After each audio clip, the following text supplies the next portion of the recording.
Yo, Atlas speaking and welcome to part 11 of What If I Was Reborn in Naruto as a civilian trained and became the greatest seal master. Let the tale begin. Chapter 251, Suna's Council 1. Rin gave Temari a probing look as they walked side by side into the Kazekage Tower. The girl was still disgruntled and refused to speak with him after the training she had gotten earlier today. She did not enjoy facing Ino at all as the Yamanaka girls systematically dismantled her with a contemptuous ease and what Rin supposed was a very irritating, amused smirk from Temari's perspective. Worse yet, Ino only used the wind release during their... well, calling it a spar would be too generous. For Temari, who prided herself on her wind release and who had put everything into training it, that was a very harsh reality check. Temari knew that Ino was much stronger than her, but being so thoroughly destroyed in her own area of expertise? She had not expected that. Rin imagined that the girl's pride was trampled on today, and the quiet treatment she was giving him was just her not knowing how to react to it. She was not really angry. Just shocked. Ino first started by bending the light with her wind chakra, creating several mirages around Temari, while also vibrating the air around them to generate her own voice and had them talk. Much to Ren's surprise, Ino even tossed Temari her war fan. And to give the Sunakunoichi credit where it was due, the second she tried to flare her chakra in the usual Jinjutsu disruption technique and realized the Inos around her were not an illusion, she instantly opened her entire war fan and blasted her surroundings with one of her strongest techniques. It was exactly what a ninja should do when facing a too-skilled Jinjutsu specialist whose illusions could not be broken. Drown the area in area of effect attacks and hope that one of them hits the opponent. And that's when everything started to go wrong for Temari. Ino didn't bother stopping Temari's jutsu. She let it rampage throughout the grasslands, and only bent or redirected the wind to go around her body. Her wind clones were not affected either, as they were just bent light and wind chakra formed into Ino's likeness. Physical attacks were not going to faze them. Ino had tried to imitate something akin to Ren's intangibility, and this was the result. At most, they slightly flickered under the onslaught of Temari's gale. When the winds finally stopped blowing, Temari was still surrounded by several of Ino's wind clones, and one even sneaked up on her from behind and touched her back. Since these wind clones were made of wind chakra, transforming them into an offensive technique was trivial. Rin knew Ino was trying to figure out how to stuff a vacuum bomb into them, but for now, she didn't have much luck with it because the amount of wind chakra necessary for the technique was destabilizing the wind clones. Nevertheless, Rin inwardly chuckled as he remembered how Temari's eyes widened into saucers in alarm, only for her to be blasted forward by a small burst of pressurized wind that came from the clone's hand. The girl, unfortunately, opened her mouth, too, and it earned her a mouthful of grass and dirt as she plowed face first into the ground in front of her. The snickers coming from Ino's clones didn't help the situation at all either. Rin resisted the urge to shake his head. There wasn't much to say about the rest of their spar. Temari's temper flared, and even if she managed to keep a somewhat cool head, she was still angry. She started attacking Ino, throwing everything in her arsenal at her while hoping that something would stick, but every technique, the winds, no matter how fierce, simply bent around the Yamanaka girl, while her wind clones continued sneaking on Temari and shoving around with underpowered wind blasts. The longer it got, the more Temari's anger transformed into desperation and helplessness. After 30 minutes, Rin had finally put a stop to the spar, because Ino drove Temari into outright sobbing and quivering. Oh, Temari was still fighting, still swinging her war fan and pushing her chakra to create wind blasts. She was still trying even as she cried. She wasn't giving up, and that was good. But there was a fine balance between giving her a harsh reality check that would show her the possibilities and motivate her to reach them, and mentally breaking her. Rin slightly smiled to himself as he saw the pondering expression on Temari's withdrawn expression. He did feel a bit bad about doing that to her. But she wanted to be strong. Pitting her against Hinata and Ino was going to make her strong either way as quickly as possible. Rin only had to ensure the girl wouldn't break along the way. Hinata was not a problem. She knew when to stop. But Ino... Sadly, Rin knew he wouldn't have that much time to supervise Temari's training too much. At best, he might be able to spare a clone. Soon enough, he was going to be extremely busy, now that he was in Sunagakure. The guards opened the door leading to the council chambers, and Temari and Rin entered. The room was massive and spacious, but empty. Only a big egg-shaped table was in the middle with 12 people sitting behind it, and Baki standing to the side. All eyes moved toward them as the movers and shakers of Suna watched them. Fighting the urge to fidget, Rin donned an amused expression that wasn't even fake and walked toward the table with Temari trailing behind him, with much less confidence. "Hello, there," Rin casually said as he arrived in front of the table, earning himself a few scoffs, unamused and unimpressed looks, and even 1 or 2 chuckles from the Suna's councilmen. 6 out of the 12 were absolutely affronted at his casual attitude, though. But Rin didn't care. He had decided that since they tried to humiliate him for not knowing their etiquette, he would lean into the role of a country bumpkin foreigner and simply wouldn't respect their expected social conduct. They should be happy he didn't come here with, "Sup, bitches." Noticing that there was no chair prepared for him, he inwardly sighed at having yet another power play aimed at him. For Baki and Temari? That was okay. They were Suna ninjas. Having them stand during the meeting was acceptable. They were in front of their superiors. But Konoha didn't really want to give Rin away to Suna just like that. He was still an S-rank ninja. So, while he was sent to Suna on a pretty much permanent basis, he was still technically a ninja belonging to Konoha. The politics of it were convoluted. But they did allow Rin not to care about these power plays. Rolling his eyes at them, Rin unsealed a comfortable chair from his storage seal with a popping noise. Every ninja in the room instantly tensed, and several council members now had weapons in their hands, but Rin ignored them as he flopped down into his chair and pleasantly smiled at the councilman. He was about to speak, but Ebizo showed his experience again by speaking first and taking the initiative before Rin could attempt to do so. "Is this Konoha's attitude towards Sunagakure?" he gravely asked in a low tone, giving Rin an unimpressed look, while many of his co-workers were now openly glaring at him. Rin had to give it to the guy. He was trying to frame his actions as actions of Konoha since he was technically their representative. Rin surmised it was supposed to scare him into being a good boy since his actions could cause a diplomatic incident, just as their villages had allied with each other. "Nah. This is my own attitude toward your bullshit," Rin nonchalantly answered, surprising many of these councilmen with his audacity. Ebizo's face scrunched. "We are going to send an official complaint to your village," he said with an unhappy finality, while Temari, who was standing next to Rin, nervously fidgeted and looked between him and Rin. She very obviously wanted to speak, but knew it was not her place. Rin slightly smiled as he noticed her with the corner of his eye. It was quite adorable. Slightly turning his head and looking Ebizo in the eyes, Rin shrugged. "Feel free." It was enough to make the man frown, while the atmosphere in the room grew more unfriendly. And maybe it was not smart of Rin to antagonize them. But here's the thing. They were not going to be his friends, no matter how well-behaved he acted today. And his threat of notifying Konoha? It was empty. Just like Rin could complain about how poorly Suna had welcomed him and how they tried to humiliate him, Suna could complain about his attitude. Nothing would come out of it. The Hokage would get the message, read it, maybe chuckle or scoff depending on her mood and level of drunkenness, before promptly throwing the message into the nearest trash can.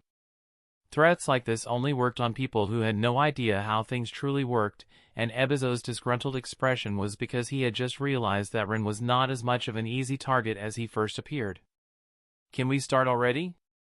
I don't have the entire day to entertain your stupid attempts to masturbate the perceived authority you think you have over me," Rin said, and the room instantly descended into a cacophony of shouts, insults, and angry exclamations that Rin let calmly wash over him, completely unfazed. A few moments later, Ebizo finally knocked on the table several times, silencing everybody as he coldly gazed at Rin and spoke in an admonishing tone. "You are in our village dash. For your own benefit." Rin blandly interjected, his expression becoming blank. "I was not sent here to be your practice dummy. I am here to deter Iwa from attacking you." I am here at your own request because you want my seals. I am here to make sure the alliance between our villages will not crumble at the first opportunity. And yet, you act like squabbling children, trying your damnedest to piss me off. For instance, Rin trailed his eyes over the sour-looking councilman. I could help you solve the pesky problems with the water supply. Quite easily at that. He pulled out a paper tag and a glass from his wrist seal and put the tag above the glass before activating it. A small stream of water started pouring into the glass until it was full, and then Rin stopped the tag from spilling more water.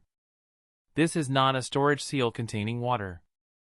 It's something that could ensure your village would never have issues with drinking water ever again. Rin inwardly smirked as he noticed the astonished looks of the councilmen.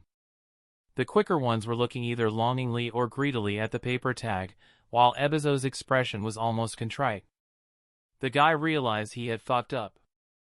They had known that Rin could make a seal for holding a bijou, but they didn't really think he could help Suna much outside of that, which was why they tried to assert their authority over him. But this was a game changer. And from his expression, Ebizo knew that.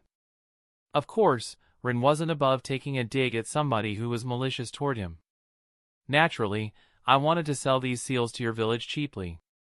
But recent events persuaded me that I should add a bully tax, retard tax, and asshole tax on top of it, making them double the initial price. He breezily said, 50 million Rio a seal. It's practically a steal. And it was. For him. Creating one of these took a trip to the river in the land of rivers. But now that he had a marker near the river, he could have set up a new connection in 10 minutes flat. The faces of many councilmen, Ebizo included, twisted and darkened. Many gritted their teeth.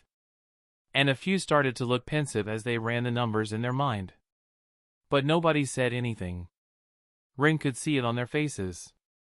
They wanted to refuse. If only because they didn't like him. But they could not. After all, the monthly budget that had to be allocated to securing drinkable water was more or less 30-ish million Rio, according to the documents Temari had shown Rin.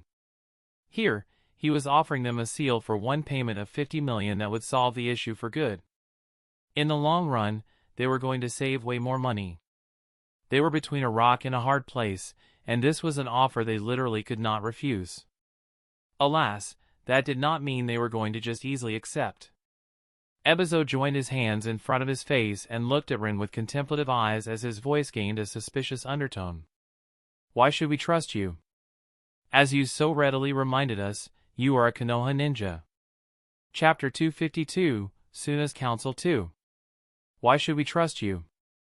As you so readily reminded us, you are a Konoha ninja. Giving Konoha control over our water supply would be foolish. Ebizo pointed out. Rin nodded, and his rude demeanor dropped as he was inwardly satisfied. Now they were finally getting somewhere. The negotiation could start. Honestly, he understood Ebizo's misgivings. In their perspective, a Konoha ninja offered them a solution to their biggest problem ever since their village's creation. Something that was currently a big strain on their economy. It was suspicious as heck. Rin couldn't fault him for seeing this as Konoha's attempt to gain a measure of control over Suna. But he was also quite helpless against such an accusation. Holding Suna's lifeline, their water supply, as a hostage would indeed be a brilliant move from Konoha. And Rin could profess innocence for the next month, but they would still not fully trust him. Rightfully so, considering that he could turn the seal on and off. He could take Suna's water supply hostage. Not that he would. But these men and women were smart enough to realize the dangers here. The only way to earn their trust is through actions. And that's why Rin chose their water supply problem as an in before he could offer other solutions to their problems. It was a little bit scummy, but also the fastest way. And hopefully, once they realized he was giving Suna things that Konoha did not have and could profit a lot from, their trust in him would increase. Rin politely smiled at Ebizo and let out a small, rueful sigh before he slowly spoke. You are right, Elder. It would be foolish. He agreed, making Ebizo raise an eyebrow at him in an unimpressed way, wondering where he was going with this. But Rin calmly shrugged. You aren't really in the position to not take the deal, are you? The room descended into a profound silence, and the Suna council felt as if somebody had poured a bucket of cold water on them as they looked at the relaxed Rin, watching them with a polite, knowing expression. They knew they had lost.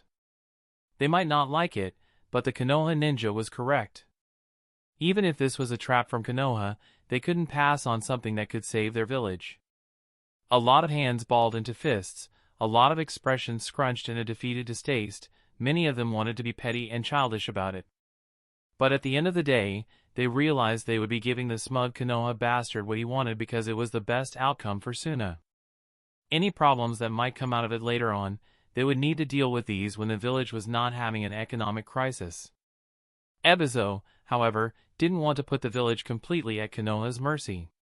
He remembered the First and the Second Ninja Wars and feared that their villages could find themselves on a different side of a conflict in the future once more. He decided he had to at least try to wrangle more control for Suna from Ren's offer. And would you be amenable to teaching these seals to a select few ninjas from Suna? We would need to maintain them or repair them if they break. Ebizo took a deep breath, preparing to fight tooth and nail for this concession. It didn't even need to be right away. In fact, he expected to be refused. He only wanted to put the idea out there, so they could easily bring it up again later. Asking for money showed a certain amount of greed, and Ebizo could work with that. It was a chip in the armor he might be able to exploit. They could pay the man to solve their issues for now. The deal itself was great for their village anyway. But the important part was to get his knowledge so they would not be helplessly dependent on him or Konoha if anything went wrong. Ebizo glanced at Temari and Baki, who were situated slightly behind Rin, out of his line of sight. He subtly motioned with his eyes toward Rin, making it seem as if he had just returned his attention to him. Realizing the implied message, Baki put a hand on Temari's lower back and quietly tapped an order with his fingers. The girl tried to hide a grimace under her impassive facade, and Ebizo's mood slightly soured at the hesitation in her eyes. It showed that she was already at least partially subverted by her husband. That might require further consideration. He liked the girl, and he was not against her appointment as the future Kazekage once she got trained a bit more, both in politics and ninja prowess. She was smart, dutiful, had the potential to reach high, and she loved her village. Despite the disagreement about her appointment among the other councilmen, she was the best option they had. But this was not the moment to hesitate. He needed her to use her limited sway over Rin to persuade him. Of course, not here. That would be too blatant. But the standing order for her was clear. She was to spread her legs for her husband, worm her way into his heart, and subtly soften him up to the idea of teaching his skills to Suna ninjas. That was her mission in this marriage. Now, this mission was more important for Suna than ever. And Ebizo decided Temari needed a reminder of that. Ebizo couldn't help but feel a measure of irritation. If the intel that Baki and the negotiators that returned from Konoha provided was true, the girl might not have even consummated their marriage yet. Yes, it was a distasteful part of being a kunoichi, but she was supposed to be subverting her husband, not getting subverted by him, before she even spread her legs for him. Pushing his irritation down as soon as it sprang up, Ebizo continued, "Of course, this will require trust between us. We understand that. We can wait a year or two," and he was going to work hard for their villages not to come into conflict during that time frame, but please, consider taking a student. It is partly why we insisted on getting you here in the first place. Ebizo finished speaking, and despite his eyes being firmly set on Rin, his attention was on Temari, who could feel it as she nervously clutched at her clothes, glancing at Rin in a hidden trepidation and conflicting feelings concealed in her eyes. Ebizo's mood darkened. It seemed he would need to have words with the girl after this meeting. He was going to set her straight, and she was going to do her duty. That was non-negotiable dash. Sure. I don't mind teaching Temari, Rin casually said as if it was not a big deal, and Ebizo's mind went blank for a moment from how unexpected that answer was. Rin, noticing how flabbergasted the big man behind Suna Council was despite his controlled expression, smirked at throwing him so off. It will take her a few months to learn the basics, but I can teach Temari the sealing arts. As for how far she can go with it, that will depend on her talent and dedication." He turned his head and glanced at Temari, finding her startled. When their eyes met, Rin smiled, and she slightly blushed, involuntarily ducking her head as she guiltily averted her eyes to the side. Chuckling, Rin turned back toward Ebizo, inwardly shaking his head. Suna certainly failed to give her deception and acting training. That was for sure. Unfortunately for them, Rin could sense things through the air. He noticed Baki's fingers tapping a message on Temari's back, and even if he didn't understand the code, the subtle shift of Temari's expression told him enough. First, she clearly disliked whatever order she had gotten. Secondly, she glanced at him. Considering the topic, and how she averted her eyes right now, Rin could put two and two together. Just like he knew that Chiyo had her hands underneath the table, and had several chakra strings connected to hidden weaponry all over the room. Or like he knew that Ebizo was clutching a kunai with a wind chakra edge underneath his long sleeves that covered his hands. Or that there were 16 hidden ninjas all over the room, all ready to attack at the drop of a hat. Or that the dipshit to the right was subtly leering at Temari's legs. That man suddenly winced as he felt a kick to his shin, before he turned to the clueless and innocent man to his right and gave him a small glare. "Only Temari?" Ebizo slowly asked, his mind quickly working out the implications. He got what he wanted. But this was too easy. It should not have been this easy. That in itself made Ren's agreement suspicious. "Only Temari, for now," Ren said, and his smirk became more smug as he saw the realization hit Ebizo, causing his expression to grow slightly worried. Honestly, Ren's intentions were not rocket science. His wife was already a Kazekage candidate. He just wanted her to become so important to Suna that they would have to give her that post, no matter what. Anybody with two brain cells to rub together could figure out what their aim with the entire political marriage was. It didn't take a genius to realize that Temari was given an order to seduce him. In the same vein, anybody with two brain cells to rub together could figure out that Ren wanted to ensure Temari would become the Kazekage. The beautiful thing about both these schemes was that, despite being plainly obvious, there wasn't a whole lot that could be done to counter them. Temari was already his wife, and their relationship was amicable. Ordering her to seduce him was pointless because it was going to happen eventually anyway. And Temari was already the best candidate for the Kazekage post that Suna currently had. Plus, both of her brothers, who were the other best candidates, supported her. With or without Ren's support, she was very likely to end up in the position. The reason why Ebizo looked so worried all of a sudden was the implications. Ren wanted to push Temari into the position, which implied that he had some sort of goal to reach with this action. And he did. Heh. He wanted to make Ebizo worry about some non-existent conspiracy. It was surely going to be a fun time for the old coot. Hopefully, the more time he spent worrying about it, the less time he would have to interfere. Rin decided not to bother with explaining himself properly. Ninjas were going to be paranoid. It was their default setting. But I think we got off topic for a while. Rin spoke with an amused smile. "I think we should get back on track. We were speaking about how I could help your village and how much it is going to cost you, asshole tax and all." Chapter 253, Suna's Water Supply. "Will this place suffice?" Ebizo asked after he led Rin and Temari to one of Suna's empty water storage facilities. It was basically a large underground room with a pool as deep as the Hokage monument was high, where the drinking water could be stored. Rin could see a system of pipes and pumps on the side that most likely allowed for the water to be pumped all the way to the well above the ground. Apparently, there were several places like this all over Suna, serving as reservoirs for the drinking water of various districts. These were the places where all that water from the costly water collection missions ended up.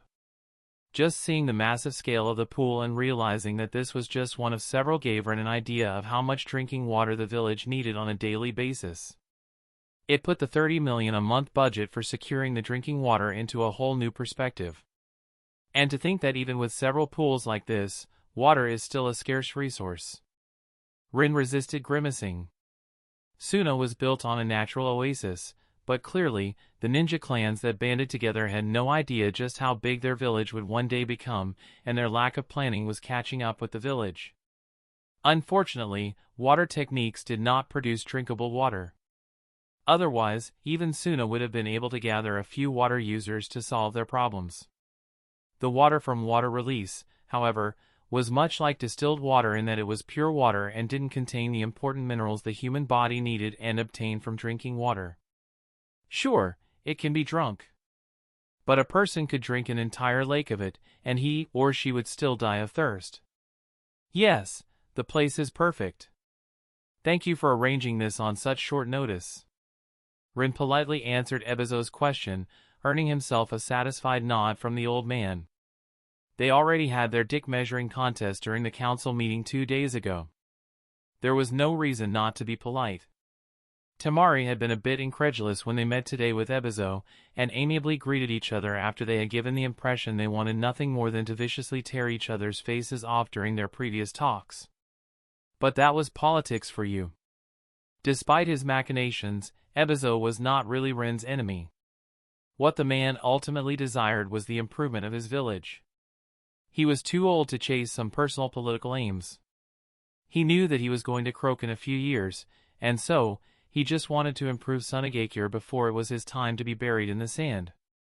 He even apologized to Rin about the humiliation he put him through after his arrival and explained why. Rin sighed. It could be summed up as keeping the clans and important ninjas in line after they lost people in the Konoha invasion. A bit of harmless humiliation to Konoha's representative apparently went a long way to keep the grumbling parties happy. Rin kind of doubted that was the whole reason, but it was what he got, and that was that. He didn't push. For the most part, he got what he wanted out of their meeting 2 days ago, and antagonizing Ebizo further served no purpose. Besides, he would probably get a chance to argue with him again sometime later anyway. No worries. If your seal works as advertised, it will change a lot for Sunagakure. Ebizo calmly said, but his old eyes were brimming with excitement. The man had a spring in his step today. Don't mind us. Go on, youngster. Show us this miracle of yours. Maybe we could use it as a new pond for fishing, uaihiaha. Chio, who suddenly appeared behind Rin, spoke and then started laughing in her demented way. Tamari got startled, but noticing her sneaking around and knowing that her behavior was just an act, Rin merely rolled his eyes at Ebizo without turning toward Chio, making the man chuckle before he slowly shook his head. Without further ado, Rin stepped forward and took out a robust stone pillar from his storage seal, erecting it on the edge of the pool. The side facing the pool was decorated with a depiction of an open-mouthed pig's head. Why? Because Rin let Samui procure the pillars, and she had weird tastes. Pigs are cool, she said. Ignoring the piercing looks of several of Suna's councilmen, who gathered near Ebizo, on his back, Rin cleared his throat. There was a seal etched on the back of the pillar, and putting his finger on it, Rin channeled a bit of chakra into it, making it light up slightly. Instantly, water started gushing out of the pig's mouth into the pool. Rin had to suppress a giggle. It looked silly. A pig was vomiting water. He doubted that Suna was going to brag and show this to their citizens anytime soon. From the corner of his eye, he noticed the highly conflicted expression most of the Suna council sported. Some of them probably wondered if this was some kind of creative insult. The stream is not very strong, Ebizo worriedly said as he stopped next to Rin and watched the floor of the pool being very slowly filled with fresh water. Rin nodded. It will take a few hours to fill at this rate. And could the speed be adjusted? Ebizo asked with a small, concerned frown. As it was, this was not enough to sate the needs of the entire village. For this district, it could be enough. If they had ninjas pouring their chakra into the seal and working on refilling the pool at least 15 hours a day. It would require at least 5 ninjas working in shifts around the clock, but it was manageable. There is no way this one seal will be enough for the entirety of Sunagakure. He gave Rin a half-anxious, half-questioning look, only to stop in his tracks when he saw the smug, knowing grin on his face. Ebizo's mood soured as he realized Nope. Rin happily beamed. I guess you will just have to purchase more of these seals, then, no? Ebizo's deadpan look warmed Ren's heart. He had said his seal could solve the Sunagakure's problem with drinking water. He had never said they would need only one seal to satisfy the needs of the entire village. That was just their wishful assumption. One Ren deliberately did not correct. He gave Ebizo an eye smile in return. 8, no, 10. We will need 10 of these for the entire village. 13 if we account for the emergency reserve pools. 650 million Rio. Ebizo hissed out and looked pale, nearly on the verge of a heart attack as he mumbled under his nose with wide eyes, starting to hunch over from the imaginary pain in his chest. Ren inwardly cackled. There it was. It could have been just 325 million, but they just had to piss him off enough for him to decide to raise the price twofold. We can't afford that right now. Ebizo indignantly sputtered as he abruptly turned toward Ren so fast that there was an audible crack in his hip. Even Temari gave Ren a defeated look. Her teal eyes stared pleadingly at him. But the good girl stayed silent as she was expected to. Her role here today was to observe and learn, not to intervene. And Ren was even kind enough to tell her the lesson she would be learning today before they left the house. It was, play stupid games, win stupid prizes. Yeah, that whole there is no reason not to be polite thing? That might have been slightly exaggerated. Well, I am willing to take monthly payments of 10 million Rio until you pay these seals off. Ren hummed, offering what he considered a very good deal to the village.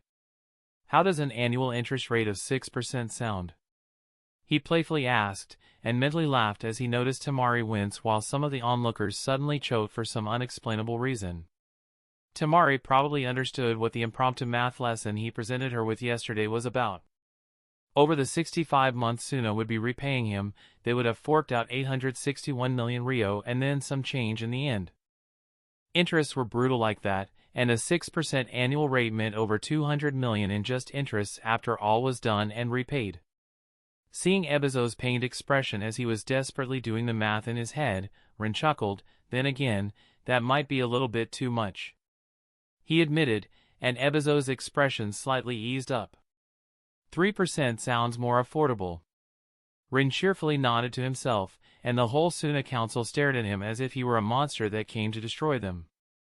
That would still cost them a little bit over 750 million as the final amount, with the interest included, over the course of 65 months.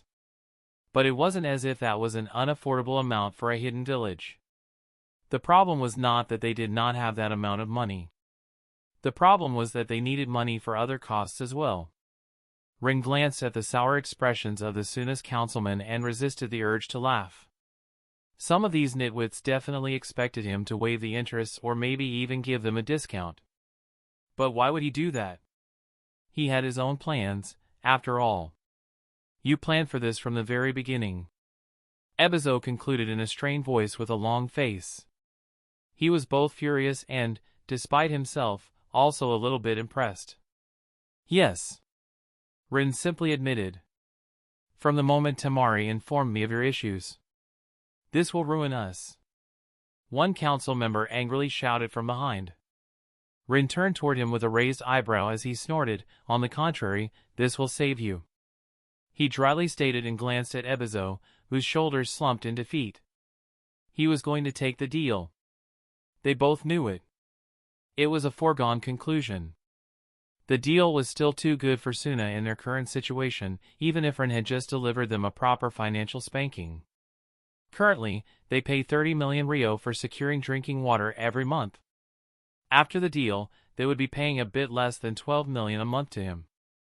And in 65 months, in less than 6 years, the seals would be repaid in full. This still gave them over 18 million a month they could allocate somewhere else where the money would be needed. That would be a huge relief for the already economically struggling village. Water was not the only necessity for them. Food, weapons, and medicine were also costly. This was not even the tip of the iceberg of shit Suna was currently in. And it was not just the question of the 30 million Rio they need to pay every month for the drinking water. It was also the ninjas they needed to send out to collect it. Every month, hundreds of Suna ninjas had to go on water collecting missions. Every single ninja doing that was a ninja not going on regular missions and earning money for the village. In these water collection missions, the village was the client. So, they needed to pay their ninjas from their own already hurting pocket, and that meant smaller paychecks for their workforce. That also meant the village earned no money from these ventures. Neither Suna nor its ninjas enjoyed the experience. The ninjas were already poor, as it was usually genin and low-level chunin sent on these missions. And the village was missing out on profits from hundreds of missions. These missions were not popular, from what Temari told Rin. But everybody knew they were necessary. Drinking water was too important for their village. The special storage scrolls for the water that the village needed to procure were also not cheap, bringing additional costs to Suna whenever one was lost or damaged. Because, of course, ninjas from other villages, rogues, or even bandits sometimes ambushed their water retrieval teams for fun and giggles. The fact that, because of these missions, Suna, the village with the least amount of ninjas from the 5 great hidden ninja villages, had the biggest amount of personnel stuck on non-profit missions was also not lost on Ren.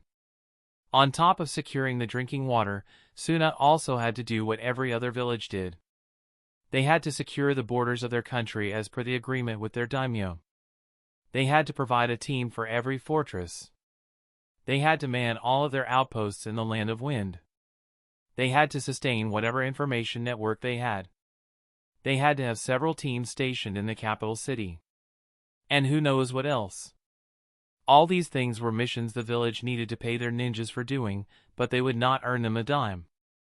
It was the daimyo's financial support that should cover a lot of these costs, but the relationship between Suna and the Wind Daimyo was not very bright right now. Honestly, it was a miracle this village had not collapsed yet. As much ridicule as Raza was usually getting in Ren's past life, the man did a spectacular job keeping the village running under all this pressure. Their situation was an absolute clusterfuck, and this was just one facet of their problems. Despite Ren's deal being quite draconian to them, they were still saving money and will now be able to allocate hundreds of their ninjas to more profitable ventures. So, yes. When Ren outstretched his hand toward Ebizo for a handshake, the man might have been looking at him with stony eyes, but in the end, they shook on it and decided to go to an office in the facility to sign the deal. By the end of the day, Suna had 13 new pig-headed pillars, supplying their reservoirs with fresh water straight from various rivers of the Land of Rivers Ren's clones had visited in the past 2 days. One problem was solved in a very profitable way for Ren. Only a countless number to go. Chapter 254, 11 million well spent. Come on, Kankuro, put some spirit into it. Ren smugly exclaimed his encouragement while standing straight in front of the sitting puppeteer, his hands behind his back in a scholarly pose he had seen so often in all these bullshit cultivation stories from his past life. Make your master proud. His jaw hurt from how much he was suppressing his laughter. Shut up, you bastard. Kankuro shouted after his focus wavered, and for the 10th time in a row, the technique he was trying to hold failed as a translucent, barely visible dome of air above him dispersed. Rin grinned at him, making him scowl. You are doing great! He gave the boy a double thumbs-up gesture. I'd be doing much better without your guidance. Kankuro quietly mumbled to himself in irritation. Why the hell am I even doing this? Unfortunately for him, sound was transmitted through vibrations in the air, and ever since the ambush by Kumo and Akatsuki, Rin decided to put more effort into training to sense things through the air. He heard him well and decided to reply. Because I paid for a mission and chose you as the man for the job, my adorably irritable, catsuit-wearing, doll-loving Padawan. Kankuro took a deep breath, trying to ignore the asshole who was making his afternoon a hell on earth for his own kicks and giggles. If I knew what a pain in the ass this would be, I'd have refused the mission. He muttered, and still sitting with his legs crossed underneath him, he put his hands together again and tried to focus on the new technique Rin wanted him to learn. But then you wouldn't have the money for the materials for that new puppet part you were daydreaming about today. Rin shrugged. Frankly, he didn't need Kankuro for this part of his plan. But the boy was practically bemoaning his fate and the lack of his funds, irritating Temari somewhat fiercely during breakfast while begging her to lend him some money. Temari had the overall control of the funds from their father's account, and from what Rin knew, she and her siblings had agreed to set it up so that each of them would be getting a generous monthly stipend for whatever they could need. Except, Kankuro liked to blow through his money within the first 10 days of the month, trying to build some new puppet part or hidden weapon or buy new poison or new seal. He never had issues with spending his money. So, as a kind brother-in-law, Rin decided to offer Kankuro a mission. The poor sod jumped on the offer, not knowing what he was getting into. "Let's just get this over with." Grumbling, Kankuro let out a breath and closed his eyes. Shortly after, his chakra seeped out of his body, flowing into the air above him as it slowly suffused itself into the air and created the same translucent, barely visible dome covering everything in a 5-meter radius around the boy. A bead of sweat appeared on Kankuro's brow as his eyebrows scrunched from intense focus, but it lasted only for a moment until the dome stabilized and Kankuro's expression eased up. Taking a deep breath, Kankuro's hands slowly released the hand seal they were holding, and he carefully brought them back into his lap before he opened his eyes, his expression morphing into a triumphant one. "How is that?" "I've got it!" he asked with restrained giddiness in his voice, grinning cockily at Rin. Rin noncommittally hummed, and a small ball appeared in his hand with a small puff of smoke before he half-heartedly lobbed it at Kankuro. It nailed him in the forehead, making his head snap back a bit as it bounced off and puffed out of existence. "Still not good enough," Rin informed Kankuro as the dome above him once again cracked and shattered alongside his focus before completely dissipating. "Sister fucking son of a b dash," almost toppling back, Kankuro vehemently cussed at Rin, but when he saw the ball reappear in Ren's hand as he raised it in a silent threat, Kankuro stopped in his tracks, only giving his tormentor a stubborn, defiant look as he scowled some more. "Again," Rin easily commanded as his lips twitched in amusement. "Your focus is still not good enough." At least, the boy had already realized after the 10 previous tries that arguing would not help him and silently got to casting the technique again. To be honest, besides his personal amusement, Rin wasn't screwing with Kankuro for nothing. He needed him to learn this properly. Well enough that he could do it while half asleep, so he could teach other ninjas how to do it, too. This was the next step in Ren's plan for Sunagakure. He invested the first 11 million ryo he had received from Suna for his seals this month, and commissioned several missions from the village. First, he needed a ninja who would learn a technique from him. That's what was happening right now. Then, that ninja was supposed to teach 3 other ninjas. And these 3 other ninjas would get a mission to teach another 3 ninjas each. And those would then go and repeat the process with yet another 3 ninjas, who would do the same. Rin was basically doing pyramid scheme-style training here. The only effort he would need to put into having half of Sunagakure learn this technique was to teach it to Kankuro for a day. Well, that and the 11 million he had to pay Suna for these missions, but money was kind of useless to him and Suna right now anyway. Without Ebizo's help, Rin would have never been able to push through his requested missions, but once he explained to the man his plan, or rather, this step of his plan, not that the old man knew that, Ebizo was happy to help despite the paperwork it would generate. Poor Temari was unwillingly conscripted as a paper pusher by Ebizo because of that. But, she could consider it a training for her future Kazekage role. Ren's idea was simple, yet it was also something that many ninjas would be too proud to do. Fortunately for him, Suna ninjas were not in any position to complain. They would simply be happy to get a paycheck at the end of the month as it currently stood. Suna's protection missions were flat out not earning enough money for the village. Hence, the solution was quite simple. They needed to diversify their services. The Land of Wind was a country built on internal trade. It was well known for its countless caravans that went between cities and villages on a near-constant basis, trading anything and everything from spices, rare metals, food, and even people. But the most important thing when it came to caravans was that with a lot of trade, there were bandits. Which should mean work for ninjas, right? Well, no. Unfortunately, that's not how things worked in this land. The ecosystem was simply different. Unlike literally anywhere else, in this desert country, even the freaking bandits depended on the caravans, and that completely changed the game. The bandits here couldn't exactly go into a forest or a mountain and hunt themselves some game to feed their group. Not in the desert. So, usually, they stopped a caravan, asked for a toll to be paid, and the caravan just did that. The bandits asked for food, water, and cheap goods they could use for their survival, and to make a bit of profit most of the time anyway, leaving the more lucrative merchandise in the caravans alone. There was an unspoken accord between them and the merchants. There wasn't much plundering or outright destroying the caravans because the bandits recognized that doing so was the easiest way to irritate somebody important and get ninjas hired to hunt them down. After all, trade was too vital for survival in this country where many settlements depended on these caravans bringing them food and other necessities they could not get in any other way. This, however, meant that many merchants did not feel pressed to hire ninja guards.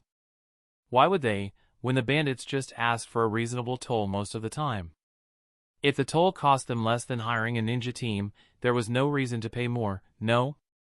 It wasn't as if they had to pay too many tolls along the way either. The bandit groups usually fought among themselves for lucrative spots and cleared up such problems before the merchants lost their patience and decided to hire ninjas. In the end, this created an interesting situation where there wasn't much business to be had for Suna when it came to protecting the merchants, despite their country being known for unceasing trade and literally infested by bandit groups. Of course, there always were merchants feuding against each other who hired ninja escorts as a precaution against their competition. Or nobles who wanted to feel safe during their travels. Or other circumstances where ninja guards could be hired. And these held Suna afloat financially. But in other countries, the threat of bandits forced pretty much every merchant to hire a protection detail, even if it was only a few genins. The smart bandits never attacked a merchant protected by ninjas, which brought a massive amount of business to any other hidden village. It was kind of why ninjas did not tend to kill bandit groups they encountered unless they were provoked first. Suna did not have that. But what Suna had was the heat of the desert. And that was where Ren's wind release dome technique came in. It created a protective dome of wind. A weak one. It was only a C-rank technique that even people without wind affinity could easily learn. And the protection it offered reflected that. A B-rank jutsu would be at best only slowed down by it, and it wouldn't even be an obstacle against an A-rank one. But the user could channel the heat inside the dome. By itself? Anywhere else? That was a useless feature. Here, in the desert of the Land of Wind, it was a priceless treasure. Traveling through the desert was not a pleasant affair. The days were hot, and the nights were cold. The really rich merchants usually had several attendants whose job was to fan them during the journey to combat the heat. And during the night, these same attendants were there for sex, to combat the cold. All the while, everybody reeked of sweat and other things because a bath was just a distant dream. The wind release dome technique could counter the heat. It could make travel for anybody within its radius a pleasant thing, no matter how hot it was outside. Rin decided that if the merchants won't hire Suna ninjas for the protection they can offer them, then they will hire them to make their travels actually enjoyable. Plus, less heat meant less sweat, which meant way less smell. What was there not to like? All that heat the technique's user was managing could also be channeled into a heat storage seal Rin had made. Once that seal was charged, it could work like a portable heater for the cold nights until the heat within it was depleted. A ninja could buy empty ones from him. It was no big deal. He or his clones could make one of these in 5 seconds. He could easily supply the entire demand for these in Sunagakure. The user could then charge them during the mission and sell them to their employer or some other merchant to make additional profit. Hell, the merchants could sell empty ones back to ninjas for a small token price, too. Rinse and repeat, and you have a repeatable side business. All in all, Rin felt very proud of this scheme of his. It would bring more money to Suna, especially its average ninjas. And with a richer populace, more merchants would be attracted to come and do business with Suna. With more merchants, cash would flow, and maybe, just maybe, Rin would actually get some investment opportunities for all the money he was about to receive from Sunagakure while also revitalizing the village as quickly as possible. And who will the Suna ninja have to thank for the sudden upturn in their fortunes? Who would be the guy who ensured the wind release done technique would be spread, while also making sure those who learned it would know who came up with it? Who would be the guy selling them the heat storage seals? Wink, wink, nudge, nudge. As far as Ren was concerned, it was 11 million well spent. Come on, Kankuro. Put some more backbone into it. Chapter 255, but first food. Sitting in a living room, Ren heard the front door open. Perking up, he turned his head toward the sound, and chuckled as he heard Temari yelp in pain before hissing a curse under her breath. She no doubt tripped over Kankuro's puppet parts, which the boy had forgotten to clean up earlier today. That was an ever-present danger of living in the Sabaku household. Kankuro was like a kid who always misplaces Lego on the floor, so you have to pay attention to where you are stepping all the time. Except that his puppet parts could be way more dangerous than Lego. Temari wearily shuffled into the living room under Ren's amused gaze, and as she saw him, her displeased frown melted down into a small, fond smile. Only for a moment, before it was replaced by something between scowl and pout. I hate you so much. Temari groaned like a zombie as she stumbled her way through the room and dropped her body into Ren's arms with an audible "Alf," half lying on the couch. Ren's arms suddenly found themselves around her back as he hugged her while she snuggled into his chest. Screw you and your changes, Temari mumbled in a half-accusatory, half-sleepy voice. I can imagine, Ren jovially hummed, his hand caressing her hair in the way he knew she loved. Ebizo is running you ragged, huh? He comfortingly whispered to her. They were slowly getting to know each other and becoming more and more comfortable with each other as time passed. Both he and Temari tried to make the best out of their circumstances and tried to spend time together every day. Shared lunches were the norm. Rin went out of his way to ensure that. 5 days ago, Temari had dragged him out for some shopping because he needed some desert-rated clothing. They made an entire date out of it.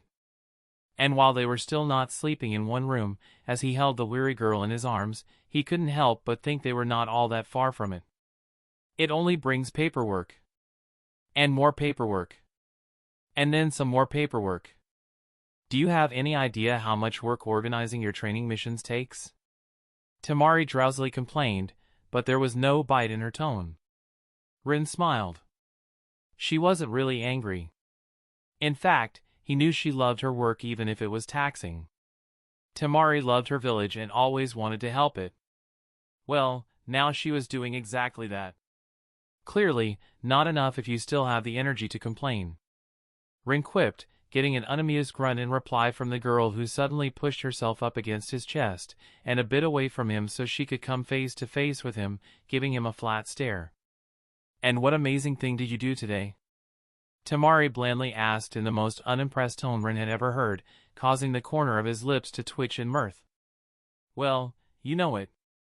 While you were working so hard for the betterment of your village, I had the important and exhausting job of resting well at home. Rin jovially said in a what-can-you-do tone. He even added a small shrug to sell the impression better and enjoyed how Temari's eyes started twitching. But before she could get riled up enough to actually get angry, Rin pressed forward and kissed her. Temari was slightly startled, but soon enough she eagerly reciprocated. Satisfied after feeling all the tension in her body ease up, Rin pulled away and ended the kiss after a few seconds, earning himself a small protesting whine from the blonde that somehow managed to change her position into straddling him during the kiss. It's a very important job, wouldn't you say? He asked as his back was pushed against the couch by the hands Temari had on his chest. I guess. Temari distractedly uttered while taking her hands from Rin's chest and raising them toward her head. Removing her 4 hair ties with practiced ease, she made her 4 ponytails fall into a waterfall of sandy tresses all around her shoulders. Slightly shaking her head, Temari managed to attain a measure of tousled hair look, and with her hand, she pushed the few strands that fell on her face to the side. You are very pretty. Rin stated and propped himself up on his elbows, enjoying the small, happily bashful smile his words brought to Temari's face. You goof. She sighed with a bit of exasperation while still straddling him. They looked at each other for a tense moment before they both moved forward and kissed again. For the next 20-ish minutes, the world ceased to exist for them as they lost themselves in their passion, barely separating their lips for air while their hands roamed each other's bodies, groping and ruffling the clothes with somewhat hesitant touches that started to grow less uncertain as the time stretched on. Sadly, all good things had to end. Temari's stomach suddenly loudly grumbled, making its presence known, and both Rin and Temari froze. Rin blinked. Temari flushed.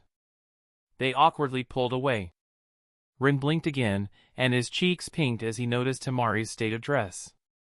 Sometime during their make-out session, he had apparently managed to pull her kimono-like clothes off her shoulders, and her bare, perky breasts were now in front of him. He didn't even realize it happened until now. Seeing Rin's awkward expression, Temari giggled and proudly pushed her chest out, powering through her own embarrassment and channeling all her subpar, half-forgotten kunoichi seduction training from her academy days, while trailing her fingers over Rin's naked chest. He was wearing a casual button-up shirt, and unlike him, the undoing of his buttons by Temari was completely deliberate on her part. Temari playfully smirked, only the red tips of her ears betraying how she felt. She opened her mouth, most likely to make some seductive remark, when her stomach betrayed her for the second time, sending another loud grumble through the room. Temari woodenly froze, and Rin started laughing at the absurdity of their situation. "It's not funny!" Temari whinily protested, softly hitting Rin's bare chest with her fists. "Stop laughing!" He didn't stop. Huffing, Temari grumbled as she pushed herself off Rin's lap and pulled her kimono back onto her shoulders, covering her chest before she turned away from him, miffed. "Great! Now the mood is ruined." She discontentedly muttered with a dash of frustration in her tone and subconsciously crossed her arms over her chest. She was finally resolved and in a mood to have their first time together, only for this to happen. This whole go and have sex thing was not as easy as they made it sound in her kunoichi classes. She actually came to care for Rin in her own way during the few days they had spent together. She wanted their first time to mean something. To be special. Temari felt like punching through the table in her frustration. In the meantime, Rin finally stopped laughing and regained his cool. "When did you have your last meal?" he asked Temari, nimbly moving behind her on the couch, and threw his arms around her shoulders, embracing her from behind as her back leaned on his chest. Temari involuntarily leaned into the embrace. Only then did her brain register the question, and her face scrunched as she thought about it. She missed lunch because Rin did not come to the Kazekage Tower today for the first time this week, and she had been too busy. Breakfast, no. She didn't have that either. There was no time. I think the last time was yesterday during lunch. Temari tilted her head in a pondering fashion, and Rin let out an exasperated sigh full of suffering as he put his forehead against the back of her head. Temari. He trailed off, nonplussed. She had wanted to go and train for the evening yesterday, so she didn't come home until very late at night. That was all right. As long as she took care of herself. Rin gave her a look. I know. I'll do better. I just forgot. Temari abashedly admitted, and her stomach grumbled for the third time, agreeing with her, much to her silent mortification. All right. Rin shook his head. Let's get some food into you, and then, we can see if we can get back into the mood, he teasingly asked before pecking her on the cheek. Today was perfect for getting frisky, and Rin decided to give it a shot. Gaara was having a night training in the desert, and Kankuro, despite his incessant complaining, started to really enjoy training others in the wind release, done technique. The pay was good, and he could screw with his students. Today, he would be coaching a few ninjas until late in the evening. Meaning, Rin and Temari had the house for themselves. Temari blushed, but her lips settled into a grin as they both stood up, and she let herself be pulled into the kitchen by her hand. She looked at Rin's broad back in quiet anticipation, and her desire suddenly returned. Yes. She quite liked that plan. She decided she wasn't going to let him get away so easily. Not today. But first, food. Chapter 256, Samira. Rin woke up with a small groan, blinking the drowsiness from his eyes a few times before he dragged his body into a sitting position. Hearing a quietly protesting "mum" coming from the spot on the bed next to him, he sleepily turned toward the noise and dryly chuckled, only for his chuckle to become a yawn halfway through. With one hand covering his mouth, Ren's other hand reached out toward the mostly asleep Temari, hiding her head in a pillow she was hugging to her chest while lying half on and half under her bedsheet. Ren's fingers gently landed on her thigh, trailing a path upward and reaching her lower back, where Ren's whole palm pressed on her warm skin. A content smile appeared on Ren's lips as a small, needy moan came from the girl, even as she willfully refused to wake up and only put the pillow more over her head. Ren's hand continued on its path, caressing her skin and pressing into the muscles of her upper back, causing her to straighten up, maybe even slightly bend her back backward on instinct. Then his fingers gently curled around the back of her neck, and his arm shook alongside the pleasant shiver that rocked her body. Rin felt his lower part respond, and he had to resist the rising urge to push her into the bed and continue their yesternight's activities. Something the sleepy girl subconsciously desired, if the way she slightly jutted out her posterior in invitation was a sign. It had been a month since their first time, and Rin learned that Temari enjoyed being more of a passive kind of girl in the bedroom. That probably surprised both of them, given her outgoing, very proactive personality outside of it. Honestly, he attributed it to her daddy issues. Not that he would be dumb enough to tell her that to her face. She would never accept it, and it would spark an argument. But she definitely had repressed issues. All three of the Sabaku siblings had them. Sadly, Rin didn't know the first thing about proper psychology, and there was no therapy in this world. So, they would all simply have to learn to live with it. Easing up the pressure on the back of Temari's neck, Ren's hand trailed back down the middle of her back, across her spine. From below the pillow, the side of Temari's mouth was peeking out, and Rin could see how she was biting her lower lip. Her thighs pressed together, entrapping the bedsheet in between them in a strong grip. And a small whimper came out of her nose as her entire body essentially shook in anticipation, with every pulse of Ren's chakra coming out of his fingers and prodding at her spine in the most pleasant ways. Ren's smile slowly widened into a grin, and he pressed his palm deeper into Temari's back, forcing a loud gasp out of he. The pillow that covered her head suddenly impacted Ren's face out of nowhere, making him slightly rock back in his spot. "All right. I am up," Temari loudly cried as she abruptly turned around and sat up, her hair tousled up and messy, while she was panting, her bare chest heaving, and her face was flushed from neck to cheeks to the tips of her ears in embarrassment. The pillow fell off Ren's face and landed in his lap, unveiling his surprised but amused expression as a startled laugh came out of his mouth. They played this game almost every morning after they slept together. It was becoming somewhat of a routine for them. But this was the first time Temari reacted by throwing a pillow in his face. He didn't expect that. Temari reached out and grabbed her pillow from Ren's lap before she hugged it against her chest, covering her breasts, and her expression turned into a miffed one. "Did you have to use chakra?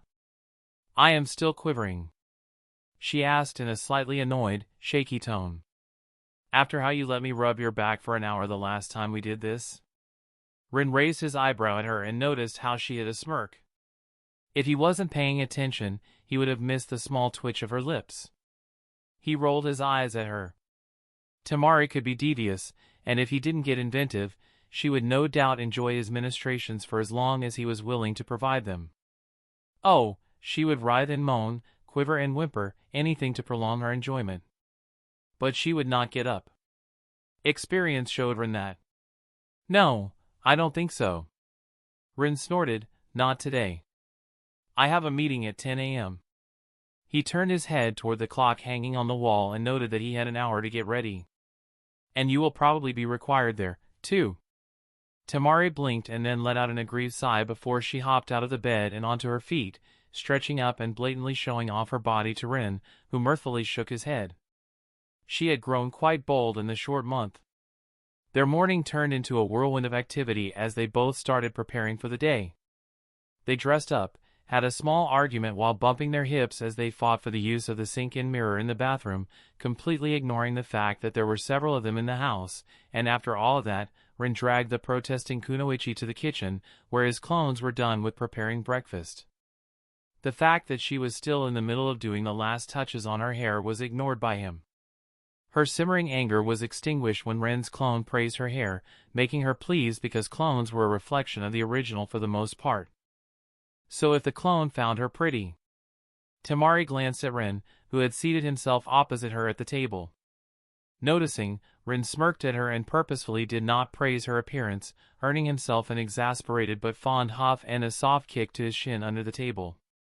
Yes, yes. She looked adorable with her sandy blonde hair free and slightly curling into ringlets at the tips. But she already knew that from his clone. He preferred to bring her mood up with a bit of silent teasing instead. They ate breakfast, a generous serving of eggs and bacon with bread, and then were on their merry way toward the Kazekage Tower with 20 minutes to spare before the agreed-upon meeting time. They could afford to take a leisurely walk instead of having to hop through the rooftops, and so, Rin found himself with Temari hugging his arm to her side as they strolled through the village. He inwardly snorted. Her tight proximity had an added benefit that he knew she was aiming for. He stretched his protective jutsu over her and earned himself a thankful smile from the girl as the hot and dry air no longer affected her. She was perfectly capable of doing a similar thing to a smaller effect by now. But according to her, keeping up the focus was hard, and the technique oftentimes just broke for her whenever she got distracted. It was apparently highly annoying, having to recast it all the time. Rin wouldn't know. He could keep the techniques going just fine. He mirthfully glanced at Temari, and when she noticed, from his expression, she realized what he was thinking and returned a mirthless look in return. Arriving at the Kazekage Tower, they greeted Kankuro, who passed them in the hallway and scowled to cover his small blush, and murmured a greeting back while averting his gaze as he hurried away. Rin and Temari snickered and giggled. The poor boy was embarrassed ever since he came home earlier than usual one evening and caught them having sex on the couch in the living room. He talked big and was usually brash, but it was so easy to fluster him. Rin understood why Temari loved to tease him. Speaking of Kankuro, the first rounds of protection detail missions with ninjas capable of using the wind release dome technique finished around 2 weeks ago. Since then, word got out about how pleasant it made the trip through the desert, and it was slowly spreading among the merchants in the land of wind. The mission commissions picked up like crazy, and the snowball got rolling down the cliff. The merchants asked for ninjas with that technique, even offering bonus pay once it became apparent that there simply were not enough ninjas with that capability in the village for all the interested clients. The richer merchants tried to commission a higher-ranked mission in hopes of getting preferential treatment, and the poor paper-pusher ninjas had to explain to them that the system did not work like that. It turned out that having a pleasant journey through one of the most inhospitable places in the world was kind of a big deal to these constantly traveling merchants. Funnily enough, they did not give a shit about protection from bandits. They just wanted somebody to save them from the heat, sweat, and stink. Sunagakure rank-and-file ninjas realized this, and many started commissioning training missions on their own, asking for somebody to teach them the technique. Those who had friends who knew it begged them to be taught, and from what the excited Ebizo told Temari, who had then told Ren, the village had not been this lively in a long time. It was far, very far from solving the economic crisis, but the village was now on the right track to recovery. Ren and Temari reached Ebizo's office and entered, nodding at Gaara, who was impassively leaning on a wall inside with his arms crossed over his chest. The boy still did not sleep several nights a week, even if Shikaku was no longer keeping him awake. Ren found out that it was an ingrained habit for him by now. Usually, that meant they did not really meet him in the morning because he was already up and doing something at an ungodly hour. It was usually in the afternoon, evening, or on the weekends that Ren saw Gaara. The boy had been burdened with and pressured to become stronger for the village's sake. He had to train near constantly. Ren felt a bit bad about it, but he didn't have the free time to meddle in his situation right now, either. Temari separated from Ren and walked toward her brother, while Ren turned to the other side of the room, where Ebizo was talking with a tall, busty, fair-skinned blonde woman. Smiling, Rin approached them as they turned toward him. "Hello." He cheerfully greeted them, getting a bland smile from Ebizo. The old man still did not like him all that much, but that was fine. As long as they could work together, it didn't matter. The woman looked at him with a stoic, aloof expression and cold blue eyes. She took a step toward him, and her lips twitched into a barely noticeable smile. She leaned forward, and Rin expected her to kiss his cheeks in a greeting, but she suddenly moved her face at the last moment, causing her lips to land on his in a kiss. Everybody in the room suddenly froze, and Rin could swear he heard an angry, feminine screech coming from behind him, but he was a little bit too preoccupied with the soft tongue that invaded his mouth. His brain finally rebooted, and he managed to pull away with a very strained, awkward smile as the blonde woman brushed her lips with her thumb with seductive ease while sporting an aloof, self-satisfied expression and a small smirk. "Greetings, Rin-sama. Nice to meet you again," she coolly said and slightly bowed, unintentionally showing off her very generous cleavage. Rin took a deep breath and let out a long sigh as he resisted the urge to rub his forehead. Somehow, this was Ino's fault. He just knew it. She had no doubt put her up to it. "Yes. Nice to meet you, too, Samira," he awkwardly replied, trying not to look at Temari, who was held back by Gaara while giving the aloof blonde a death glare to end all death glares. If looks could burn, Samira would have been a steaming corpse thrice over. Samira, however, ignored Temari with the cold disregard that fit her perfectly. Rin helplessly stood between her and the angry Temari, not knowing what to do. He couldn't tell Samira off. He still felt guilty about what Ino had done to her when she was more known as Samui. Chapter 257, Trade Deal. Samira Kajiro was the last in the entire plethora of identities Samui had made for herself in the recent months. She was changing them more frequently than Rin changed kunai knives, which was honestly ridiculous. Ino said the woman is trying to find herself. Now, that made Rin wince when he heard it, because of the whole Mines Crew thing Ino had perpetrated on her. Fortunately, it seemed she liked this one enough to consider keeping it. Hopefully, it will last because with Ren's current machinations, it kinda had to, now that he pulled this identity of hers into his plans. Unfortunately, what Ino had done to the woman could not be undone. Not easily and not without mind-fucking her even more thoroughly than she already was. Her mental brainwashing to make her. Rin didn't even know what Ino aimed for, to be honest. Obedient? Servile? Or something more sinister that Rin would rather not think about because it tarnished the image of Ino he had in his head? The deed was done, and now they all had to learn to live with it. It's why Rin set Samui up as a merchant in the land of tea. It was his own way of trying to give her an enjoyable life while also being pragmatic enough to make her useful. Sadly, the world they lived in was what it was, and Rin had to be a realist. No amount of guilt was going to make him waste an asset like this. That only made him feel guiltier and made him affirm his resolve not to be a dick to her. Which made her flirting just that much more troublesome. The woman seemed to like flirting with him in her own aloof way for some reason, but getting kissed by her out of nowhere was a first. It was a genuinely unexpected escalation. And Rin somewhat doubted that the original Samui, the lady who wanted to run a lightning-clad sword through his chest with a mean glare that would impress even the QB, would act like that toward him. Maybe wiping out her indoctrination and loyalty to her village gave her a clean slate, and her interest in him was truly hers. But maybe it was something put inside her head by Ino when she completely mentally reprogrammed her. Rin could not be sure, and he sure as hell wasn't going to ask. He was kind of afraid of the answer. If her interest wasn't something Ino engineered, then it would open a can of worms he wasn't sure he was comfortable considering. Ino tried to drag the busty woman into their bed often enough as it was. And the problem was that Rin could see himself wavering enough to go for it if not for his inner misgivings and guilt about the whole situation. After all, he wasn't blind. Samui was, well, hot. Hinata was ambivalent about the entire issue. She did not care enough to be either for or against it. Her tolerant attitude was amazing, and Rin loved her for it most of the time, but when it came to this issue, it was not helping. Rin glanced at Temari and inwardly winced as he found her seething while still being held back by Gaara, who had his arms firmly around her stomach. Well, it seemed he now had all three choices from Ino's four, Hinata's don't care, and now Temari's hell no when it came to opinions about Samira. As if that did not make the situation even more complicated. Was it any wonder he was usually trying to avoid her? Sighing, Rin mentally squared his shoulders and decided to get on with it.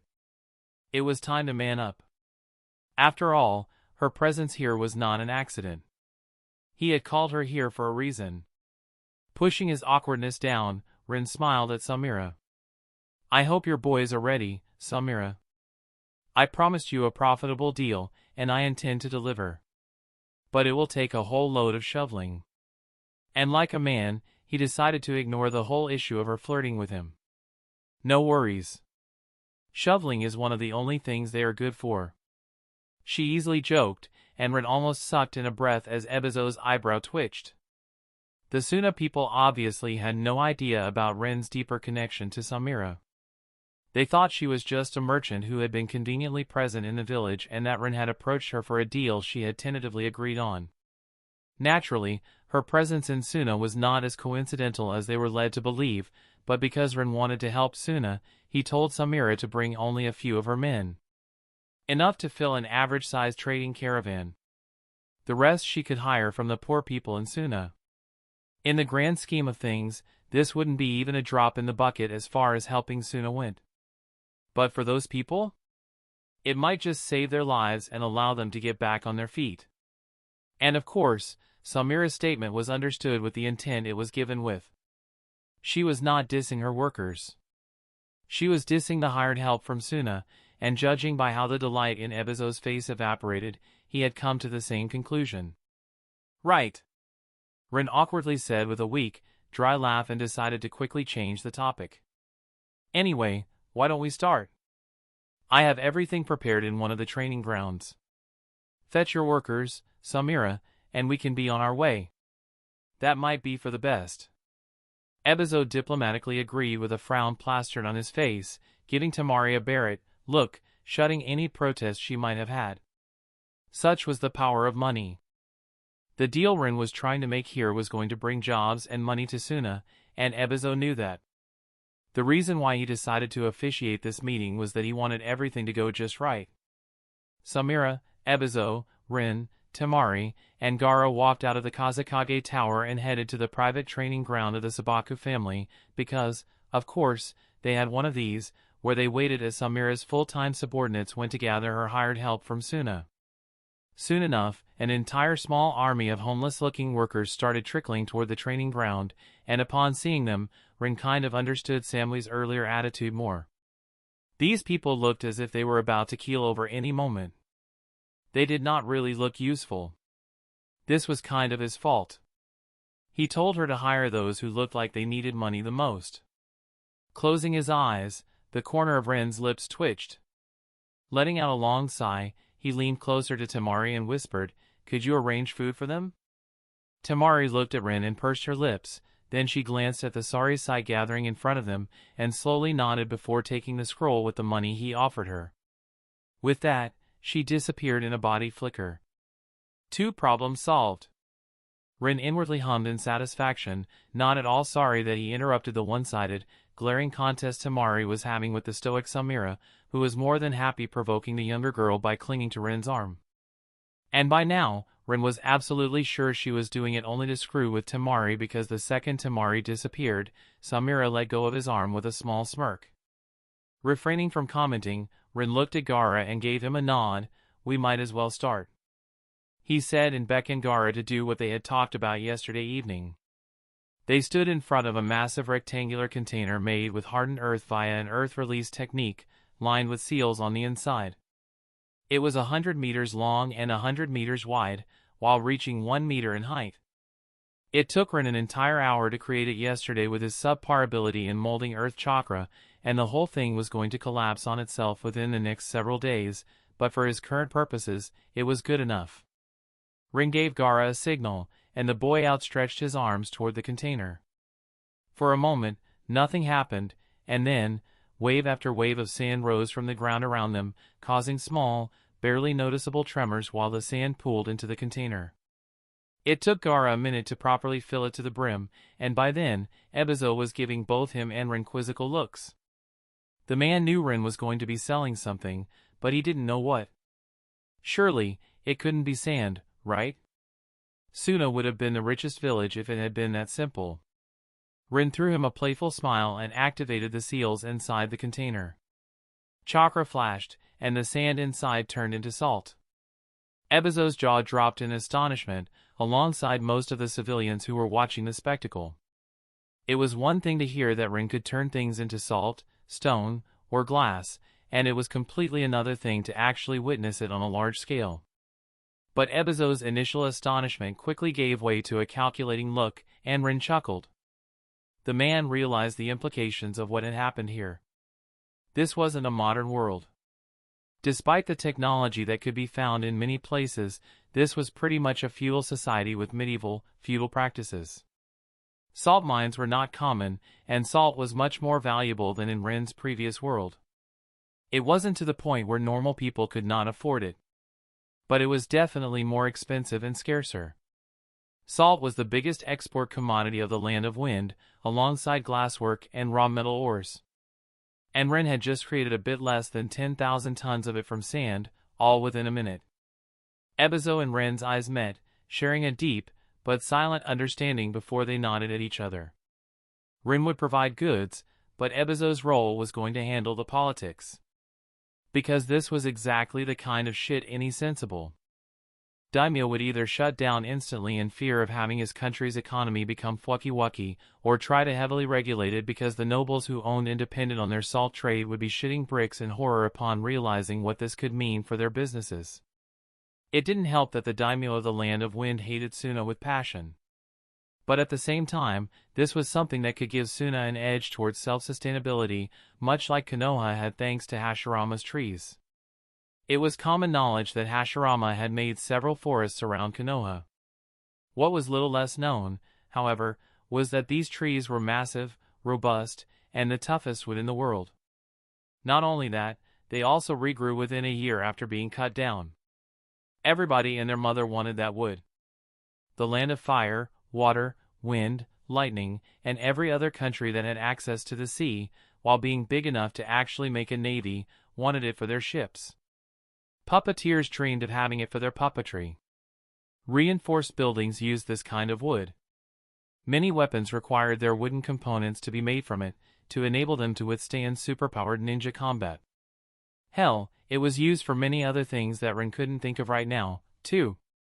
And the only supplier was Konoha. There was more demand for it than actual supply. It was a big part of the reason why Konoha was economically the best of all the hidden villages.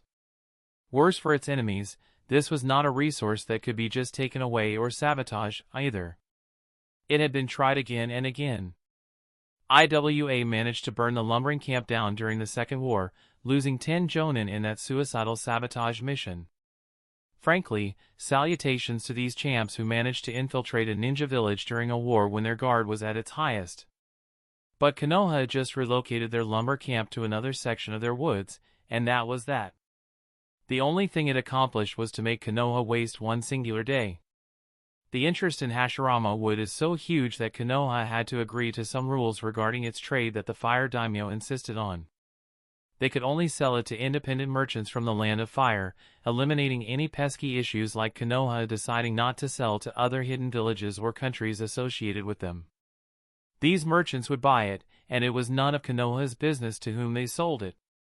Everybody had reasonable access to the resource as long as they could afford it, and thus, no economic or normal war needed to be started over it. That kept the Land of Fire out of many conflicts as Konoha grew rich. All the jealousy the other hidden villages had for Konoha? It was fully justified. Ren's salt was nowhere near the importance of Hashirama's wood, but the sheer ease with which he could create it was going to make several eyebrows rise in alarm. He needed Ebizo to run political interference, even if he didn't expect to focus too much on the salt trade once he got his other schemes going. Samira's part was that of an independent merchant. It was to ensure that the daimyo could not bitch about this too much. There were laws regarding the trade and interaction between a ninja village and merchants. And Rin put in a lot of effort to ensure everything was in order. She was going to transport the salt to the Land of Fire, where it was going to be sold in the capital for a slightly cheaper price than usual. With the help of Ren's acquaintance, Rin the merchant, interest was going to be raised. And in a month or so, many more merchants, smelling profit and seeking salt shipments, would be swarming Suna. By then, it would be hard for the daimyo to ban it without pissing off several mercantile companies from the Land of Fire, who were the major food sellers for the Land of Wind. Samira looked at the container full of salt and smiled before she turned toward her hired workers, shouting at them to start their work. Soon enough, carts with empty sacks were wheeled next to the container, and the men started shoveling the salt into the sacks before putting the full ones back onto the carts. With everything proceeding without a hitch, Ebizo went on to inspect the workers while Garo walked off with his part done after Rin signed off on the completion of his mission. Samira and Rin were left alone, and with nobody watching them for the first time since they met today. She leaned closer to Rin and whispered in a serious tone, "I also have a bit of intel for you." "Yeah? Things are not looking good?" Rin guessed based on her tone. One upside of having her act like a merchant was the small spy network it allowed her to create. It was nothing spectacular, but she could get general info relatively quickly from all over the world. "There are several issues." Samira nodded. "Which one do you wish to hear first? Kumo, Konoha, Iwa, or Amegakure?" "Amegakure. Definitely Amegakure." Rin answered, his face scrunching up as he felt a bit of dread inside. If there was something happening in AIM, then that took priority with Akatsuki being stationed there. Samira nonchalantly shrugged and started speaking. "Nobody knows what happened, but apparently, there was a small earthquake in Amegakure that reverberated throughout the entire village and spooked the populace." Chapter 258, Something's Brewing, Amegakure. "Tobi is a good boy," Tobi cheerfully exclaimed and gave a silly wave to the disgruntled members of Akatsuki who were leaving the room after a meeting. Most of them ignored him, deeming him not a threat or worth attention. A few, like Itachi and Kisame, watched him carefully before slipping out of the room. And Haydn glared at him with a scowl that made the silly act so worth it. But as the door closed after the last Akatsuki member vacated the room except for Nagato and Yahiko's puppet body, Zetsu, Konan, and him, Tobi's cheerful act dropped almost instantly. He turned toward Nagato and, in a grave tone, spoke. "The failure to put a wedge in the alliance between Konoha and Suna is unfortunate. This Yatsubarin, what do we know about him?" Nagato didn't answer. He just slightly turned toward Konan, who stood at his side. "Not much," she impassively answered. "He is a chunin from Konoha. A seal user. And quite a competent ninja, if his performance against the Kumo and our teams was any indication. His official rank certainly does not fit his actual prowess. I don't have much more than that. There wasn't enough time to gather intel." We shall investigate him further." Nagato nodded, a bit dismissively. That assassination should have gone off without a hitch. Faced with 3 S-rank ninjas and 2 elite jonin, the Suna team and this Ren individual should have been easily killed. Yet, the man somehow managed not only to run away with his team, but he also masterfully pitted the Akatsuki team and the Hachibi Jinchuriki against each other. That kind of ability was dangerous. But Nagato wasn't worried. The man didn't show anything extraordinary, combat-wise. He was a god, and some fancy seals were not going to stop him. It is rather curious, is it not? Tobi tilted his head. A day after the failed assassination, Kumo was humiliated, and the Reikage had been attacked in his office by the manchild pretending to be me. You think this Renyatsuba has a connection to the fake Tobi? Nagato asked, his curiosity piqued, and even Konan leaned a bit forward in a quiet anticipation. Possibly. The sequence of events is suspicious. But it could have been just a coincidence. The fake Tobi could just as well be connected to Konoha or Suna, and the retaliation would still make sense. Still, it is suspicious, and that man is our only lead for now. Any chance that he might be the fake Tobi? Conan offered a possibility. There were only so many S-rank ninjas in the world, and they were known. As Obito already said, it was very suspicious that this fake Tobi, who was obviously an unknown S-rank ninja, appeared to have some kind of connection to yet another unknown S-rank ninja. That silenced the room as everybody contemplated that idea, but eventually, Tobi shook his head. No. Probably not. The fake Tobi had not shown much proficiency with seals during our encounter. It is some kind of space-time ninjutsu. The concept that a seal could copy the workings of his Mangekyo Sharingan never even crossed Obito's mind. For him, the pinnacle of sealing arts was his teacher, Minato Namikaze, and he doubted even he could come up with something that could mimic Kamui. It just wasn't possible. No. The more sensible possibility was something Obito found quite concerning. Enough that he tried not to think about it. After all, if it quacks like a duck, walks like a duck, and behaves like a duck, it might still be a swan, but how likely was that? The fake Tobi had used Kamui. Or something that looked like it. What were the chances that there was a Uchiha he missed? One with Mangekyo Sharingan similar to his own? One who knew about his machinations and with a bone to grind against him? He really did not like that assumption, but the more he thought about it, the more sense it made. A space-time ninjutsu. Nagato trailed off, giving Tobi a suspicious look. And with his Rinnegan, it was quite scary.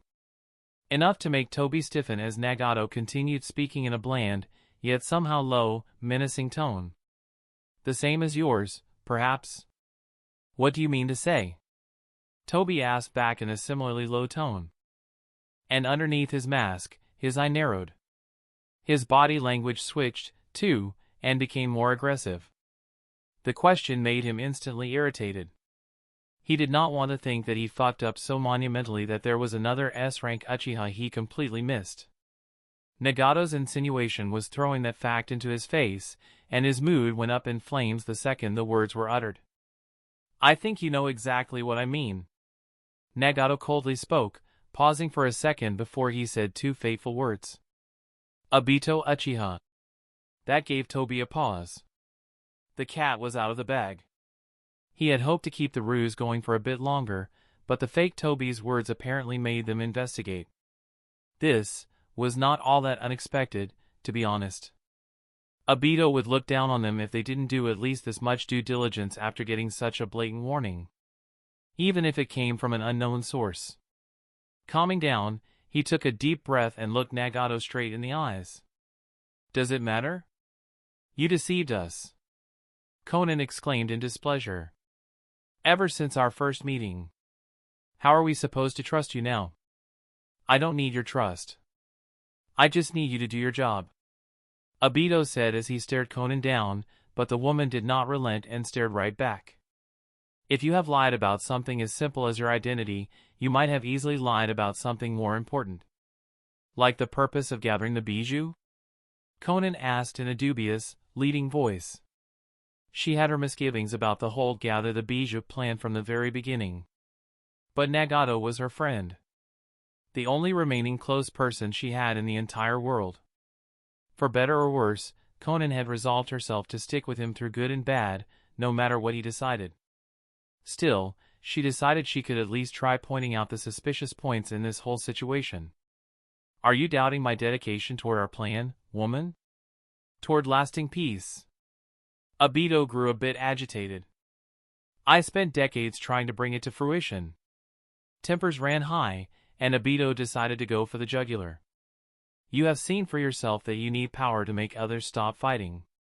After all, if you were strong enough, poor Yahiko wouldn't have died. You!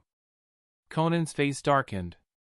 Yahiko died because she was taken hostage, and he traded his life for hers. It was her biggest regret. To have it thrown into her face like this. Swirls of paper rose into the air inside the room, filling its corners in preparation to attack. Obito's stance shifted. Zetsu watched from the sidelines with great interest and amusement as the fight almost broke out. Enough! Nagato said in a commanding, calm tone, and his Shinra Tensei affected the entire tower, causing tremors to shake the entire room. He, too, found Obito's comments about Yahiko's death infuriating, and his control slipped a bit. Instead of affecting just the tower, the tremors quickly spread, causing a small earthquake to shake the entire village. We, too, desire lasting peace. We are going to stick with the plan. He dryly told Obito, only to add a moment later in a warning tone, for now. Clearly unhappy but also aware that this was the best he was going to get right now, Obito jerkily nodded and threw Konan one last look before the air swirled around him and Zetsu, teleporting them away. The tension in the room slowly bled out as Konan and Nagato were left behind. Nagato quickly checked the room with his Rinnegan, finding nobody hidden inside, before he turned toward Konan. "You are right. Something is not right." He spoke before Konan could start. "But we have given this plan decades of our lives, too." That made Konan don a resigned expression. "Though, just in case, keep a subtle watch over Tobi and Zetsu. If they become a problem, I will deal with them. Nothing shall stand in the way of peace." With that, Nagato turned around and walked out of the room. Now alone in the room, Konan's shoulders slumped as yet more work was dumped on her. She was just so tired of it all, and now it seemed the team was going OT fracture with the slightest push. She needed to assess which of the Akatsuki members were loyal to Obito and which were loyal to the money and benefits being a part of Akatsuki provided. The first category was a threat. The latter one could possibly be persuaded to take their side. As Nagato said, just in case. Her mind strayed toward a possible fight against Obito, a very unpleasant thing to think of. And with that, she thought of a scroll she had found in her room a few weeks ago. It contained a simple note of, "Add seals to your paper jutsu, baka," and instructions on explosive and storage seals. She didn't need to be a genius to realize where it came from. It was why she questioned if this Renyatsuba was the fake Tobi. Honestly, she had a hunch she was correct. But, both Nagato and Obito decided it was unlikely, and she found herself surprisingly unwilling to share her guess for some reason. Looking out of the window, Konan sighed. This isn't going to end well, is it? Then she noticed the panicking populace of Amegakure that had just experienced their first ever earthquake, and almost broke her impassive facade with a groan. Right. She had a lot of work ahead of her today. Well? Tobi asked Zetsu. It wasn't an act. Nagato genuinely decided to stick with the plan. But Konan will be keeping an eye on us. A white Zetsu answered. After they left the room, Zetsu had left one of his clones inside the wall to spy on Nagato and Konan. He couldn't have them start getting independent ideas of rebelling or changing the plan. Not when they were almost at the finishing line. Fortunately, not even Nagato's Rinnegan could notice a hiding Zetsu. Not without knowing what to look for. Information that Obito happily did not share with the man. Good. Obito nodded. I want you to keep an eye on them, too. He ordered Zetsu. I want to be prepared for any unpleasantness that might ensue. Especially from Konan's side. That woman is starting to become a problem. Understood. The black Zetsu rasped. Oh, and send a clone to monitor the Atsuba guy. Find out if he has something to do with the fake Tobi. Obito ordered before he left. The white Zetsu clone looked at the black Zetsu. Shouldn't we have warned him that Nagato is just as suspicious of him as Konan? He curiously asked, only for the black Zetsu to chuckle. It does not matter. As long as their goal is to rejoin the Bijou. We just need to steer them in the correct direction. The black Zetsu said in dark amusement. Everything else is just entertainment. Chapter 259, Something's Brewing, IWA. Old man. Have you seen the threat those arrogant bastards in Kumo sent us? Kuratsuchi barged into Inoki's office, incensed and yelling in outrage while waving around a copy of the letter he had just read. Looking at her, Inoki let out a long, aggrieved sigh. Why did his granddaughter have to be so stubbornly mulish? He heard that the shitflinger from Konoha has finally retired, and Inoki dearly wished he could do so, too. Alas, Kuratsuchi was the best candidate he had for a replacement, and she was nowhere near ready. His retirement plan seemed like a distant dream. Yes. I have seen it. What about it? He casually asked, intending to test her reaction. There was a reason why he allowed her to view copies of his correspondence, after all. It usually served as a learning experience for her. He hoped she would notice, but... What do you mean? What about it, old man? We should tell them exactly where they can stick their threats. Iwa won't bend to the wishes of some. Kuratsuchi was practically seething in fury, some muscle-brained moron dipshit with his massive ego compensating for his abysmally small penis size that can't satisfy any woman in his vicinity, giving him mental issues that he needs to compensate for with his aggressiveness. Let's just tell the rakeage that he can go and fuck his brother in the ass. That might help him with his issues. She finished, breathing hard as her anger finally diminished. Giving her a blank look, Inoki suddenly leaned forward with a groan and rubbed his temples in frustration. See? This was why he could not give the hat to her. He could swear that she was a great successor in every other way, but diplomacy was not it. Iwa would be in a war within a month for some nonsensical reason. He was pretty sure his granddaughter already had a similarly worded, maybe even more scathing, reply written, and her presence here was just to get an okay from him to send it. And with the current political climate in the world, he might as well just declare war against Kumo because that would insult them far less. After all, Kuratsuchi was not really wrong about A's ego issues. And if she wasn't wrong about that, what else might she be correct about? Ahem. Inoki mentally shook himself from that train of thought and cleared his throat to gain Kuratsuchi's attention. You are not sending that letter. He told her in a no-nonsense tone that clued even his dense granddaughter that this was an order. Kuratsuchi's expression scrunched in distaste as she nearly whined, but old man. No. Inoki strongly replied, giving her his trademark don't piss off your granddaddy look. It worked like a charm, too, and Kuratsuchi deflated, folding like a wet tissue despite the unhappy scowl that stretched now on her face. Fine, damn it. She grouched before she crossed her arms over her chest and mumbled, great.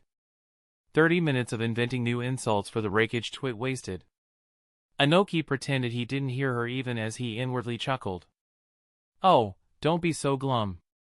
He gently admonished her, the rakeage might froth at the mouth like the rabid dog he is, but we came out of this situation on top. This threatening letter? Inoki lifted the letter in question with his hand. It's the extent of what Kumo can do about getting a kick in the butt. Really? Calming down, Kuratsuchi curiously asked and sat down in the chair for guests in front of Inoki's desk. Inoki nodded a bit smugly. Kumo lost 2 elite jonin and failed in the assassination of the Suna princess and her husband. That much is known. It was a very small hit to their forces, but losing elite jonin so meaninglessly is never nice. The bigger issue is the hit to their reputation. This made them look like the bad guys, but also incompetent. Not to mention, Inoki's sources in Kumo shared with him that Akatsuki delivered a retaliation on their own for the Hachibi Jinchuriki killing one of their own, and it came out of it looking like an absolute clown. The cloud-reaching peak, the pride of Kumo and the location of A's home, was already in secret being mockingly called the shit-looking peak. They still didn't manage to dispel the illusion layered onto it, even after 2 weeks of trying. Inoki grinned in immense schadenfreude. That must burn A's ego somewhat fiercely. Kuratsuchi leaned forward in excited interest, making Inoki even more eager to explain the situation. And we? All we lost was a down payment for an assassination mission to Akatsuki. He uncaringly shrugged. Because there was no way in hell he would send the rest of the payment for a failure. All Inoki cared about was that Iwa would not be linked to the assassination attempt. And thus, its reputation would stay clean. Of course, Suna and Konoha knew who sent the Akatsuki their way. But their opinion did not matter. It was the general public, the nobles, the merchants, and the clients whose views mattered. And without any proper proof of their involvement. Is that so? Kuratsuchi grinned, and Inoki mirrored it while nodding. And are you sure I cannot send at least a little bit of a scathing reply?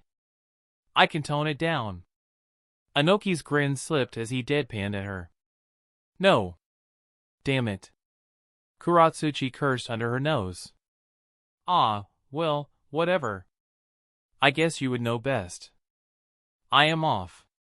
She abruptly stood up and walked out of the office under the gaze of her flabbergasted grandfather. But I am not done with you. Anoki shouted and stretched his hand toward the door as it closed behind Kuratsuchi. Hey! At least help me with the paperwork since you are already here. His only reply was hearing her steps quicken as she fled. Rolling his eyes, Anoki snorted. He had trained her well. She definitely knew when to choose to retreat. Putting his hand back on the table, Anoki sighed. Well, that was one problem solved. Ha, Kumo. Who cared about Kumo? He had bigger issues to contemplate. Suna, for example. Those broke-ass sand-eaters were going to be an issue in case another war sprang up. It was ironic. Their villages were on very good terms during the First and the Second War.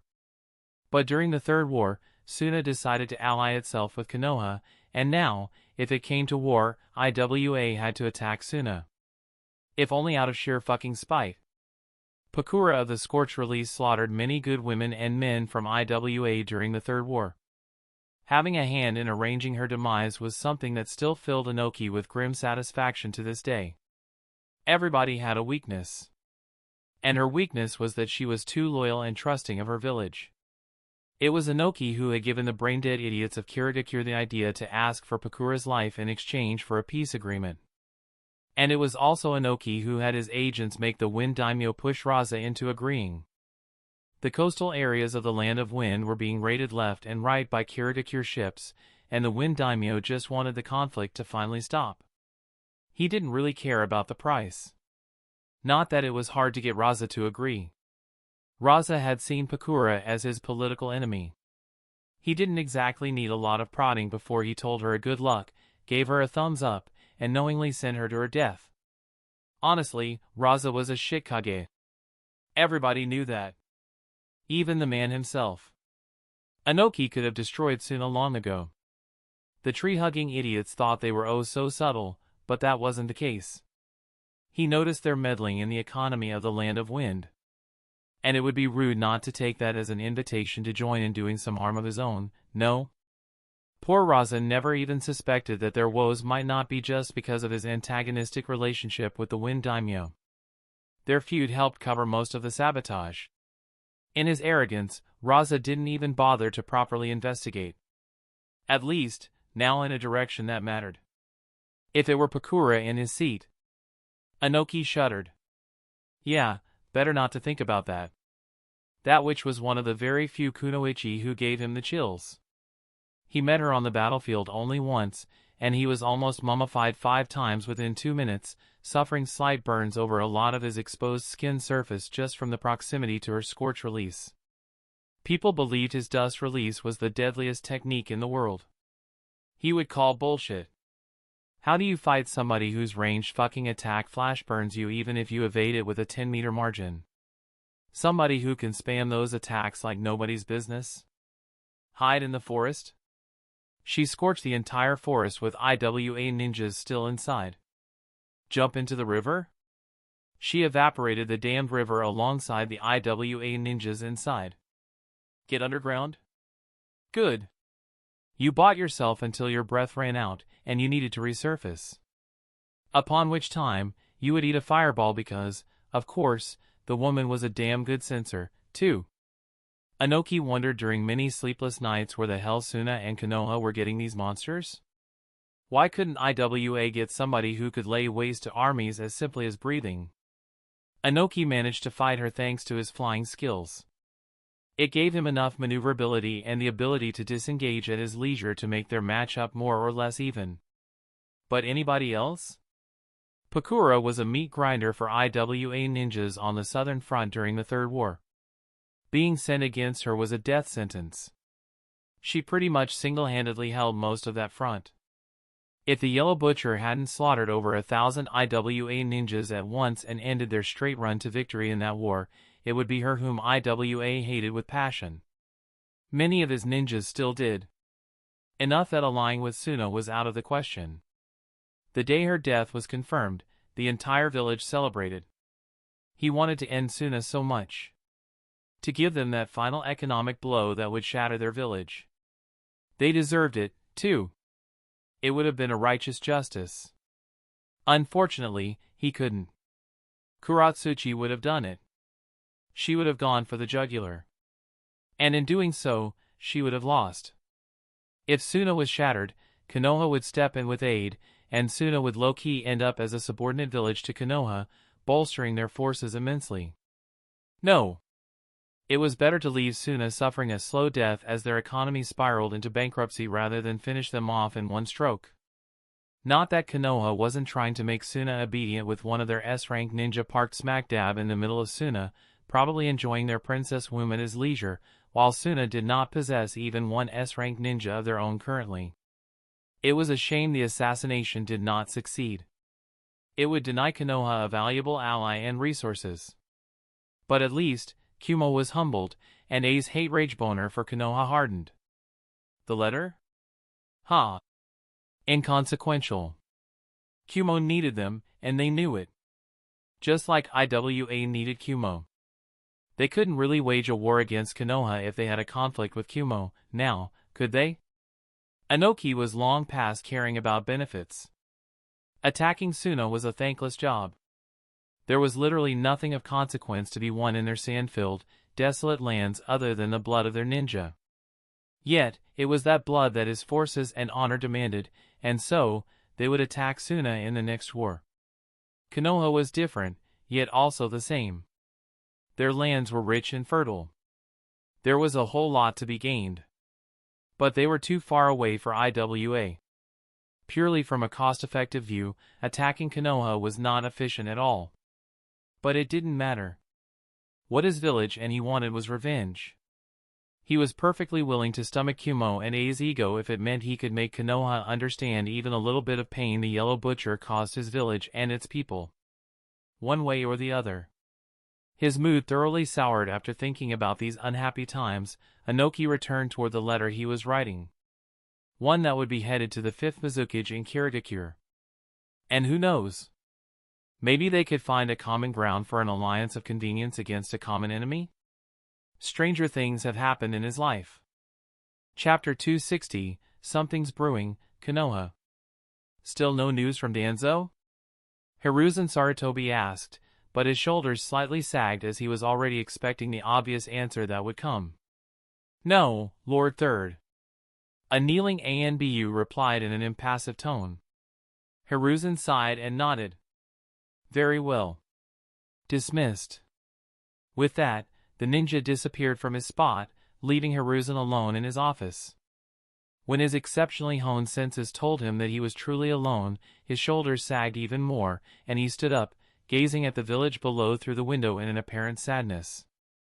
Who would have thought you would die such an ignoble and insignificant death, old friend? He whispered, looking at the face of Tobarama overseeing the village, as he remembered happier times when he and his teammates were still so friendly and carefree. He missed those times. To him, Tobarama's face always seemed to judge him and his actions. Every time he looked at the face of his sensei, he had this feeling that he had to do better, that he wasn't good enough yet. He thought it would fade with time, but no, it was still the same as when he first put the hat on his head. Heavy was the responsibility for unsteady shoulders. But he managed and became better for it. But he didn't do it alone. Just like Tsunade had Shizune, he had Danzo. They might have drifted apart in the recent decades, but once upon a time, it was them against the world while Koharu and Hamura cheered from the background. Danzo was his best friend and his biggest supporter. And now he was dead. Oh, there was no confirmation, but Hiruzen was not an idiot. When he didn't show up to welcome the Suna delegation, it was suspicious, but at the same time, something that Danzo would have done if a more pressing issue sprang up on short notice. Hiruzen didn't pay it much attention back then. But when a week later, he got a word back from his contacts in the capital, telling him that Danzo had not been seen in the city yet, he started getting a bit suspicious. Not about Danzo's demise, but about his intentions. that he used going to the capital to negotiate with nobles as a pretense to do something else. Truth be told, it wouldn't have been out of character for him. In fact, the whole disappearing act wasn't out of character either. He had done it several times in the past, but he always left a way to reach him. Not this time. Still, Hiruzen waited, still having no reason to suspect foul play. And with that whole assassination attempt on Temari and Ren, the political beehive was kicked in. He had been too busy with his duties to think about Danzo's escapades. Retired or not, Hiruzen was not going to sit on his ass while his village was having problems.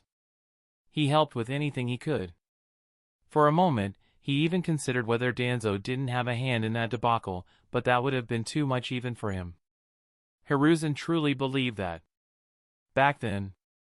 A sad, self-depreciating smile appeared on his face. He knew better now.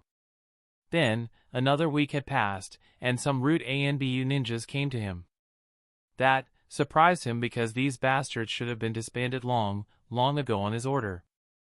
It took a lot of patience not to strike the man down where he stood before he opened his mouth. Fortunately, Hiruzen had restrained himself, as he usually did. And it was good that he did, because he found out some very interesting nuggets of information.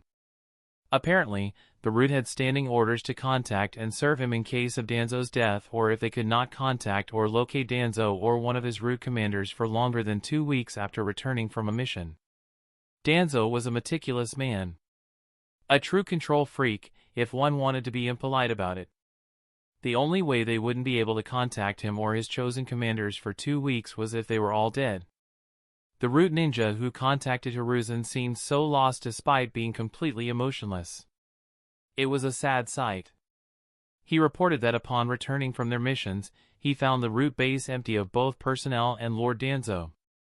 Only a few of his comrades were there, but all of those were recent returnees from missions and just as confused as he had been. So, he was chosen to present their case to Hiruzen. There was a minuscule chance that Danzo defected with his forces, which was a ridiculous notion. Radical he might have been, Danzo loved Konoha more than anyone. He would rather die than defect. And doing it while not informing half of his organization? The same organization he spent decades of his life building? That was an even more ridiculous notion than him defecting. No. Hiruzen was pretty sure that Danzo was dead. Except, there was no proof, and thus, there was still that small, fleeting hope in his heart. One he knew was futile. But it got worse. Literally at the same time when the Root ninja came to report to him, several damning documents found their way to Tsunade's desk. Documents portraying just what massive atrocities Danzo had committed in the name of the village. Some even implicated Hiruzen, and a few milder ones rightly so. But the truly damning things? No. He had never signed on to these. They horrified even him. Tsunade had been rightly furious. And Hiruzen, his eyes had been unpleasantly opened. The things he always pretended were not happening were thrown in his face in the most uncomfortable way, alongside Tsunade, who had almost swung her fist at him in sheer outrage several times during their talks about these new revelations. The worst was finding out how Danzo gained new recruits for his Root. That floored both of them and had the entire village's ANBU force scrambling all over the Land of Fire for the past week to dismantle that whole operation. Hiruzen couldn't even delude himself any longer because enclosed in the documents were locations of Danzo's training zones where he gathered talented orphans from all over the Land of Fire except for Konoha, and paired them up. He had them live together, help each other survive, and grow close like family, before he ordered them to kill each other a few years later, as only one would be surviving. Those who refused. Both of them were executed in front of other orphans about to undergo the same rite of passage. It was to harden them. Hiruzen wept for the first time in a very long time that night. The ideal of teamwork was Konoha's biggest foundation. It was what allowed them to come out on top after facing the other 4 ninja villages at the same time in a war. It was why Konoha had won every single major war since its founding. And Danzo had perverted it worse than Orochimaru had perverted his own body. And for what? All those resources that Danzo had to put into this kind of training, if he had just trained the kids normally, some of them might have been elite jonin by now. Instead, he killed off half of his recruitment pool right off the bat and ended up with a traumatized other half. Obedient?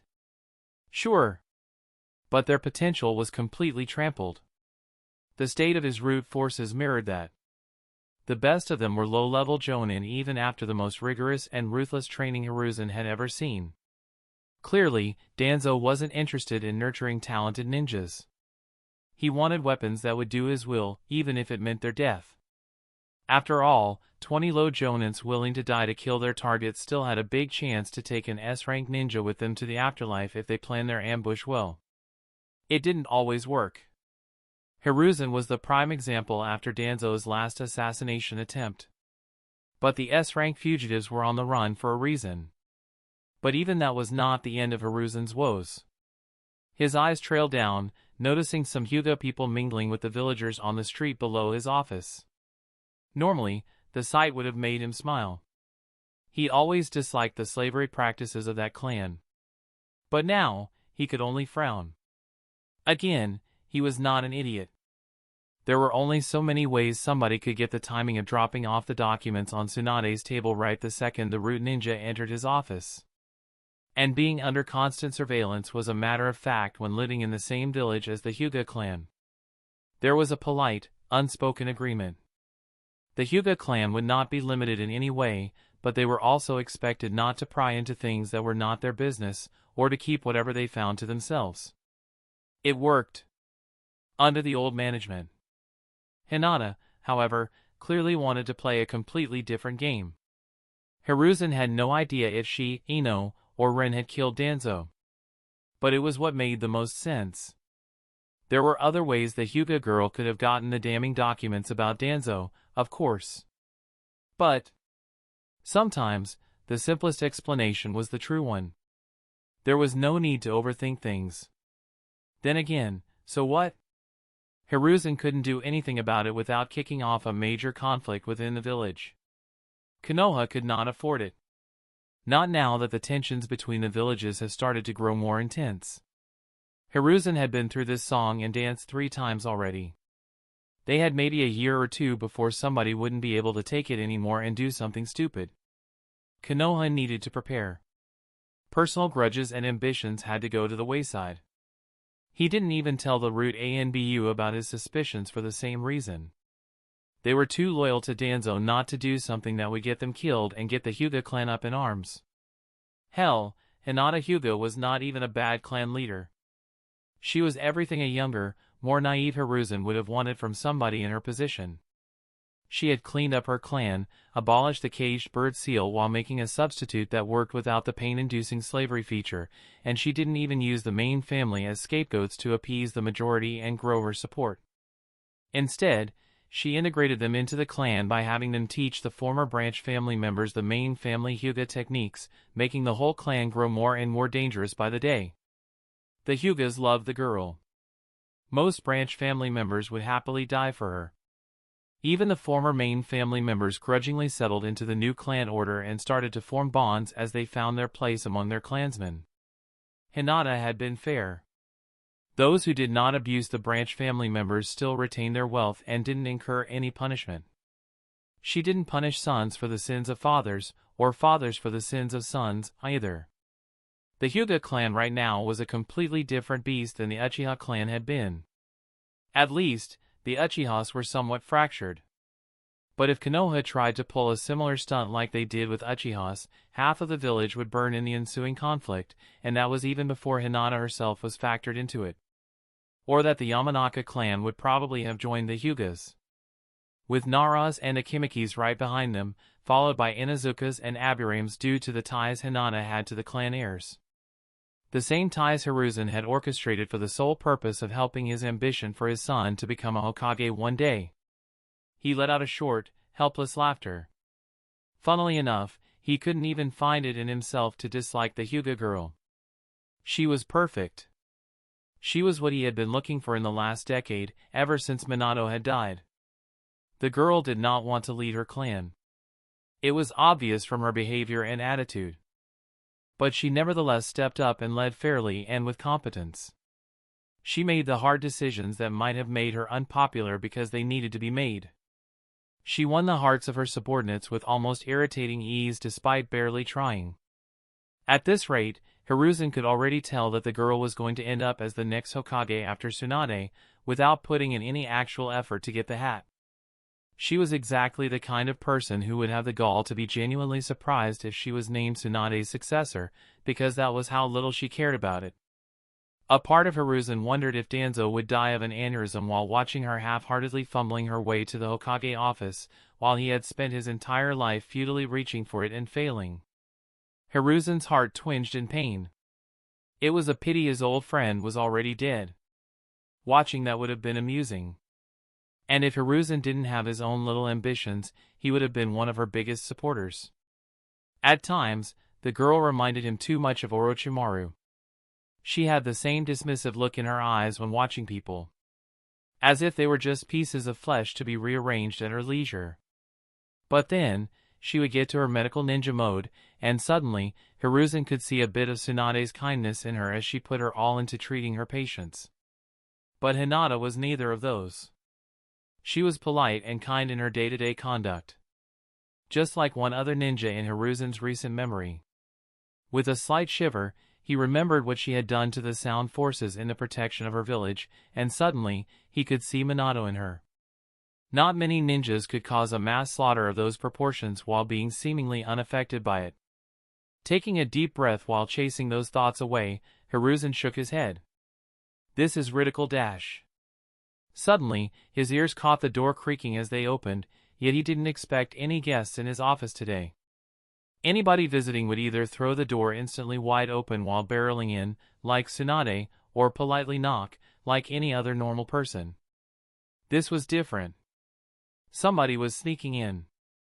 A split second later, Hiruzen felt something being thrown at his back, and whirled around in a blur, his hand whipping out two kunai hidden in his sleeve as he threw one at his assailant with a twitch of his fingers and used the other in a blocking motion.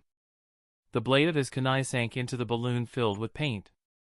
It sliced through the outer layer like a hot knife going through butter, making the balloon pop and the disgustingly green paint spill all over Hiruzen, who froze in horror when his eyes noticed that he had nailed the grinning Konohamaru in the forehead with his kunai. How did the kid manage to freaking sneak up on him in the first place? The Konohamaru in front of him suddenly dissolved into water, and a loud whoop resounded from behind the door as the real Konohamaru barged into the room, sporting an even wider and smugger grin than before, and pointed at Hiruzen. Huh. Piggy-sensei was right. You fell for it, old man. Hiruzen's face twisted in a barely restrained fury, but as he was covered in disgustingly green paint from head to toe, it only made Konohamaru fall to the ground with laughter. Whomever this Piggy-sensei was, they would suffer, Hiruzen inwardly seethed. He was aware of the dubious book on pranks that Konohamaru had gotten from some Piggy-sensei. The kid had been trying to catch him with one of them for the last week, ever since he had gotten it. It was as amusing as it was irritating at times. But clearly, that book was teaching Konohamaru way more than just some ineffective, juvenile pranks if it allowed the kid to get a drop on him. The cloaking technique the kid had used was something Hiruzen had never seen in his life. Old man, you should see your face. Konohamaru exclaimed through his snickers, and Hiruzen had to take a deep breath, unable to resist the urge to rub the bridge of his nose, only to grimace in disgust as his fingers pushed some of the green paint into his eyes. Hiruzen gasped as it suddenly started to burn, and he realized it was an extra spicy chili sauce, mixed with edible green food paint. His eyes teared up. The gasp allowed residue of the paint to enter his mouth, making Hiruzen cough while uncontrollably sneezing. And then, much to his displeasure, he found out that itching powder was also an ingredient mixed into the hellish concoction, as every exposed skin surface that was hit suddenly started to itch like hell. Correction. Hiruzen thought amidst his suffering, this Piggy-sensei would not just suffer. They were dead. He sneezed and his both itching and burning eyes suddenly widened when the laxative finally kicked in, and Hiruzen's face paled as his stomach rumbled and he had to put considerable effort into tightening his bowels. Konohamaru just shot back to his feet and outstretched his hands toward the ceiling with a double V gesture, with a smug expression. Woo! I finally won. I am ready to be Hokage, he exclaimed in a childish excitement, totally clueless about his grandfather's more pressing predicament. In the Ichiraku ramen stand, Sakura's eyebrows furrowed as she blinked at Ino, who was having lunch with her. What are you grinning for, Ino pig? Ino smirked at her, just for a moment, before her grin returned. It's nothing important. I just remembered a good joke about revenge being best served with a chili sauce and laxatives, forehead. Huh? You have been acting weird ever since you joined the tea department. Sakura mumbled before deciding that her ramen was more interesting. Chapter 261, Bimbo. A stream of lightning surged toward Rin as he whipped out a kunai with a brand new ceiling tag and threw it toward it. The kunai and the lightning collided, and the kunai should have been instantly engulfed by the lightning, but instead, the lightning changed direction straight downward as it rushed into the ground until the attack completely vanished, causing the kunai to helplessly fall to the slightly charred ground after losing all of its kinetic energy. Rin looked at Hinata and raised his eyebrow with a smirk. Is that all? Hinata groaned. You always have to pull out some bullshit seal that counters whatever we do, don't you? She unamusedly commented, not at all surprised that Rin had finally figured out how to no-sell her lightning release. He had been complaining how hard it was becoming to fight her in spars, and that he was going to figure out a way to cheat for months now. This was a long time coming. I am just that good, Rin exclaimed and theatrically raised his nose slightly into the air to properly portray his perceived superiority. Both Hinata and Rin watched with the corners of their eyes the energy saturation in the barrier seal around Rin that allowed for this banter. One of them, with a bit of trepidation as he calculated when he would need to move, while the other, with anticipation as she noticed the energy dispersing and tried to figure out the best timing to attack right after the barrier dropped. Their eyes met, and Rin's fingers twitched toward an exploding kunai, while Hinata kindly smiled. And do you believe you are the only one with a surprise today? She innocently asked in a smugly satisfied tone, sending alarm bells through Rin's head, but her palms suddenly clapped together. Mokutan! Hinata spoke, and Ren's eyes widened in a what the fuck way. Great impalement! Wooden spikes suddenly erupted from below Ren, thoroughly skewering him with brutal efficiency only a medical ninja could deliver as each spike embedded itself through a major organ or artery. The stupefied and skewered Ren suddenly popped out of existence in a puff of smoke, and the self-satisfied Hinata turned her head to the side, where the real Ren resurfaced from the ground, giving her a miffed look. Mokutan? Really? He blandly asked, a bead of sweat going down his forehead as he inwardly shivered at the memories from his skewered shadow clone. That really wasn't a pleasant way to go. How did you manage that? He offhandedly asked as two new shadow clones were summoned under the ground and started moving toward Hinata's position. Hinata just raised her right arm, and with her other hand, she unrolled her sleeve. Her arm below the stitches on her wrist was completely pale white to an inhuman degree.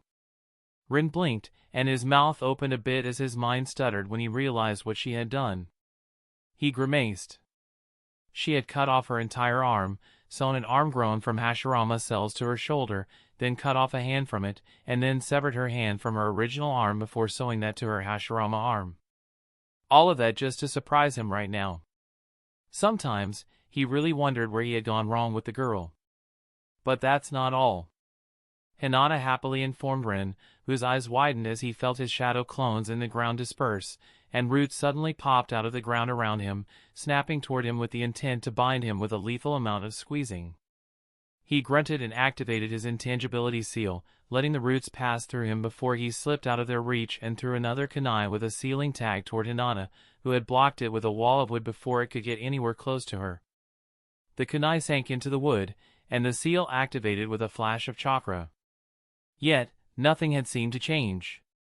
Rin hummed.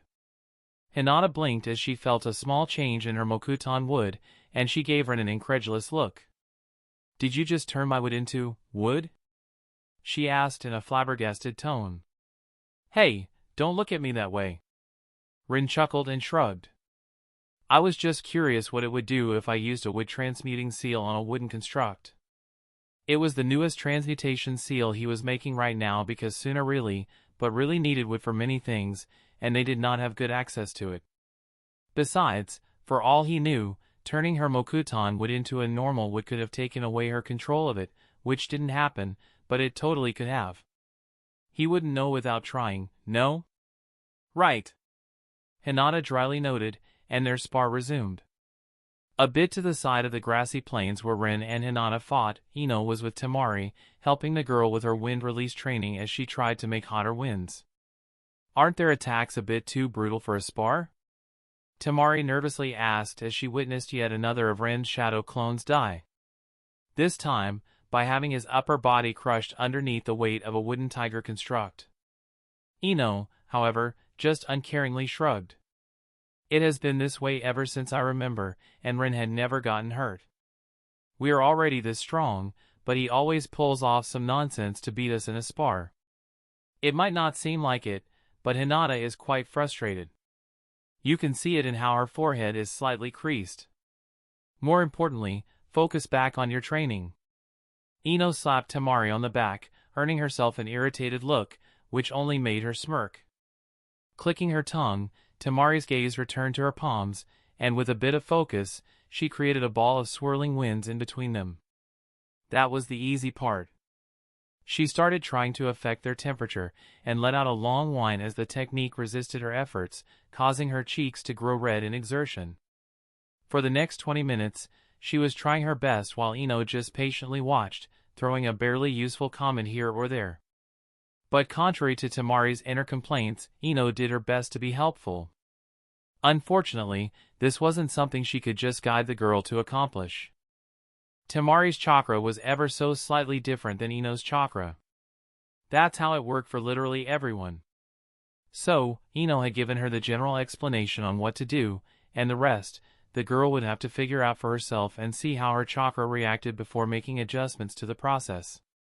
Winner, Rin!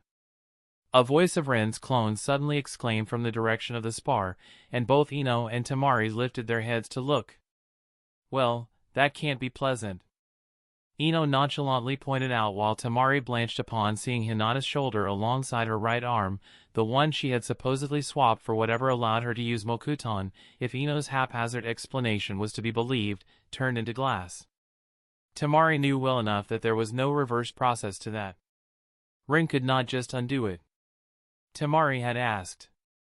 Once he turned something into glass, it was glass. He could turn it into something else, but reverting it was beyond his capabilities right now.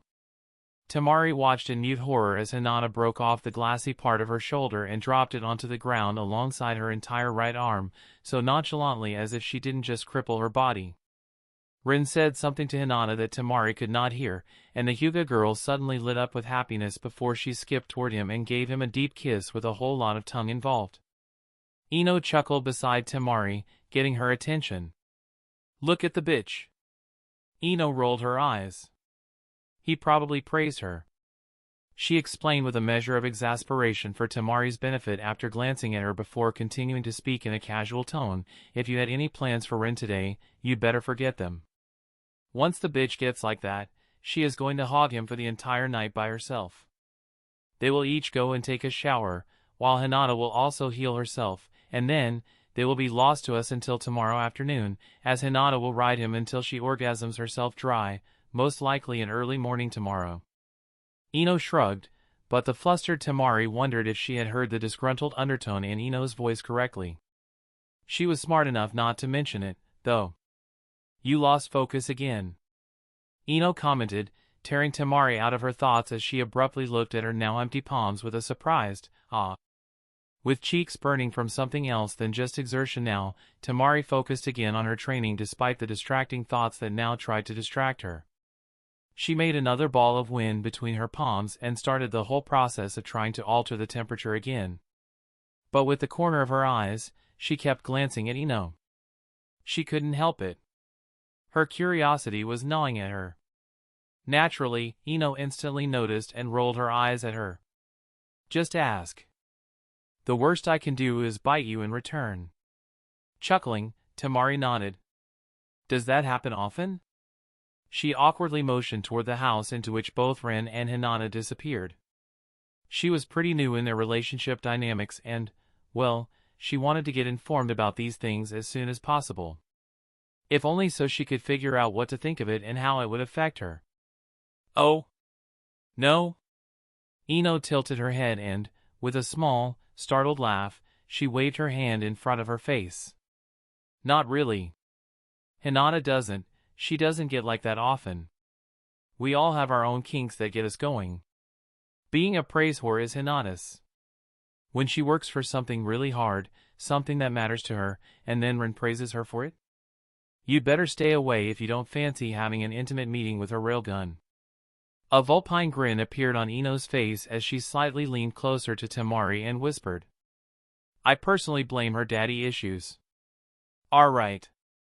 Feeling both embarrassed and flustered even more than before, the now wide-eyed Temari tried to focus hard on her training so her overly active imagination would not lead her to places, period. And what is your kink, then? She asked, more to distract herself than anything else. But it was the classic case of speaking before consulting the brain, and Temari regretted the question even before it fully left her lips. She almost groaned in the utter mortification she felt at that moment, half afraid that Ino would take the question wrong. She didn't. Or she did. It depended on the perspective, as Ino perked up and suddenly, Temari felt her hugging her from behind. Before she could protest, Ino leaned in and whispered into her ear. I love looking him in the eyes while we have sex. Ino's hot breath caressed Temari's ear as she unashamedly confessed, causing Temari to feel hot and bothered all of a sudden. Kissing makes it even better. Ino kissed the side of Temari's neck, making her let out a startled yelp as she pressed her thighs together. Condense your chakra a bit more, Ino advised in a breathy voice, returning Temari's swaying attention back to the ball of wind in her palms. Feel its rough shape, Ino said as her fingers fleetingly trailed over Temari's clothed abdomen, her other hand on her right hip, making Temari flush. Temari closed her eyes, trying to focus on the temperature-changing technique, but her traitorous mind couldn't help but involuntarily return to yesterday night, when she was with Rin in their bedroom. Ino's fingers, she had her hand exactly where he held her, rough shape. Temari bit her lower lip. Her ears became beet red, and the smirking Ino chuckled. And now, squeeze. Yes. Feel the hotness filling you. Ino abruptly bit Temari on the ear, making her gasp as an uncontrollable shiver went through her body as her toes curled and her legs clenched together, her mind overly focused on the feeling of having Ren's dick inside of her. Temari rasped for breath, as she realized in bewilderment that she had orgasmed. What? She uncomprehendingly slurred, feeling highly self-conscious about the wetness that spread across. Well, would you look at that? You did it! Ino giggled and pulled away from Temari's back before clapping her hands together. Temari distractedly looked at the ball of wind in her palms and gulped as she noticed how warm it had become. Did her chakra somehow react to her lust and how hot she felt? Her head swam. She looked at Ino, utterly flabbergasted and still riding high from her orgasm, having no idea what to say. Thank you? Frustration filled Temari. She wanted to kick the smug blonde in the ass for this. Recognizing the rising fury in her impromptu student, Ino smartly took a step back, but her grin stayed firmly on her face. Remember that feeling. Doing it again should be much easier now. No need to thank me. Temari tried to shoot to her feet, but her weak legs betrayed her, and she flopped back into a sitting position. And it didn't even take too much chakra to lead your thoughts in a certain direction, either. Ino proudly gloated, and Temari froze for a moment before she renewed her attempts to get back on her feet so she could pummel the stupid blonde bimbo. Practice some more, will you? Ino gave Temari an encouraging thumbs up as she watched her finally stand up, even though it took visible effort to keep standing for her. She might have given her a bit too strong and vivid daydreams for her to orgasm so hard. Opsy? Anyway, look at the time. I should be on my way. Ino hummed, looking at her wrist despite not having a wristwatch. Wait! Where are you going? Temari furiously exclaimed, glaring at Ino, who blinked for a moment before she deviously smirked.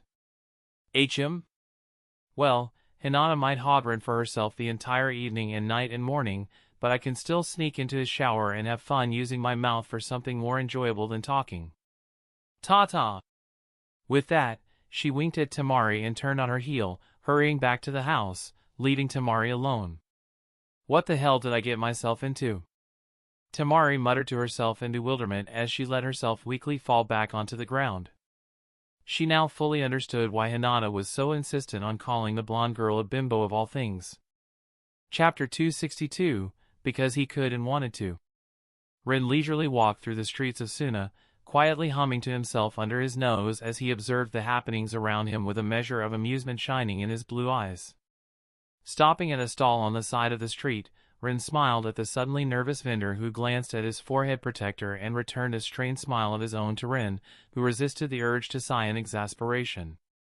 Unnerving merchants and civilians was fun for the first week he had been in Suna. After that, it just became bothersome.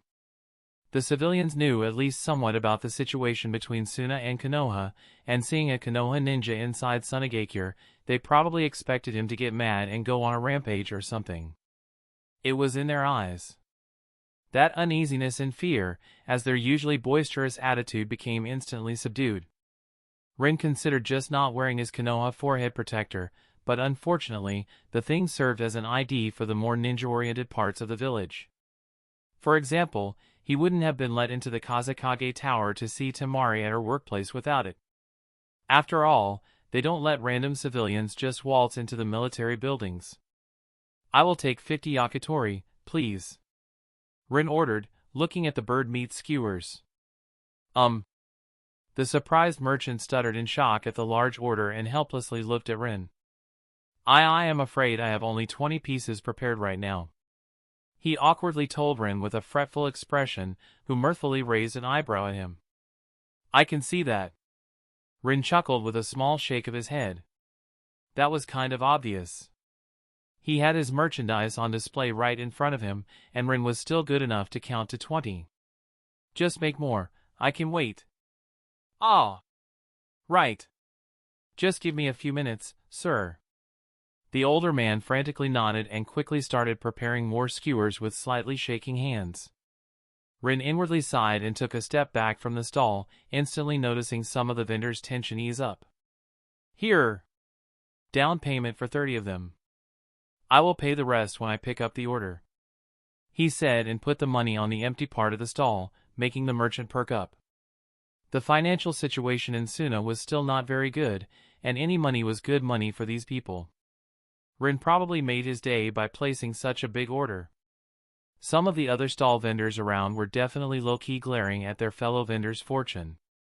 I will be back in 5 minutes for my order, Rin told the merchant and went on to explore other stalls, buying various knickknacks he didn't even need along the way. It was mostly to feel better about himself as he deliberately picked the more impoverished-looking vendors to buy from. He was sure Temari was going to appreciate the silver hairpin he picked up, or that Gaara would like the raccoon plushie. Kankuro, well, he would probably scowl at Rin for the headband with cat ears he picked up for him, but the boy was probably still going to secretly wear it in the privacy of his room. Kankuro was weird like that. But hey! No judging. As he moved from vendor to vendor, browsing their wares, Rin noted with the corner of his eye how the passers-by reacted to him. The civilians mostly avoided getting in his way, but it was the ninjas that were interesting. Many subtly glared at him, some even showed hints of true hostility.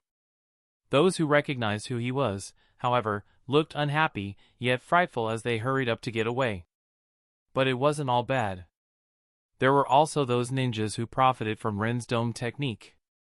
Picking them up from the crowd was not hard. They were those who gave him appreciative looks. Rin inwardly smirked. Making sure those who learned it know exactly who had a hand in inventing and spreading it was already doing wonders for his reputation in Suna. HM. Just as planned. If Rin wore glasses, he would have probably been pushing them up at just the angle to make them glint in the light with a smug smirk. As it was, however, he only managed the smug smirk, making some of the more hostile Suna ninjas even angrier at him when they noticed. They probably thought he was mocking them. And to be fair, he indeed was. Just not with his smirk. 5 minutes quickly passed, and Rin got back to the yakitori vendor. Paying him the rest of the money, he picked up his order. Fortunately, the vendor had paper buckets, so Rin didn't need to carry 50 skewers in his hands. It was one of the reasons why he picked that particular stall from the dozen other food stalls along the busy street. With his bucket, Rin backtracked his way for a bit until he reached a side alley he had previously noticed. Entering, around 10 eyes looked up at him. Some with empty, hopeless stares, others with calculation, most likely measuring the pros and cons of trying to rob him. 1 or 2 froze in deep fear as they noticed his forehead protector, and Rin got the impression it wasn't because of the Konoha symbol on it. They huddled closer to each other, trying to make themselves look smaller. Both pairs of eyes belonged to females, and the implications of their fear at seeing a ninja didn't sit very well with Rin. Most of the people sitting across the side alley were teenagers. Only one of them was a young adult. But all of them were scruffy-looking, somewhat dirty, and stinking. They were clearly sharing this alley, surviving together as a group. Fortunately, not once since he came to Suna did Rin see a homeless small child. The village was good at picking those from the streets and putting them into orphanages, from where they would enter the ninja academy. It wasn't nice. Some people in Ren's past life might even think it is morally reprehensible, taking orphans and making them into child soldiers who had a good chance to not live past their teenage years in the profession that was chosen for them by the village. And Ren wholeheartedly agreed. Except, it was a much better alternative to them starving or dying of thirst on the streets before reaching double digits in age. Unfortunately, the village didn't have the resources to help all the homeless. And there were a lot of them in Suna, due to the economic crisis. Nor did the village have the means or even the desire to care for those who failed out of the academy.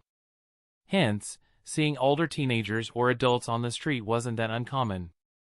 As Ren was measuring the homeless kids with his eyes, one of the better-looking girls stood up and nervously shuffled toward him, glancing longingly at the bucket of yakitori in his hands. Hello. She shyly greeted, tightly clutching her hands. It was obvious she was struggling to be confident. Hi. Rin answered, now curious. He decided to play along and find out what her angle was. The girl ducked her head, and it took her a few seconds to regather her courage before she continued. The skewers. She whispered. Why you can have me for 3. No. 2. She spoke with a pleading desperation, and the situation instantly turned not fun for Rin. Sighing, Rin shook his head, making the girl misunderstand and shrink into herself as she teared up in a very obvious disappointment. Come here. All of you. I have 50 yakitori skewers here. 5 for each of you. He announced, and all of them lit up with joy, even though many of them also looked suspicious. Rin didn't mind as he ignored their suspicions and looked back at the girl who had approached him. He put the bucket in her arms while she was staring at him in a mute surprise. Go, share it among your friends. He told her with a smile that got really awkward and uncomfortable when he noticed the overwhelming gratitude in her eyes. One of the boys looked between the bucket and Rin with narrowed eyes. He clearly wanted the food, too. But he was also too wary. What is the catch? He asked out of nowhere, making the joyful atmosphere among the homeless teens disperse nearly instantly as they realized free stuff usually didn't come without one in reality. Especially not for them. Rin nodded at the sharp boy and offhandedly unsealed some blankets and 50 bottles of water, putting them on the ground next to his feet. If the food had made the people in front of him happy, the water almost sent them into a frenzy. On Suna streets, water was hard to come by. Yet, it was one of the biggest necessities of life. Most homeless in the village usually died of thirst. Here! A leaflet appeared in Ren's hands as he straightened back up. Tomorrow, the village will be starting a large project. There will be a lot of work. Ren informed the group. And a good pay. If you wish to earn some money, be there on time, prepared to do some shoveling. He put the leaflet on top of the blankets. Everything he wanted to say to them was said. The food and water were delivered. Rin turned on his heel without paying the homeless kids more attention and walked out of the alley, feeling slightly better about himself. There wasn't any deep reason for his actions. He did it because he wanted to and could do it. He chose to help those 10 because he noticed them on his walk to the marketplace today. He gave them the leaflet and informed them of the opportunity because it could truly help them turn their life around. After the recent influx of money to Suna thanks to Ren's schemes, a room for another project had opened up, and Ren managed to persuade Ebizo to go for another of his ideas. Oh, how some of the other councilmen didn't like that. It meant more money in Ren's pockets from their budget, and less for them and their own ventures. But what Ren offered to the Suna Council was just too precious to pass up on. Ren didn't begrudge them their wariness, though. Giving too much of their money to him could become dangerous. Especially if he decided to ship it to Konoha. He would need to start spending said money in Suna in some way, to alleviate at least some of their worries, wouldn't he? Giving along, at that idea, Ren re-entered the main street and disappeared into the crowd of people when something attracted his attention. Turning his head, his blue eyes met the brown eyes of a random passerby, having a bad premonition as the brown eyes widened, startled. A kunai popped into Ren's hand as he registered a glint of metal near the startled passerby's sleeves and heard the ruffling of clothes, followed by the swishing sound of air from behind him on both the right and left sides. Assassins. 3 of them. Ren realized as they all moved. Chapter 263, An Attempt. Assassins. 3 of them. Ren realized as they all moved. The world slowed as the knives neared Ren from the front and back, but these ninjas seemed to be only Chunin. They were too slow. It might have worked if Ren hadn't noticed the ambush, but he did. Slipping an inch past the knife coming at him from the front, Ren was already bringing his hand up to retaliate when, suddenly, purple smoke bombs exploded from beneath the assassins' cloaks, filling the street. Ren could hear people start to scream as he stopped his attack and scrambled to channel wind chakra around himself, putting up a barrier that kept the most likely poison smoke out. It was so thick that visibility was near zero, and Ren had a hard time seeing more than a foot in front of him. He barely managed to settle the wind barrier around himself when he heard a faint clicking noise from the direction where his assailants were supposed to be in the thick purple smoke around him. Ren's eyes widened as he recognized that noise. After all, he heard it almost every day at home. Instantly activating his intangibility seal, Senbons exploded from 3 directions in the smoke with an audible crack, raining down on him and the surroundings. His intangible form was peppered with them as they phased through him and tried to make him into a Swiss cheese. The terrified and painful screaming from the crowd intensified amidst the sound of deafening clanging as a lot of Senbons fired from different directions smashed into each other and ricocheted before eventually ending up on the ground. Stray Senbons rained down on the unfortunate, random bystanders who just happened to be on the street and were now panicking inside the poisonous smoke. Worse yet, the Senbon shooters were aimed at him, even if they were fired in a wide arc, not unlike a shotgun shot. Most were supposed to hit his body and stop there, but he was intangible, so the fired Senbon did not lose their momentum as they too flew into the panicking and fleeing crowd in the smoke. Ren offhandedly noted that his 3 attackers seemed to be screaming too, as their bodies were pretty much the biggest and closest obstructions for the shot Senbons. But that did not give him pause. Barely 2 seconds had passed since the entire attack started, and Ren slightly crouched and narrowed his eyes, preparing his kunai to strike. He couldn't go tangible just yet, as the Senbons were still flying everywhere, especially the ricocheted ones, but soon it would be over and 3 deafening explosions abruptly swept the street alongside an intense heat wave, resounding through Sunagakure as they violently shook the ground and covered the screaming of the civilians. Chill went down Ren's back. That was close. Ren's mouth widened into a grimace. A second later, and he would have been hit point blank. He was almost about to get tangible again to counterattack. The booming sound stopped as suddenly as they drowned the surroundings, and Ren's slightly ringing ears started to hear the wailing screaming of the people on the street again. Not hesitating, he used another wind jutsu to create a gentle updraft that took the poison smoke high into the air before harmlessly dispersing it. The visibility was restored, and Ren's heart dropped. Charred corpses in violently ripped pieces with half-melted senbon stuck all over them littered the ground around him. Nobody survived in the immediate vicinity. Those not killed by the senbons or not flash-cooked by the heat wave enough to die right away were finished off by the ensuing shockwave that tore them apart. A bit further away, heavily injured people were wailing in agony, many missing limbs or suffering grievous injuries and burns, but at least there were survivors. Even those bystanders, far away, who were most likely out of the smoke cover, did not come out unscathed. Some had blood leaking out of their ears, others had senbon sticking out of their bodies, and many were seemingly hit by the aftermath of the explosion's shockwave, looking dizzy but not injured. Sweeping the hellish scene with his eyes, Rin instantly dismissed it despite the ugly feelings it evoked in him, and he started checking the surroundings for any other surprise attack. He noted that his 3 assailants were in numerous pieces among the corpses nearest to him. Soon ninjas started to appear on the nearby rooftops, all alarmed and on the edge. Rin tensed at the unfriendly looks he received from all around him. This didn't look good, now, did it? He helplessly sighed in his mind. Dismissing the kunai in his palms, he raised his hands in the universal unthreatening gesture. He had half expected some gung-ho idiot to attack him and start a fight that they would all regret, but luckily, the cooler heads prevailed despite his spotless Konoha head protector. Not even pausing a bit, many of the ninja quickly jumped toward the survivors and started helping them however they could, while 10 visibly tense jonin with grim expressions flickered toward Rin, surrounding him. The ninja in front of Rin, a delinquent wannabe, black-haired man with a perpetual scowl on his face, gritted his teeth in agitation. Is this some sort of revenge from Konoha for the invasion? He loudly exclaimed. Too loudly, in fact. Rin's eyes cooled as they narrowed at him. He opened his mouth to explain the situation, but was interrupted by the same man before he could even start. Do you take Suna for a jock, Gurk?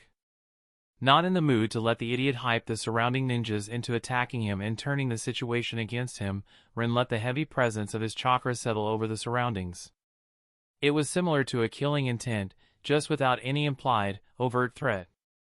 The weight of his chakra manifested, and the jonin around him, even the ninjas helping the injured, stiffened as they realized that yes, he was indeed an S-rank ninja more powerful than them.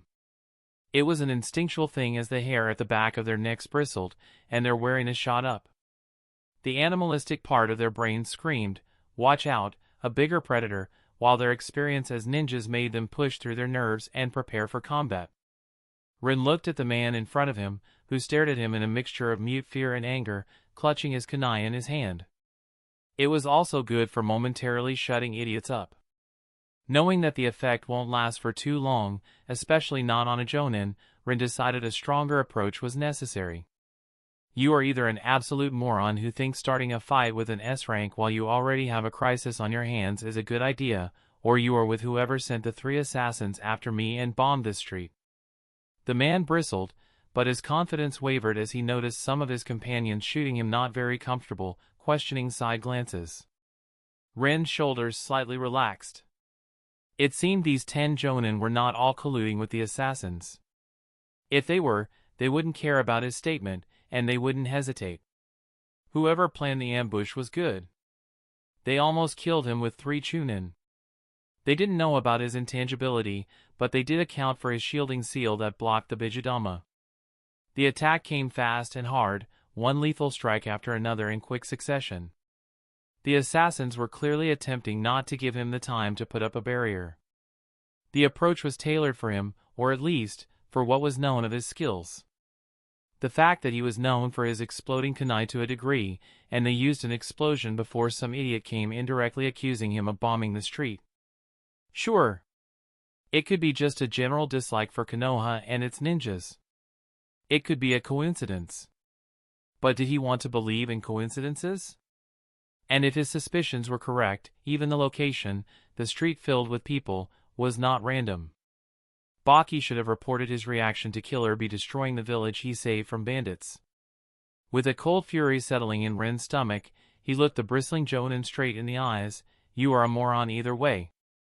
But if it is the second option, you are also a traitor to your village. Now, I am going to sit on that bench over there. Ren motioned to the right. And dash. The hell you are? The Jonin hissed, only to freeze when he felt a blade of a kunai on his neck. The other Jonin stiffened for a split second before they jumped back and took out their weapons. Rin dispassionately looked at the man who was held hostage by his shadow clone. I am not asking. I am telling you what is going to happen. We are going to wait for somebody competent to show up and deal with the situation. He glanced at the other, nervous Jonin around. Or do you have something against that? The rising tension in the air could be cut with a knife. Fortunately, that's when the cavalry arrived.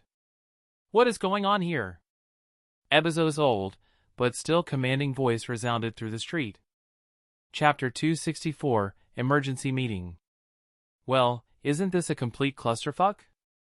Rin jovially asked, and Tamari, who stood next to him, instantly grabbed his forearm, giving him an urgent look that screamed shut up. He only smiled at her, pretending not to notice the heavily displeased looks of the Sunagakure council members who sat in front of them behind their round table in the council chambers. Emergencies in the hidden villages did happen, but they were far less common than one would think. Even during wars, the violence seldom reached the actual villages. This bombing inside Sunagakure was enough to mobilize the entire village. Every single council member was present in the room, and Rin secretly watched them like a hawk. He suspected the mastermind behind the assassination attempt was among them.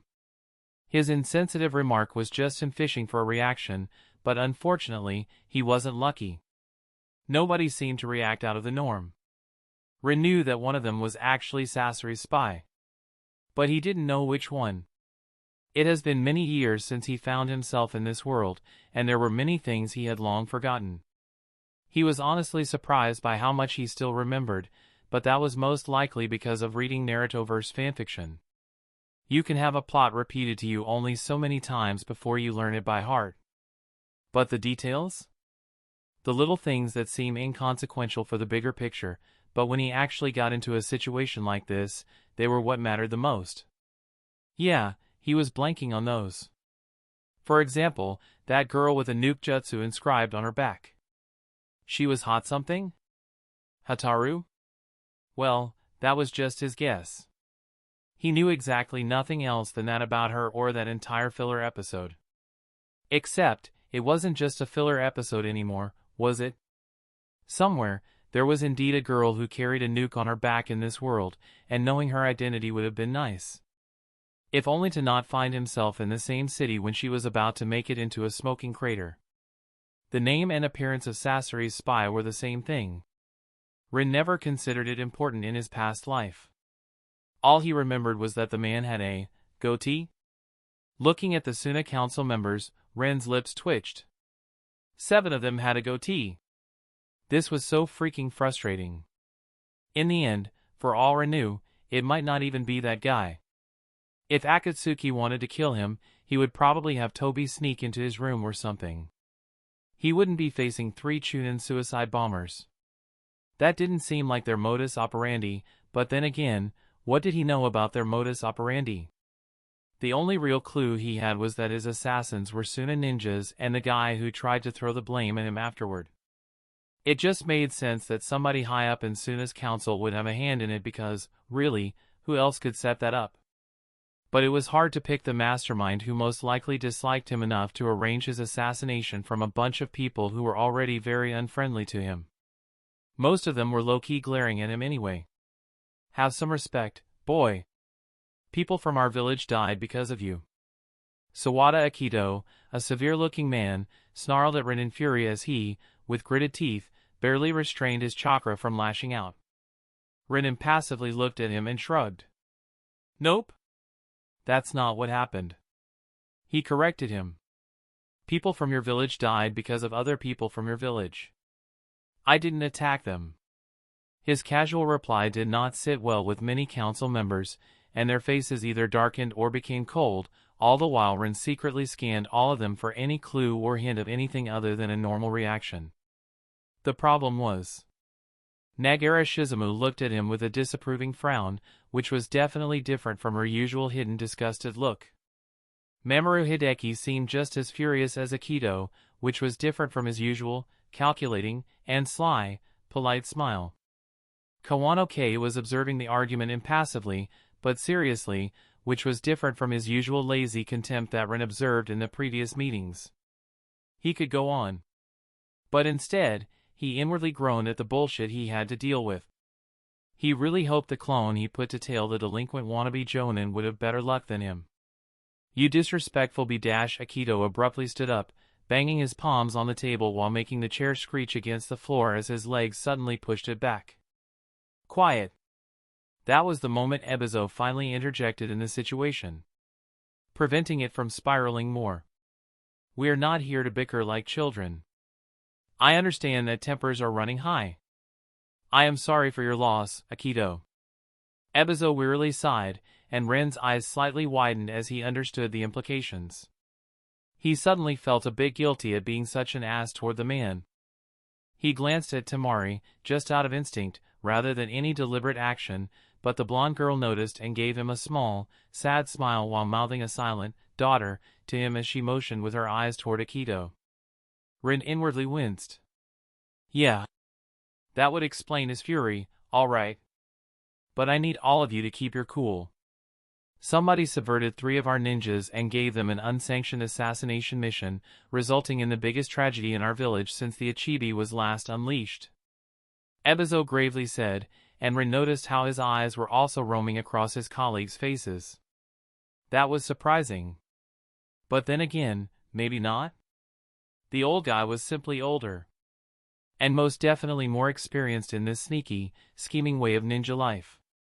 Rin probably shouldn't have been that surprised that he easily came to a similar conclusion as him.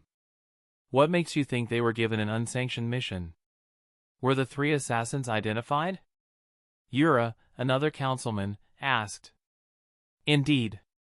Shizumu turned her green eyes toward Ebizo, the frown on her face deepened, making some of her wrinkles more obvious. After our recent little spat with Konoha, I wouldn't be surprised if tempers ran a bit high and somebody's presence in the village might seem like a provocation to certain elements in our ninja forces. Shizumu. Ebizo helplessly grumbled, making the woman dryly chuckle. Just saying, Ebizo. She unrepentantly shrugged, going as far as giving Ren a challenging look that he answered with a polite smile.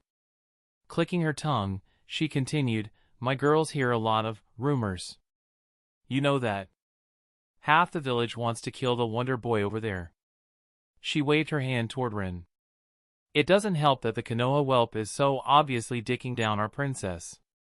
Ebizo gave the old woman a must-you look, just as Temari went beet red from embarrassment, letting out a quiet, whiny groan that everybody in the room heard because, ninjas. Oh, don't look like that, girl. Shizumu huffed in amusement at Temari's aggrieved expression, bringing some levity into the grave atmosphere in the room. Take some pride in your body and the fact that you can keep going for 6 hours straight. I am honestly impressed. How the fuck do you know that? Temari screeched in outrage, and it was enough to make a few people in the room chuckle, until they remembered the situation, and with a grimace, their mood soured again. I am this village's spy master. Shizumu rolled her eyes in a isn't it obvious, duh, kind of way. Besides, Kankuro loves to complain about the noise. He isn't as quiet when he does as he thinks he is, either. Good to know. Rin secretly took a note of that. It seemed that there were ears and eyes everywhere in Suna, too. He decided to be a bit more careful in the future. He had no idea this woman was the spy master of Suna, either. With that, Shizumu ignored Temari's quiet whimper and turned back toward Ebizo, her expression turning severely serious. So, my question? Ebizo nodded. They were indeed 3 elite chunin from our villages who found themselves in a tough financial situation. Our ninjas tried to get to their families as quickly as possible, but they were too late. 2 families were butchered shortly after the bombing. He sighed, we reached only 1 family in time. Ebizo paused, and both his and Ren's attention on the councilman intensified. This was it. The reminder that some key witnesses were still alive. Since 2 of the ninjas had their families, wives, children, and even infants in one case, mercilessly slaughtered by unknown assailants, somebody was trying to hide something. If somebody was going to react. Fortunately, the wife of Amari Ryo knew a bit about her husband's upcoming mission. Ebizo continued, but much to his and Ren's disappointment, nobody looked nervous or tried to hide a twitch of annoyance. Everybody's reaction was normal. There was excitement and anticipation. Nothing suspicious. Rin balled his fists in his pockets from the sheer frustration he felt. Couldn't the perpetrator just make a mistake? Like in those detective movies? Fucking trained ninjas and their perfect power faces. They apparently received a mission from the village to assassinate Rin over there. One they could not refuse, but that also paid well. Ebizo informed his colleagues, who became surprised at that, and soon enough, suspicion started to rise because these old foxes realized what he was not telling them. There were only so many people capable of pulling a stunt like that in the village. And the majority was in the room. Unfortunately, Ebizo and Rin still didn't get any damning reaction out of anybody. The mastermind was smart, too. They chose 3 elite chunin who might find their orders suspicious, but would be too desperate for money to do the sensible thing and ask the higher-ups questions about their supposed shady mission. However, the bombing was not in the plan, according to Ryo's wife. Her husband had no idea the disguise provided to him in a sealing scroll had explosive seals sewn into the inner parts. Nor did he know the poison was highly lethal. She stated it was supposed to be paralytic poison at worst. The air in the room turned morose. As it was, people were still dying in the hospital from the brief contact they had with the poison smoke. It was slow-acting, but very, very lethal. The village did not have enough antidotes. Likely story to avoid guilt. Akito gritted his teeth, his eyes blazing with desire for revenge. How certain can we be that it wasn't the Konoha ninja with access to the Kazekage Tower and a wife who could easily falsify those orders? Are you accusing me of something? Tamari straightened up and coldly stared at the man. What if I am, girl? Akito asked just as coldly, both his and Tamari's body language betraying that they were preparing for a clash. Or Dashran intervened with a casual tone as he stepped slightly in front of Tamari. He exchanged a quick look with Ebizo, and Ebizo nodded in a silent agreement. An amused smirk appeared on Ren's face, one that infuriated Akito enough to get his full, hostile attention on himself. The answer is actually much simpler. Ren hummed, the perpetrator is one of you. He easily said, making many councilmen bristle at the accusation. But Ren didn't care and just raised an eyebrow at the obvious man in charge. Ain't that right, Mr. Ebizo? The tension in the room intensified, becoming almost unbearable. When Chio suddenly jolted in her seat, loudly enough to break it. Huh? She sleepily looked around with a senile expression. I think I must have fallen asleep. Did I miss something? Ebizo closed his eyes and groaned as his head sank. Sister.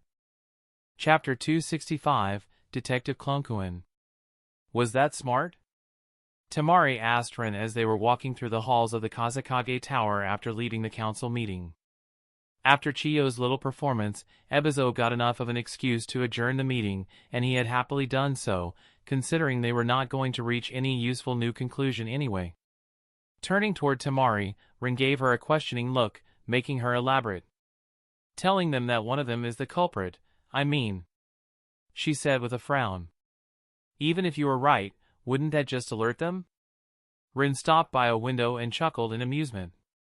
Tamari, whoever was responsible, we aren't catching them without them making a mistake. They know we are onto them. Especially if they are on the council.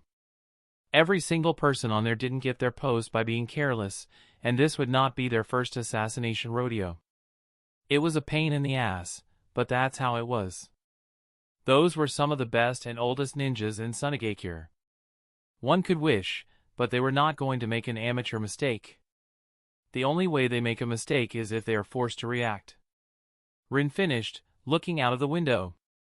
His eyes found Nagara Shizumu just as she turned around and looked up, locking her green eyes with his blue before shooting him a provocative, knowing smirk. Rin did not reciprocate it. He was weary from acting so jovial in the council chambers. Unfortunately, his efforts turned up empty, but at least he tried. No matter. That attitude also served as a sort of social shield for him. Admitting a fault there would have been a grave mistake. In politics and situations like these, it didn't truly matter who was responsible for what. It didn't matter that Rin did not ask to have assassins blow themselves up next to him, alongside half the street, after spreading poison smoke. What these people wanted was a convenient scapegoat for the disaster. Somebody they could point at. Rin could not show guilt. If he gave them an inch like that, they would try to take his entire arm, and before he knew it, he might have been blamed for the entire situation. No, thank you. He'd rather pretend that it did not piss him off that somebody blew up a street to get at him. But that was then and there, and this was here and now. Rin was not in the mood to pretend that everything was fine. So, his blue eyes stared at Shizumu with a quiet coldness and suspicion until she got the hint, and with a polite nod, she turned around and started walking away. Rin didn't look away from her back, though. He knew the woman felt his gaze until she turned over the corner. He hoped it bothered the old witch at least a little bit. While Rin was having his staring contest with the councilwoman, Temari's brain was quickly working through the information he gave her. The girl was smart, and she soon came to the correct conclusion. Temari's eyes widened and her frown deepened as her head snapped toward Rin with a shocked expression, the assassin's family that survived. They are bait, aren't they? Rin glanced at her before he looked away with a sigh. He could easily see how much she disapproved of using them like that. But then again, Rin slightly shrugged. Ebizo gotta do what he gotta do. Temari opened her mouth, ready to argue, and we are just going to let that happen? They are a target now. That's kind of the point. Rin huffed and blankly looked back at Temari. They could die, she exclaimed in outrage, giving Rin an admonishing look for his attitude. And it wasn't as if he didn't understand where she was coming from. But, and what do you want me to do about it? He exasperatedly asked, crossing his arms on his chest. You could dash. Temari started, but suddenly stopped with her mouth still open as her brain joined the discussion. Rin had patiently stared at her, waiting to see if she would come up with something sensible. But seconds slowly passed, and Temari stayed silent, her eyebrows scrunching in frustration. She had realized the simple fact that Rin was still not out of the suspect list for this disaster. Victim, he might be, but he wouldn't have been the first ninja smart enough to arrange his own failure of an assassination to achieve something while coming out of it smelling like roses. In fact, Rin was one of the bigger suspects the investigating people had right now. He could just ask to be let in to see the supposed key witnesses, duh. Ebizo believed that Rin was innocent, and that was the only reason why Sunagakure was acting so courteously toward him right now. Why, he was even allowed to be in that council meeting. But Ebizo was just one man.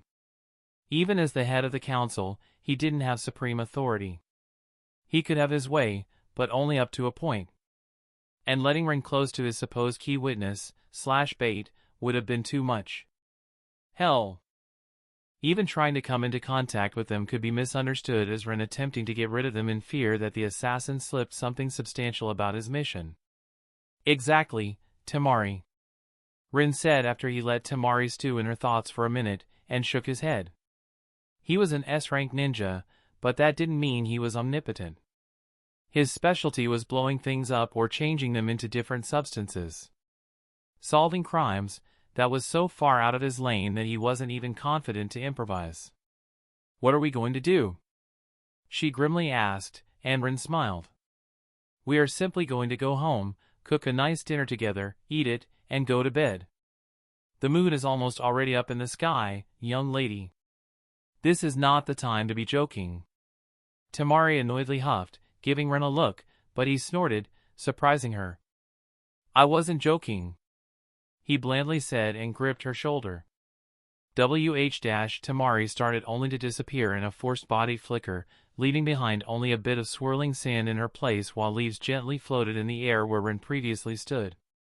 Much later into the night, Detective Klunkuen, whom Rin had set to tail the delinquent Jonin, was still on the job. It was a boring job, too.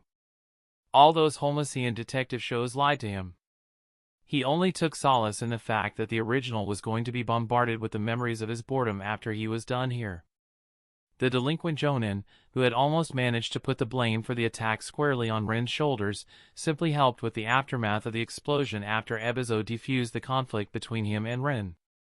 It took him a few hours, and by the time he was done, it was firmly dinner time. Then, he went to a restaurant for dinner. Seriously, dried goat meat? Yuck! After that, the man spent the rest of his late evening in a brothel with a green-eyed middle-aged woman. The tailing mission went from bad to worse right there for the detective Klonkuen.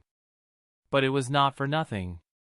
The woman was apparently called Shizumu, and from the context of their pillow talk, the clone understood she not only owned the majority of the brothels in the village, but was also on the council. All clues pointed to the fact that this was some top-tier sugar grandma. It also sounded like a good first suspect to the detective Klonkuen. The woman almost discovered him, too. But intangibility for the win. He phased into the rooftop outside their room and stayed undetected as she abruptly threw the window open at some point on a vague suspicion that she felt like somebody was watching them. The woman had good instincts. But Detective Klonkuen really didn't need to see her wrinkled, saggy chest. He wondered if the original would suffer trauma from the memory. His suspicions about her only deepened when the original finally remembered to send him memories of the council meeting shortly before he went to bed. The stupid bastard. Withholding critical evidence was a crime. Detective Klonkuen almost smugly thought he had this investigation in the bag when the delinquent Jonin finally left the brothel with a wide smile and turned into a side alley. He blinked, his amazing, super deductive capabilities interrupted for a brief second, and he lost his target. His jaw dropped, but fortunately, he shook off his shock quickly and instantly started using wind sensing, covering a sizable part of the village with it as he desperately looked for his mark. It took him a very embarrassing 10 minutes to find him again. If Ren wasn't such a good sensor and the detective Klonkuen wasn't on the job. The Jonin definitely deserved his rank as he gave slip not only to him but also to the Suna Anbu that were watching him, most likely on Ebizo's orders. Observing the panicking Anbu from a distance as they covertly swept the surroundings, the detective Klonkuen used one of the seal markers Ren had put around Suna to get closer to his target. He eventually caught up to the Jonin on the other side of the village, just in time to see him enter a rather affluent-looking house. The detective Klonkuen frowned. From the way the guards greeted the ninja, it was clearly not his house. It was time for some neen. Sneaking around, the clone managed to get past the guard sentries and used the light bending via wind release to become invisible, fading into the surroundings as he phased through the roof, only enough to be able to see and hear what was going on in the meeting the delinquent Jonin had with Akito. The clone stilled as the last councilman he would have expected stood with his hands clasped behind his back in front of the kneeling Jonin. Looking closer, the clone frowned as the man whose wife died in the bombing didn't look that much in grief anymore. Nor was he anywhere near as furious as he seemed in the council chambers. Of course, during the night is the biggest darkness. The detective Klonkuen thought, that's elementary, my dear original. We have suspect number 2. An excited smirk appeared on his shadowed face. The case began to get twisted like Danzo's personality. Chapter 266, Detective Klonkuen 2. Is he 3-timing all his employers? The detective Klonkuen wondered with a measure of amusement as he watched the Jonin kneeling on one knee from the shadows covering the ceiling. Well? Is it done? Akito asked in a commanding tone of a man who already knew the answer. What he was really asking for was a report. Yes, sir. The Jonin spoke, understanding the silent implications. There were unexpected circumstances, however. I tried to improvise, but it didn't go very well. He lowered his head a little bit. Akito snorted. Unexpected circumstances. A small disbelieving smile appeared on his lips as he glanced at a letter on his desk and slightly shook his head. That's one way to call it, he muttered.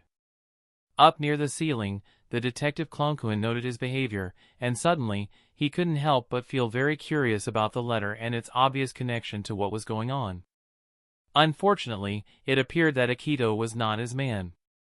Shame, that I might have fallen under suspicion due to my actions against the Konoha scum. The Jonin continued his report with a small scowl. You did well there, Kenichi.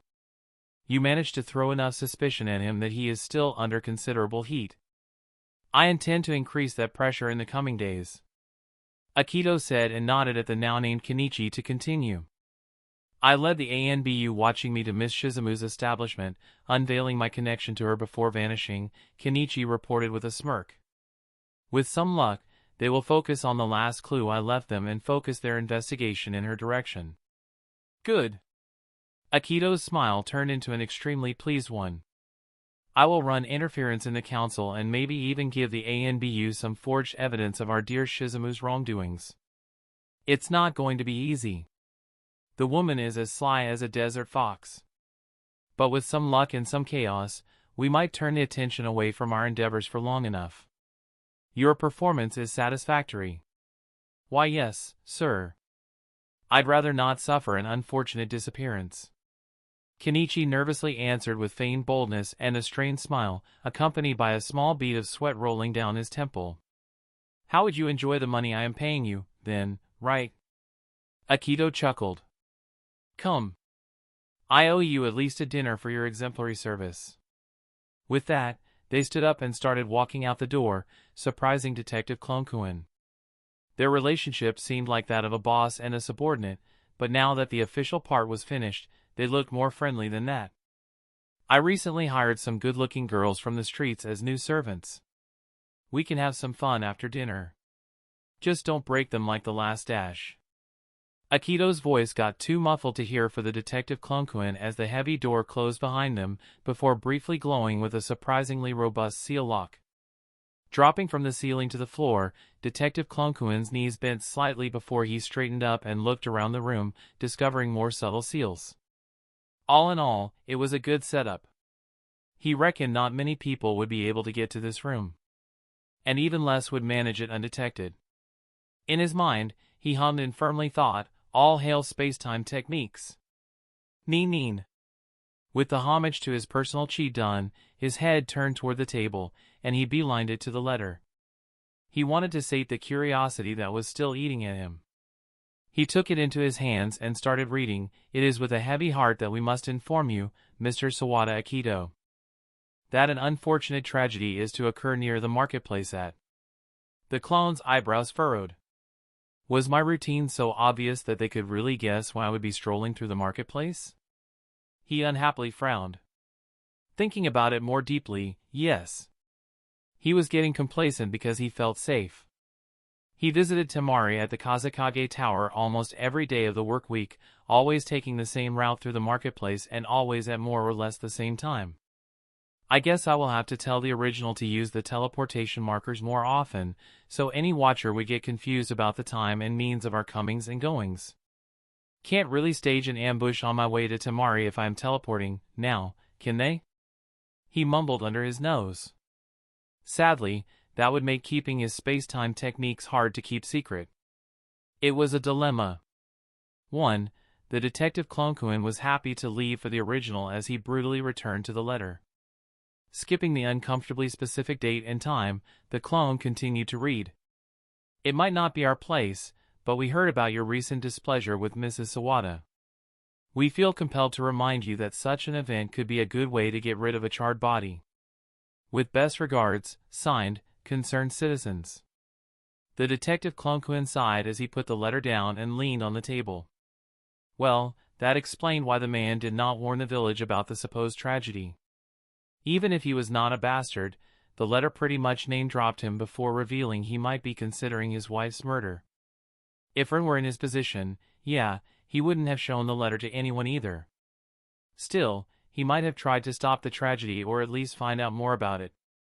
Instead, Akito clearly used the situation to dispose of his wife's body. The puzzle pieces slowly started to come together in the Detective Klonkuen's mind. Kenichi was in the area deliberately. He was there to dump Akito's wife's burned body after whatever tragedy occurred, and his antagonistic approach toward Rin was this supposed improvisation of his. Clearly, these people were going to be a problem in the future. Unfortunately, it also meant they were not the terrorists the detective Klonkuen was looking for. His eyes slid back toward Akito's table, and with an inner shrug, he decided he might as well have a proper look since he was already here. In his very justified opinion, Akito forfeited all rights to privacy when he decided to target Rin. Besides, he was curious. But first, he took the letter from the table back into his hands, and after a brief use of the shadow clone technique, he now had 2 shadow clone copies of it in his hands. Applying durability seals with a touch, these copies were now significantly harder to dispel. Smashing them against a rock might still not be enough to do it. They would also last much longer since their chakra did not leak as much. If he was calculating it correctly, these copies might last 5 to 6 weeks. And lastly, he sealed them in storage seals. One would go to Ebizo for his personal perusal, and the other will be left for the original and as a backup. After all, he could always make more copies based on the copy he possessed. Being stored in the storage seal also meant that time pretty much stopped for the clone copies. They could last 5 to 6 weeks, but this was time outside the seal. If Ren and Ebizo only took their copies out sparingly and sealed them back when they were done using them, they might last them years in this state. With the evidence secured, Ren checked the chair for any unpleasantness before he started rummaging through Akito's documents while humming a happy tune under his nose. They might not be the terrorists he was looking for, but now he wondered what kind of devilish, secret plot they were having that they were willing to throw their village into chaos to accomplish it. It took him 20 minutes of slogging through boring, official paperwork until he finally got to something interesting, and when he did, he owlishly blinked. "The Daimyo?" he whispered in a grim surprise. Chapter 267, Unseen Threat on the Horizon. The next day, Rin woke up to a beautiful morning. He was warm and comfortable, spooning the still sleeping Temari, cuddled to him in his arms. He enjoyed the feel of her silky hair against his cheek and nuzzled it gently, sleepily into her head. Her pajamas were also very comfortable to the touch. Kankuro had a good taste. The cat-patterned pajama originally belonged to him, but Temari found out how comfortable it was, and well, older sister privileges happened. It was slightly too big on the blonde girl, but in Ren's opinion, that only added to her charm. Ren closed his eyes in contentment and tucked his hands underneath Temari's pajama top, seeking more of her warmth and the soft feel of her skin. Mechim, yes. Everything was well in the world. That's when his blissful morning was interrupted by a surge of memories containing some very unpleasant discoveries that completely ruined the perfect moment for him. He couldn't help but curse his clone in his mind. He probably would still be grumpy if he had already woken up with these memories, but at least it wouldn't feel so bad. The bastard even timed his dispersal so Ren would actually enjoy his morning for a few seconds before it got ruined. Sometimes, he was just his worst enemy. Turning his head to the side, he noticed 2 new scrolls now sitting on his night table, and huffed, "Drama Queen." He rolled his eyes, momentarily reveling in the absurdity of admonishing his own clone for his actions. Something that had somehow become an ordinary thing for him by now. But his easygoing attitude didn't last long. It disappeared quickly when he remembered what the scrolls contained. His clone copied everything important from Akito's office. Making solid chakra copies of documents was surprisingly cheap, so there was no need to leave any paperwork behind. And wasn't that surprising? The widowed man was the last person Ren would suspect. He even seemed to be genuinely in grief. Was it any wonder that Ren developed genuine trust issues after spending so many years in this world? With a silent sigh, he let go of Temari, who mumbled in her sleep as she shuffled slightly away and hugged her pillow as a substitute for his body. Smiling a bit, Ren gently caressed her hair before he got up from the bed and went to put on some proper clothes. He needed to send a clone to Ebizo with all these documents, and sending one wearing only boxer briefs jumping through the village would not be received well. After dressing up, he grabbed the 2 scrolls and walked out of the bedroom. In the living room, he dropped onto the couch with a groan and created 2 shadow clones. One to go and cook him and Temari some breakfast. The glare that accompanied the service was not appreciated, but suffering through it was a price he was willing to pay for some well-done scrambled eggs. It even came with the upside of having absolute certainty that his chef would not spit into his food because the clone was based on him, and he hated that shit with passion. Wouldn't do it to his own worst enemy. And since the clone was doing the breakfast for him and Temari, he wasn't going to half-ass it either, if only for Temari's sake. He knew himself well. Cooking for himself? He would totally half-ass that shit. It's why he preferred it when Hinata cooked. But add one of his girls into the equation, and he was going to put in the effort. Nobody could accuse him of not knowing how to exploit his own clones. You must first get to know yourself before you can abuse yourself well. Rin joked and inwardly cackled at the thought as his clone flipped him off and went to the kitchen while grumbling under his nose. He handed the storage scroll with the shadow clone documents to the other clone, who nodded at him, already knowing his job, and disappeared in a body flicker. Well, that's my morning responsibilities done. Rin hummed and leaned the back of his head on the backrest, staring at the ceiling. He was still kind of tired. But he knew he would be unable to sleep anymore. Not now, not after finding out that the Wind Daimyo intended to fuck with Sunagakure one way or the other, and he and Temari were right in the blast zone. The village was vulnerable right now from a political standpoint. There was no Kazekage, and nobody who could take the post, either. Oh, many council members would probably wish to take over, but they would not get the necessary support. Ebizo could do it, but the man is too old. Chio could do it, but her age and her recent senile acts, no. Nobody was going to vote for that. The less said about the other members of the council, the better. There are also no outstanding, special jonin in the village right now. No S-rank ninja, who could act like the perceived threat the Kage was supposed to be. It was why the council defaulted to waiting a few years for the Sabaku children to grow up. They should succeed the position by birthright, and even if they are a bit weaker, not many would complain. They had the support, if only because their clan being on the top was how it always was in the village. People were used to that and would not complain, much. Gaara was currently showing a lot of promise. He was quickly growing into the dangerous ninja he had been in canon, and quite a few council members started to pay a lot of attention to his growing prowess. Even ignoring his words that he would not compete with Temari. Temari, on the other hand, was seen as diligent and level-headed. Certainly not the strongest candidate, but one that could eventually be relied on, and someone who could be taught and advised. Ebizo and his faction had her back.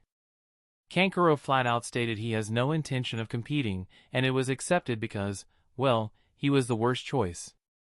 As bad as that sounded, that was the truth.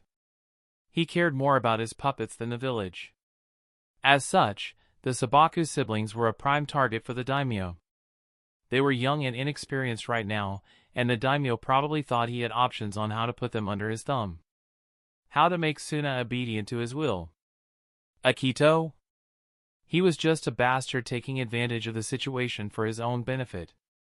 He would cause some chaos, make the current administration look more incompetent, and do some sabotage, so when the daimyo's officials came 2 weeks later, they would find Suna in disarray. Hop, jump, skip, make some threats, and serve the council an ultimatum about cutting even their current pittance of budget for the village, and voila. He would get his desired leverage and look reasonable while doing it. There is no way that womanizing idiot came up with this on his own.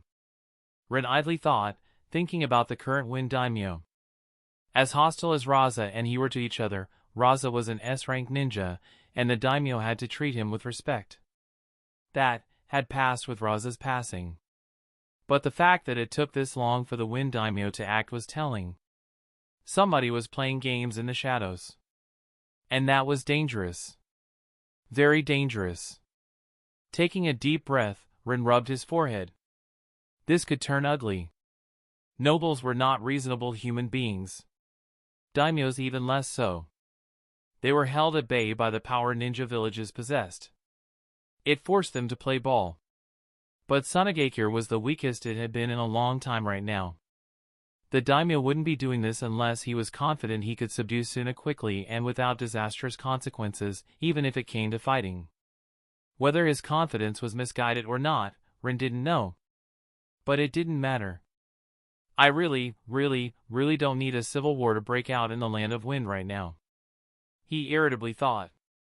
For the first time since he started meddling with Suna matters, he started wondering if he didn't perhaps fuck up by doing so. Gaara in the original seemed to do just fine. That, or his troubles were just not shown. Hearing steps coming toward the living room from the hall, Rin put a small, tired smile on his face and straightened up in his seat, just as Temari, still in her oversized pajamas, entered the room and beamed at him in happiness. "Good morning!"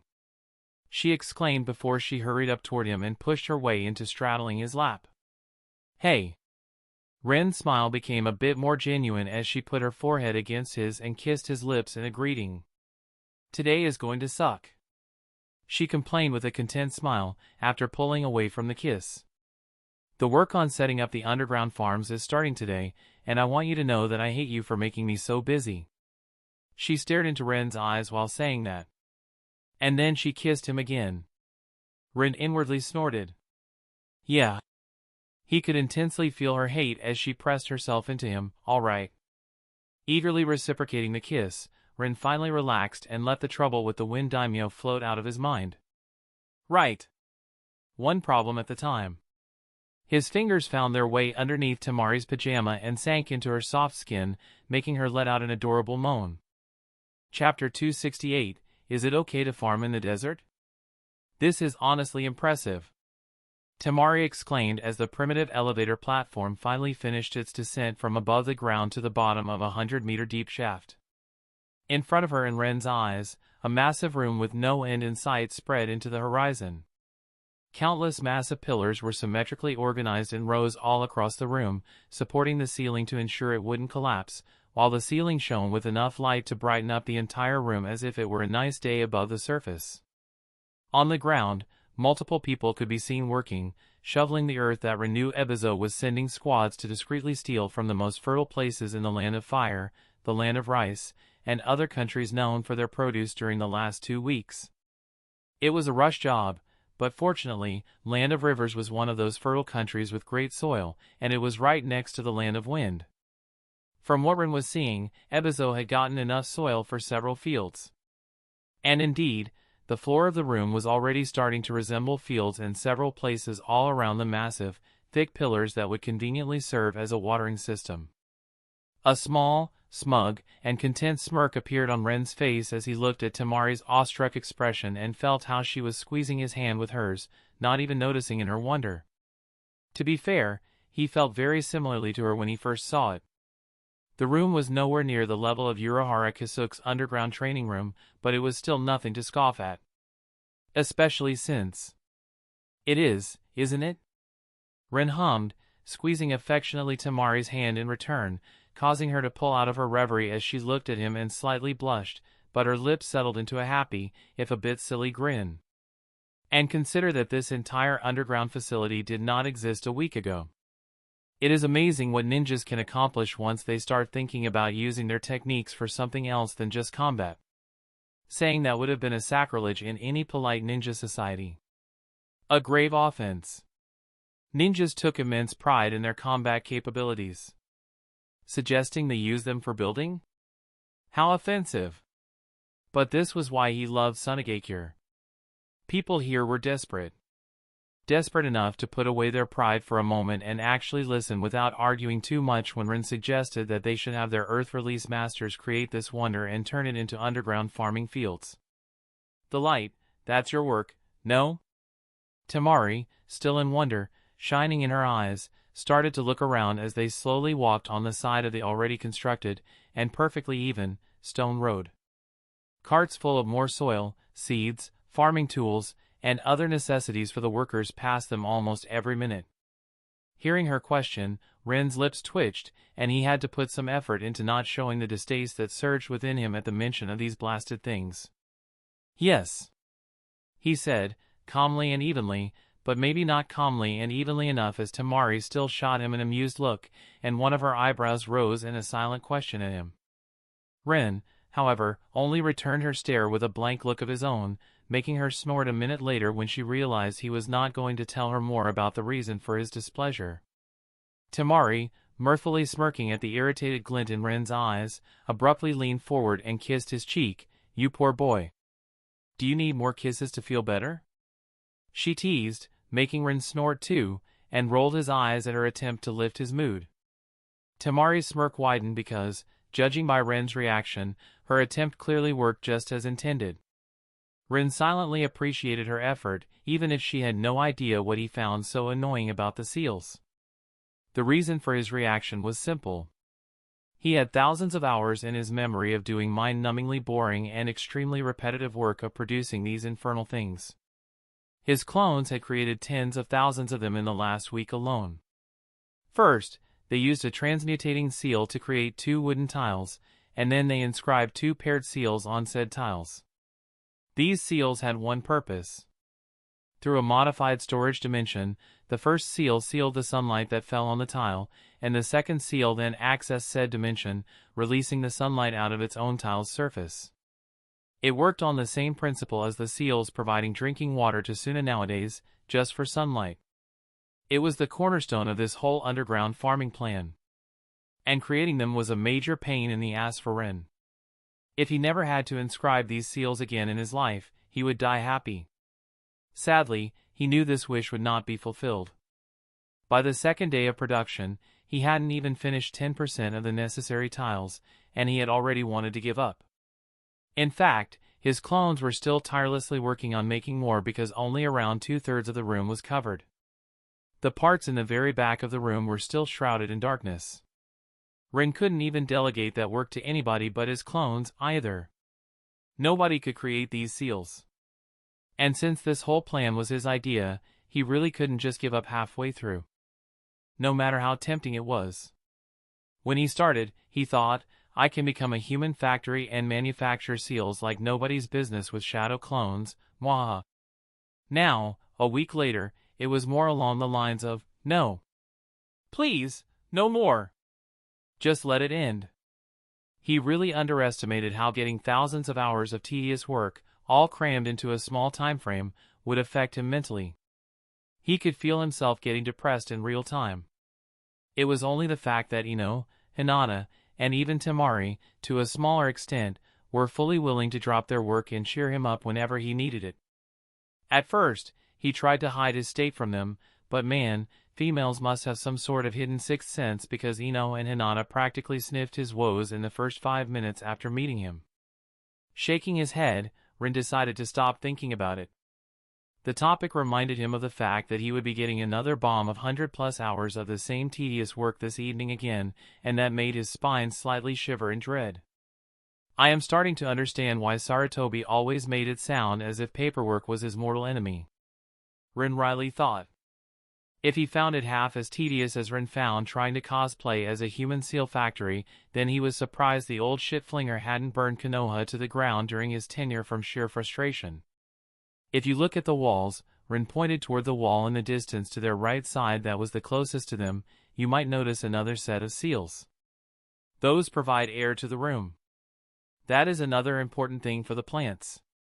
Ren explained to Temari, who instantly started squinting into the distance. Chuckling at the dismayed and discontent look on Temari's face when she failed to see that far, even with ninja shenanigans, Ren gently bumped her shoulder with his and pointed toward the closest, massive pillar to their left. Temari turned around, and after a few seconds of looking, her eyes widened. "Are those the water-providing seals?" she asked in astonishment, and Ren smiled before leaning closer and kissing her cheek, just like she kissed his a moment ago. "Got it in one. Looks like your lessons in sealing were not as hopeless as they first appeared, eh?" He teased her as a return for her previous teasing, and the tips of Temari's ears turned red from embarrassment as she subconsciously lowered her head with a small, childish pout. Ren laughed. While his clones worked on their assignment, he had started teaching Temari a bit about sealing in the past week. After all, his deal with Suna was to get her to the point where she could create these water-providing seals on her own. But damn, she was hopeless in the art. Ren realized he would get her to a sufficient level for these seals with a lot of effort, but the girl was practically like Hinata. She could learn to use and make a few seals expertly, but she was never going to be a seal master capable of innovating or creating her own seals. She lacked the necessary interest in the field to stick with it long enough to learn it properly. Not to mention Temari's atrocious math skills. Remembering that, Rin had to take a deep breath. Let's just say she inherited at least something from Raza and leave it at that. Holy shit, it was a great thing she was going to have advisors once she took the hat. The girl could be sharp as a knife, but she didn't betray her natural hair color. The blonde girl was still a blonde. It didn't even make sense. The girl was a genius, just a lesser one than Shikamaru when it came to strategy and tactics. She was also starting to have a knack for governance, too, but give her a math problem and the result might just summon a Cthulhu. The air seals on the walls will also provide air ventilation. Rin grinned at the pouting girl and decided to get back on the track with his explanations. And the water seals on the pillars will not only provide watering for the fields, but also act like a cooling system for the place. Huh, that's quite well thought out. I didn't even think of the need for cooling and ventilation. Temari noted, still looking over the pillars as they resumed their walk. I didn't either until Ebizo gathered several experts on underground bases that talked my ear off until they were satisfied with any adjustment to the plan I proposed. Rin huffed, but Temari wasn't paying his whining any attention. To think Suna would have its own farming fields one day. I am still working on believing it, she wistfully uttered as she teared up. To play her emotional state off, she sniffed and turned her head to the side. The security is quite tight in here. She deliberately changed the topic, and Ren's lips twitched in amusement. He didn't call her out on it. Is it safe to hire these workers, though? Temari asked, her emotional state receding as a small, concerned frown appeared on her face while she was looking at some of the poorest people from Suna now working in the fields as they passed them by. That was actually one of my ideas. Rin low-key boasted a bit. He couldn't help it. He felt quite accomplished for coming up with it. You know how the scariest things for a hidden village are saboteurs? Temari blinked and slowly nodded. It's why I asked in the first place. It does not matter how many ANBU are hidden in the shadows, and Rin noted that there were enough of them to make even Akatsuki reconsider attacking, but no number of them will be helpful against an undiscovered spy. It's just, hiring so many unknown, homeless people sounds like a huge security risk for a project this important, she said, and her eyebrows furrowed. It was obvious to Rin that she hated it, but she wasn't going to close her eyes in front of reality because she wanted to help the poorest people in her village. You'd think that. Rin smiled, but it is actually the opposite. Nobody puts spies among the homeless population in a hidden village because it's a pointless endeavor. Homeless people might be overlooked more often than not, but they don't have any sort of access to important information within a hidden village. Anywhere else, they might at least serve as eyes and ears, but in a hidden village teeming with ninjas, maybe only a genin would not notice a homeless person trying to eavesdrop on them. And even that is debatable. Not only will this work help many of them get back on their financial feet, so to speak, Rin said, sounding very pleased with himself, but also, the chance that the other hidden villages wasted money on a pointless mission like becoming a homeless spy in Suna is practically non-existent. As he watched the ANBU all over the place, Rin was a bit butthurt that Ebizo rejected his security seals for the facility, but he also understood that his affiliation with Konoha was putting the man between a rock and a hard place, even if Rin was the cornerstone of the entire project. It was aggravating. Then again, his worries were not misguided. Rin indeed had an ulterior motive of his own. All these homeless people? This work was well paid, and many would most likely turn their lives around thanks to it. But they would need more work, and soon. Wasn't it just nice that Samui was going to come to the village with the intent of making several businesses, then? Such a coincidence was almost God-sent for them. Rin could not gain much influence in the village politically. No matter how much benefit he brought Suna, he was still a foreigner in their minds.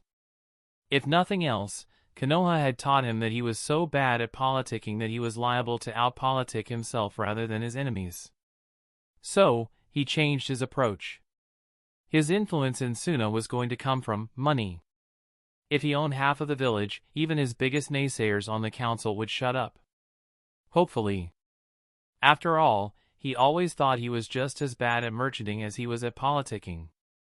Chapter 269, Daimo's Official.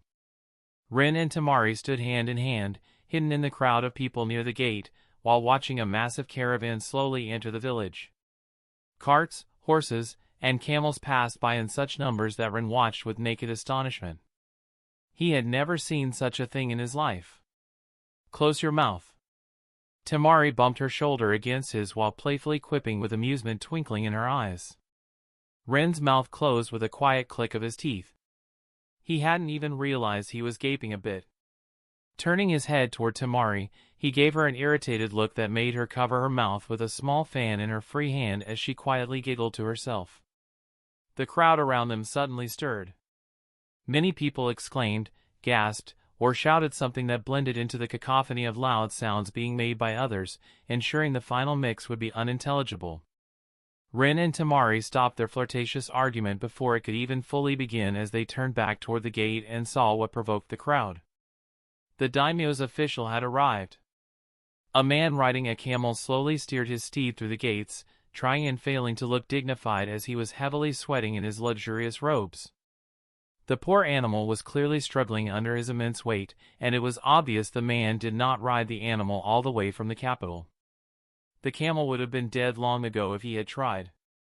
"I didn't know they had orcs in this world," Rin mutely thought in astonishment before he could stop himself. He watched the disaster in motion with wide eyes, with each step wondering if the camel was going to finally collapse. "Do you see what I see? Are the camel's legs shaking?"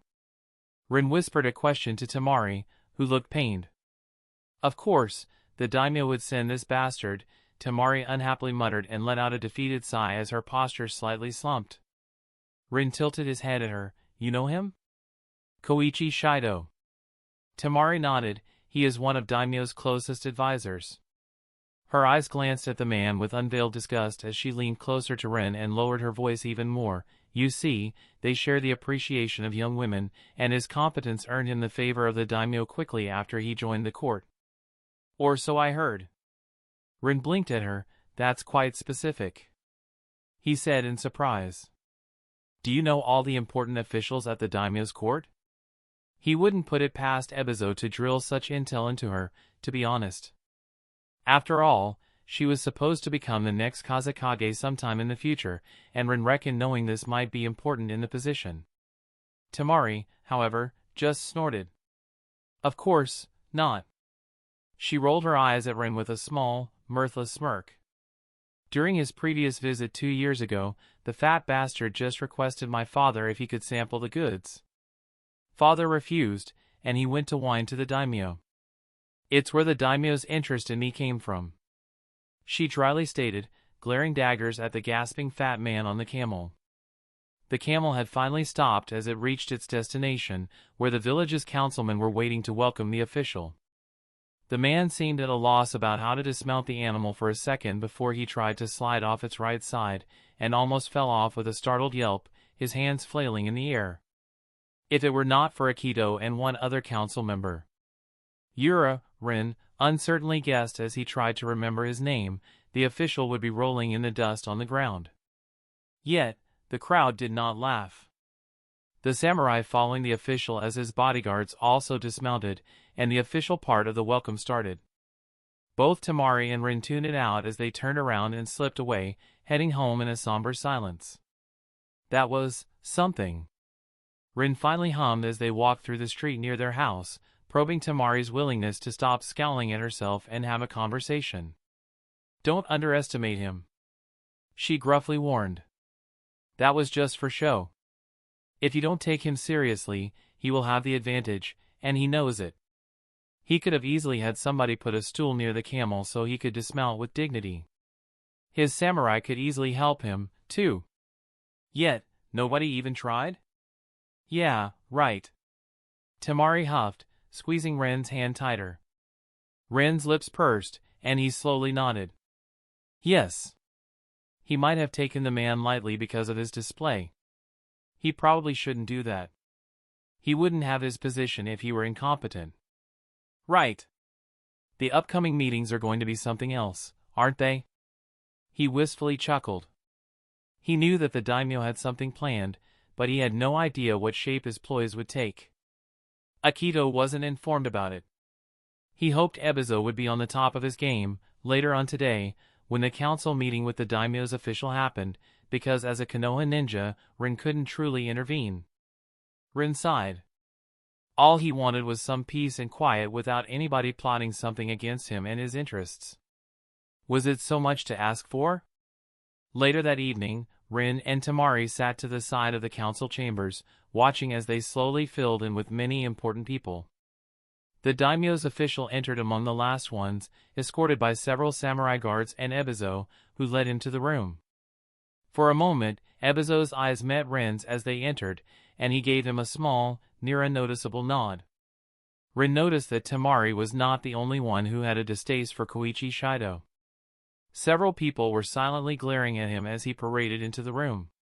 He gently elbowed Temari on the side, getting her attention before motioning with her head toward a particular corner of the room. She turned toward him with an irritated expression, but then she noticed his gesture and looked, only to wince. Pulling out her handheld fan, she leaned closer and discreetly covered the front of their lower faces. Those are the Nakamura clan. The head's daughter was married to Shido 2 years later, after my father rejected, well, you know. The girl apparently suffocated to death in his tender care, hence why. She motioned to the angry looks they were throwing at the obese official. How could a kunoichi? Rin incredulously whispered back, but Temari just shrugged. Easily. It happens to Shido's mistresses often enough. The Nakamuras just thought their precious girl would be different because she was his official wife. Temari quietly huffed. They were wrong and now they are butthurt about it. Not that they can do anything to him. Poor girl. Rin sighed, glancing at Shido and seeing him in an entirely new light. Couldn't have happened to a less obnoxious little bitch. Temari deadpanned. People were starting to pay them too much attention, so she grabbed at Ren's thigh before he could answer, and squeezed hard in a sign to quiet down as she folded her fan and pulled away from him, settling comfortably in her seat again. The room quickly got into order, and the meeting smoothly started. Boring greetings and pleasantries were exchanged again, according to the protocol, and Ren fought a riveting internal battle against his urge to yawn. This was also why he never aspired to become a Kage. He would have to attend all meetings like this. Just being a bystander was bad enough. Why would anybody do this to themselves? Some people were such masochists. He glanced at Temari with a faint smirk, making her subtly narrow her eyes at him as she noticed. She knew him well enough to understand from his expression that he thought something rude about her, but she had no idea what. Heh. Ren's smirk widened. With another quiet, disgruntled huff, Temari's elbow found its way into Ren's side before she turned away from him, intent on ignoring his fooling around. But the corners of her lips now sported a small, upward curve. Right. With that done, I think it's time to start with the important business. Shido, the daimyo's official, said, and the entire room focused on him as he preeningly pulled out a scroll before unrolling it. He paused for a dramatic effect, and then his eyes flickered toward Temari and Ren. Just for a moment, but it gave Ren a bad premonition. Our esteemed Lord Daimyo, the son of Wind God, and the ruler of all deserts under the sun. Shido started, reciting several other titles before he finally got to the important part of the scroll, has expressed a deep disappointment at Sunagakure's grievous mistake of wedding Lady Temari to a low-born foreigner. Ren's mouth quirked up in amusement as he heard that, but the official continued undisturbed. In his amazing magnanimity, Lord Daimyo decided to forgive Sunagakure as long as they are willing to rectify their mistake in the future. He, who is exalted, is still agreeable to take the young lady as his cherished mistress despite her lost purity and her now tainted nature. Shido let out a deep, regretful sigh. His generosity indeed knows no bounds. Raising his head and donning a serious expression, Shido looked at the councilman and asked in a stern tone, "What say you, important men of Sunagakure?"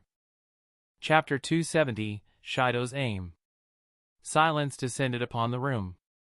Rin noticed Ebizo shooting him a concerned look, but he didn't need to worry. Rin wasn't going to make a scene just because of this. The same couldn't be said about Temari, if the way she was grinding her teeth was any indication. He grabbed her clenched hand and started to rub soothing circles with his thumb across the back of said hand. But Ren's eyebrows furrowed.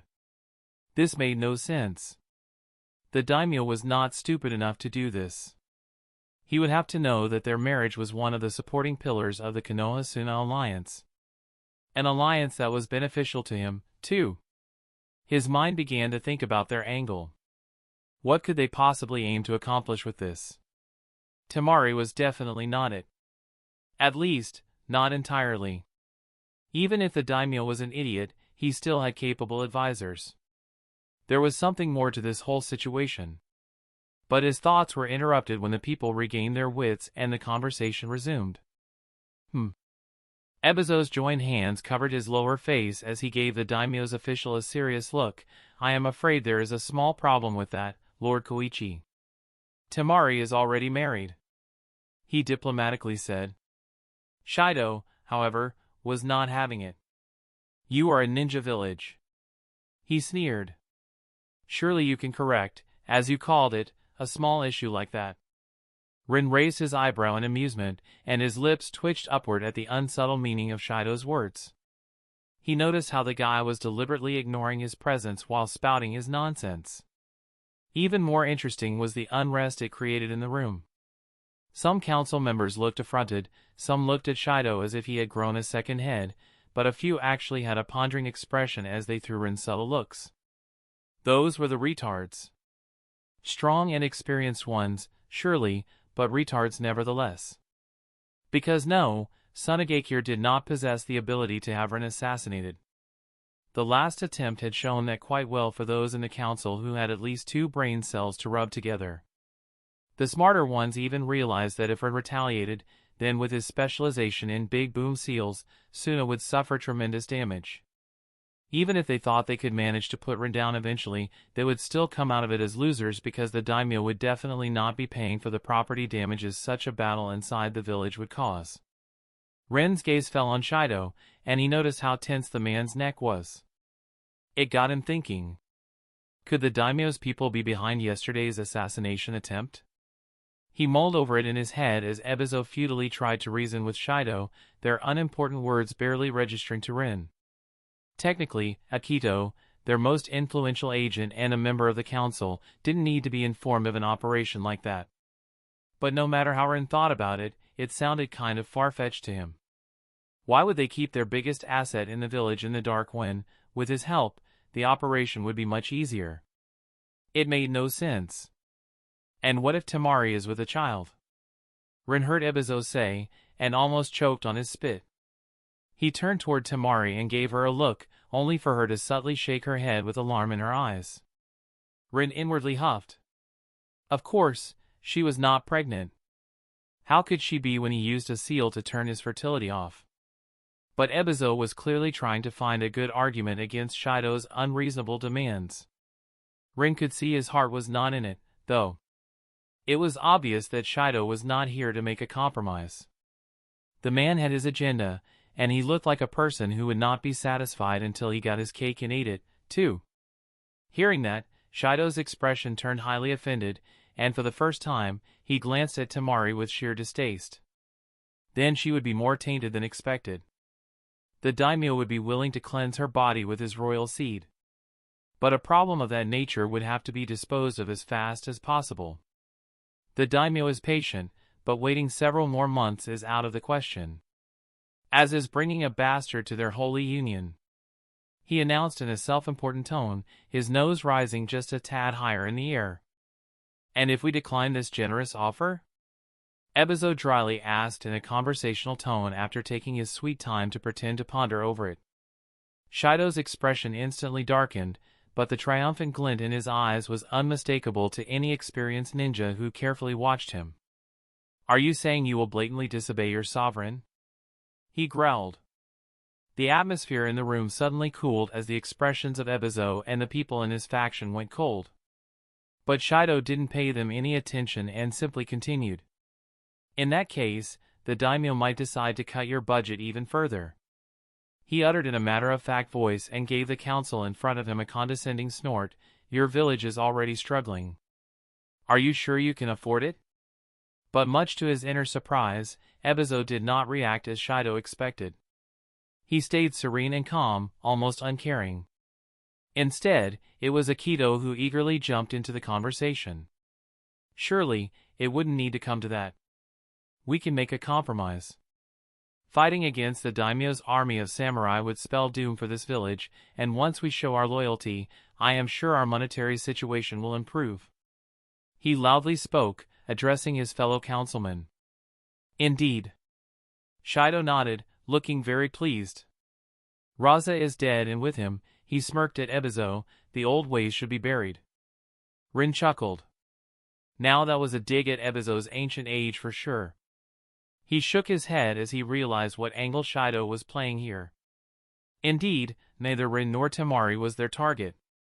They were simply a convenient excuse. They wanted to gain more authority over Sunagakure. That was their end goal.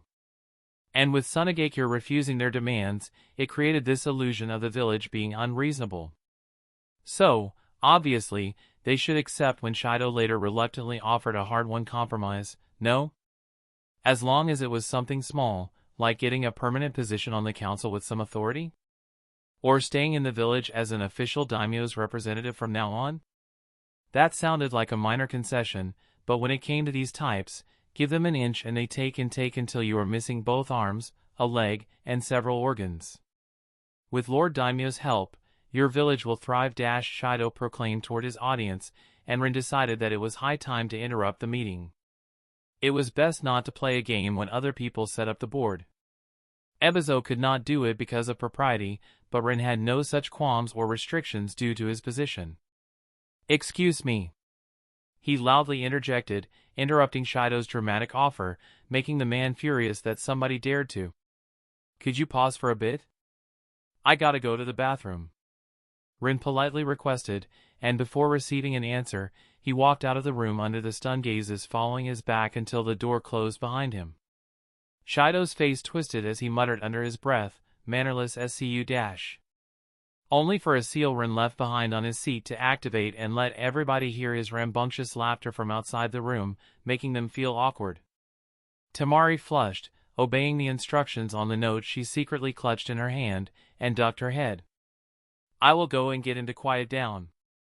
She mumbled aloud and followed Rin outside in a rush. Oi! Why are you laughing like that? The people in the council room heard her urgent question before they heard Rin let out one last snorting laugh. How could I not laugh at that shit show? Rin's amused voice came from the seal. Have you seen how that fat fuck in fancy robes behaves? It's hilarious. Everybody in the room froze. With an absolutely baffled look in wide eyes, Shido blinked and muttered in disbelief under his breath, Fat fuck? Chapter 271, Shido's Anger. Fat fuck! Shido yelled in outrage, his expression twisting and his eyes blazing with intense anger.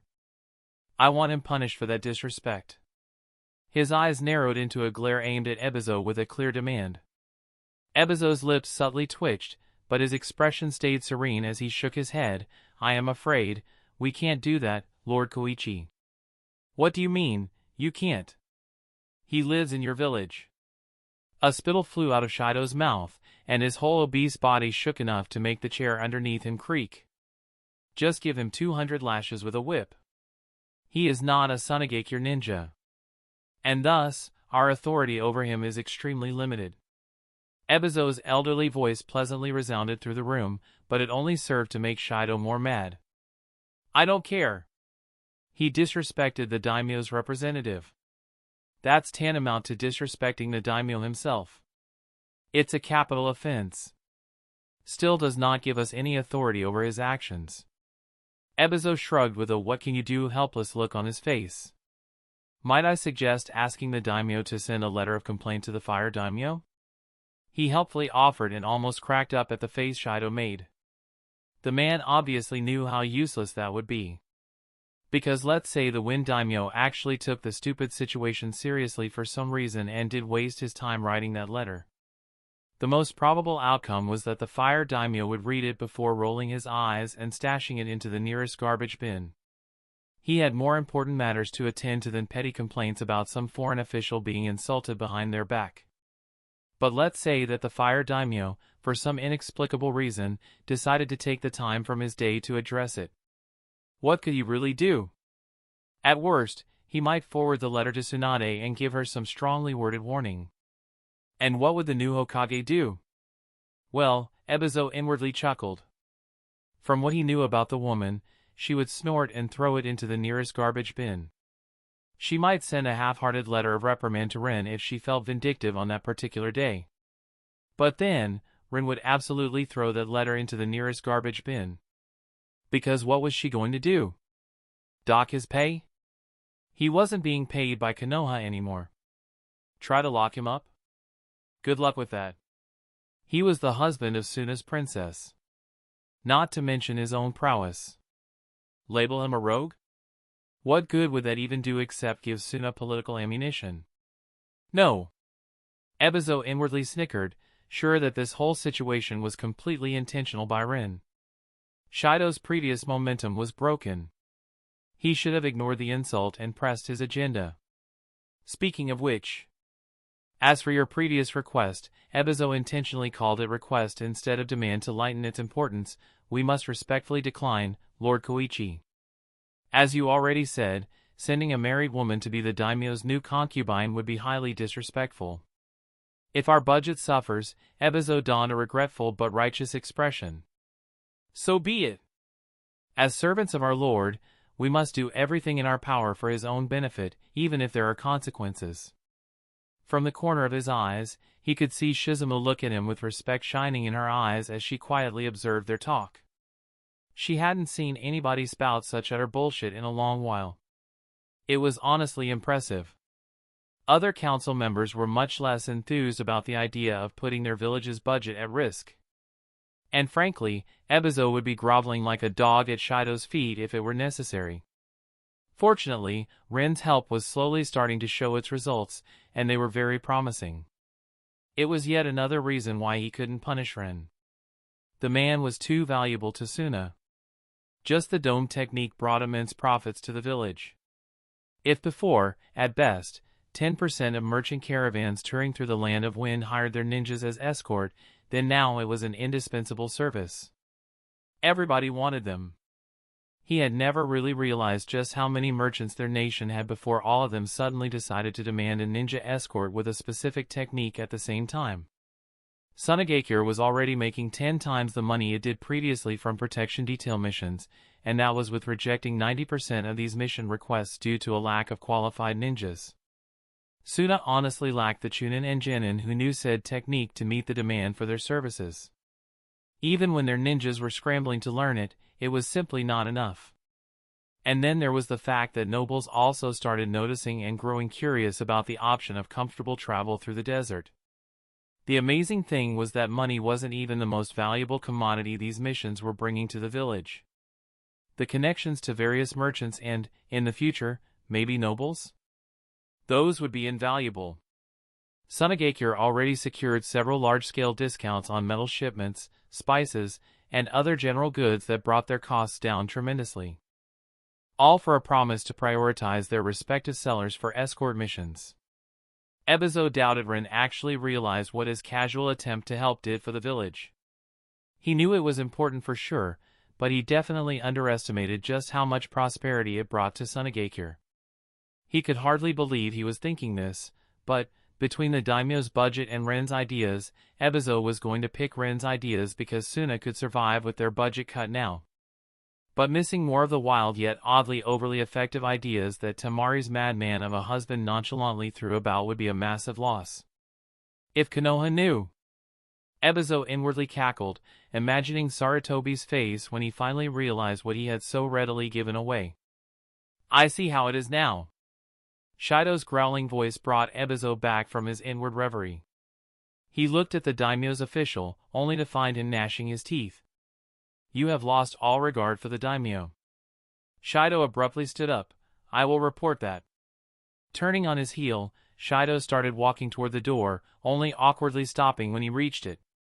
His posture almost faltered as he turned around, his face hiding confusion, Ebizo not trying to fervently stop him.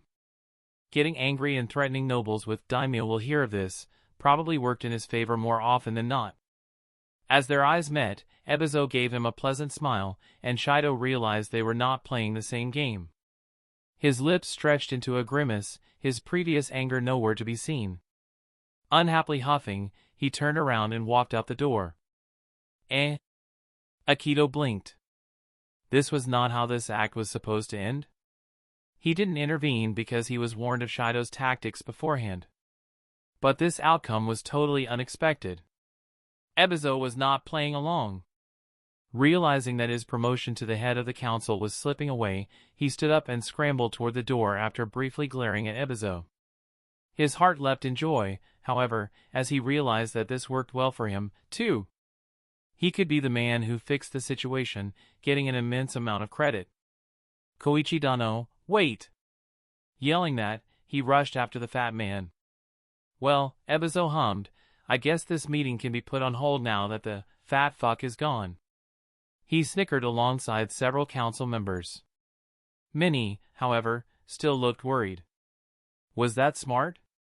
Shizumu bluntly asked, tapping her well-manicured finger on the table. You don't have the full picture. Ebizo spoke with a reassuring voice and shook his head. We can survive even if the daimyo decides to no longer support us. Not that it would happen. The daimyo needed them as much as they needed him in the past. Whether he liked it or not, they were a part of his country's military strength. He couldn't afford to completely cut them off. Shizumu blinked. Really? Has our situation improved that much? Yes. You might not see it yet because a lot of that money was already invested in several long-term projects that will immensely help our village in the future. But over the next several months, we should start seeing the results. Ebizo assured his colleagues, putting many of their worries to rest. They all hated the daimyo after he starved them of necessary resources for almost 2 decades. It was why nobody intervened. Ebizo reckoned the show was cathartic for many of them. To know that they could give the man a polite middle finger and still be fine was no doubt a massive relief. As long as no military conflict happens between us, we should be okay. Ebizo finished. The daimyo still had his army of samurai and his personal ninjas. But unlike other villages, Suna was in the desert. His armies would still win in the end, but the casualties should he attack would be massive simply due to the sheer attrition Suna's defensive position could cause to his armies. Well, maybe Gara could.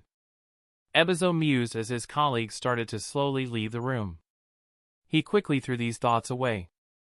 Civil war was not coming. It would take a monumental foolishness to start it.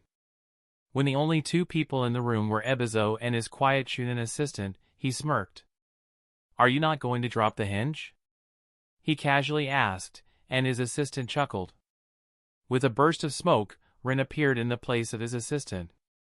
And here I thought I could properly fool you. What gave it away? My assistant is a coffee addict. He does not drink tea, my boy. Ebizo mildly said, and Rin palmed his forehead at the elementary oversight. So, you have known from the very beginning. He exasperatedly exclaimed, and Ebizo shrugged. Details like that were ninja's bread and butter. When can I expect my assistant back? He lightly asked, making Rin look a bit sheepish. I left him asleep in a cupboard somewhere. He should be running around in 3 hours or so. Meechum. Ebizo hummed and suddenly changed the topic. You should stay vigilant. Today, you have made an enemy. The Shido guy? Rin chuckled in amusement. He didn't seem that tough.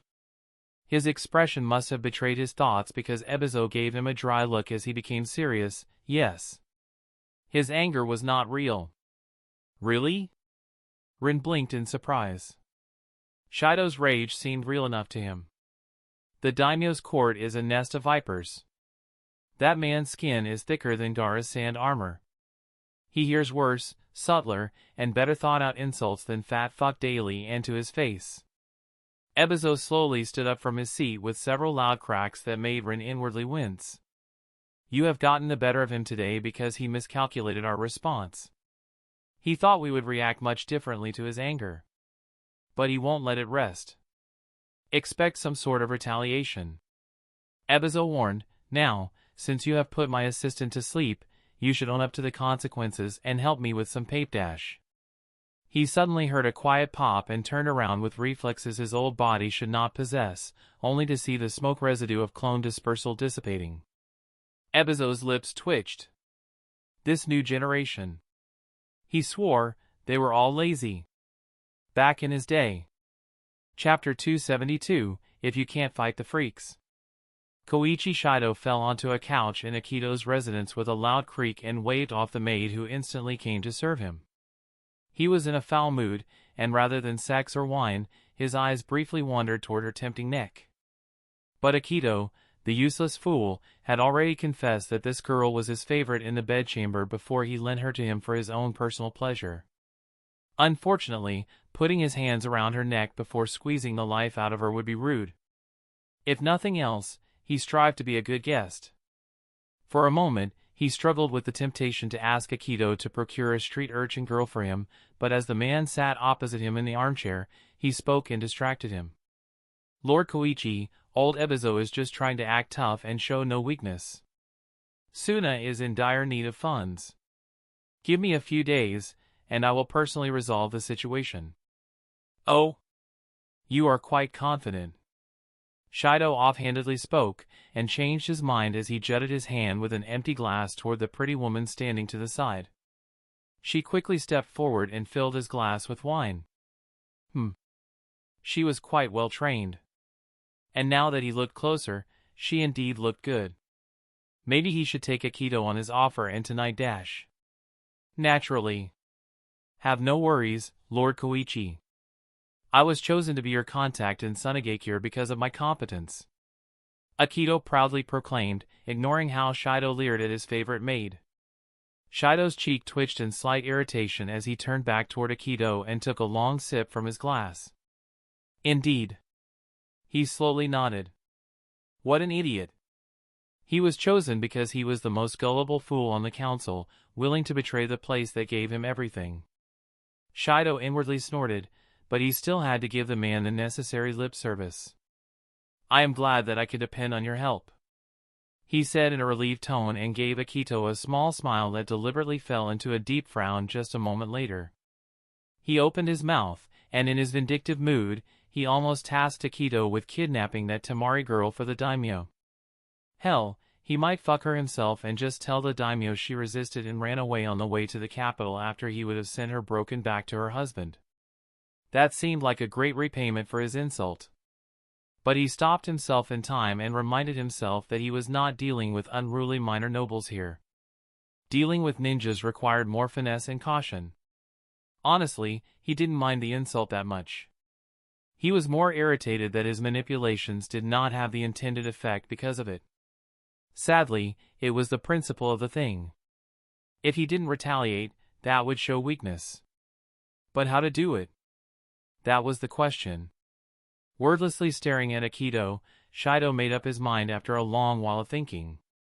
The man was still going on about his plans to bring Suna's higher-ups to their side, but Shido knew it was all bluster and no substance.